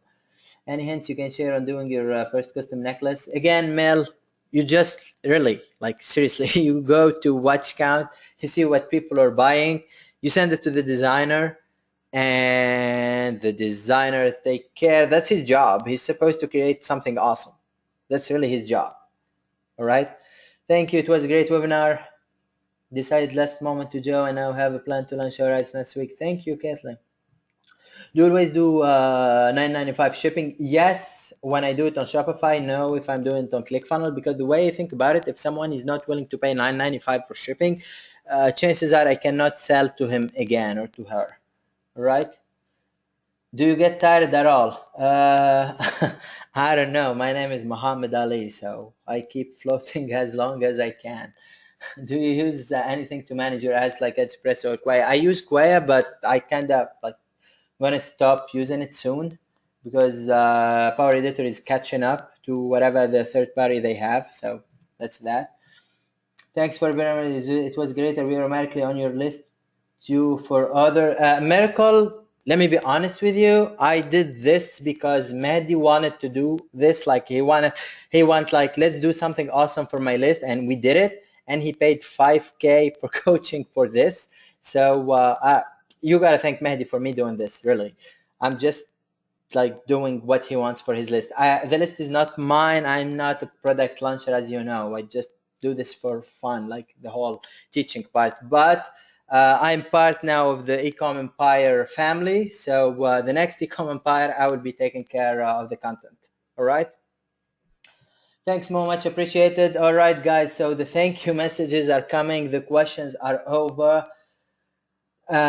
Thank you guys again. One last question. Have you ever seen good conversion from 16 to 21 years old? Alex, if you think about it, people in US from 16 to 20 years old, they don't have credit cards and they are broke college student. Ask me how I know, because I was a college student. Noodles and whatever that expression is. All right. Michael, you do not search necklace on watch count, you search niche necklace. So hunting necklace, dog necklace, cat necklace, yoga necklace, etc.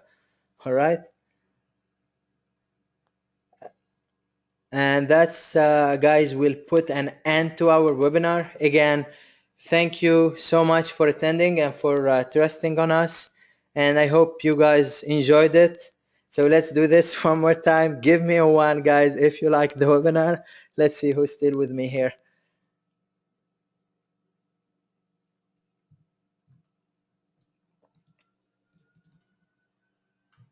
Okay, and oh my God,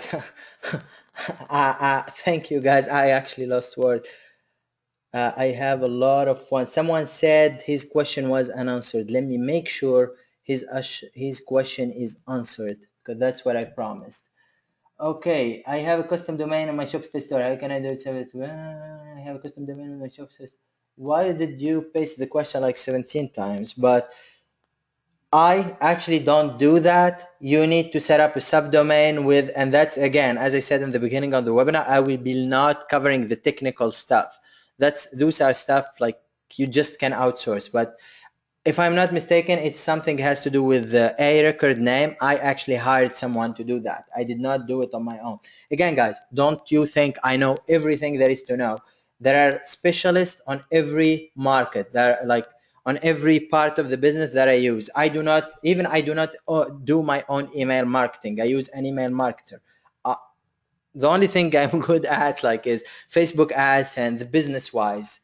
That's how you grow, guys. That's what you need. Moving on to build that A team. All right, you cannot do it on your own. So those are the closing words again, guys. Thank you so much. Over 4 hours 30 of content. I hope I didn't bore you much. I hope you liked the webinar. And if you have any questions, guys, you can add me on Facebook. You can ask your questions. Again, what is my Facebook? I don't have my Facebook open. Here is, that's me on Facebook. That's me, and a lot of people actually, they're adding me. So you guys are welcome to add. Just, you can ask your question. I can answer them live. I can answer them on Facebook. Just bear with me if it takes me some time to answer, because trust me, I do receive a lot of messages per day.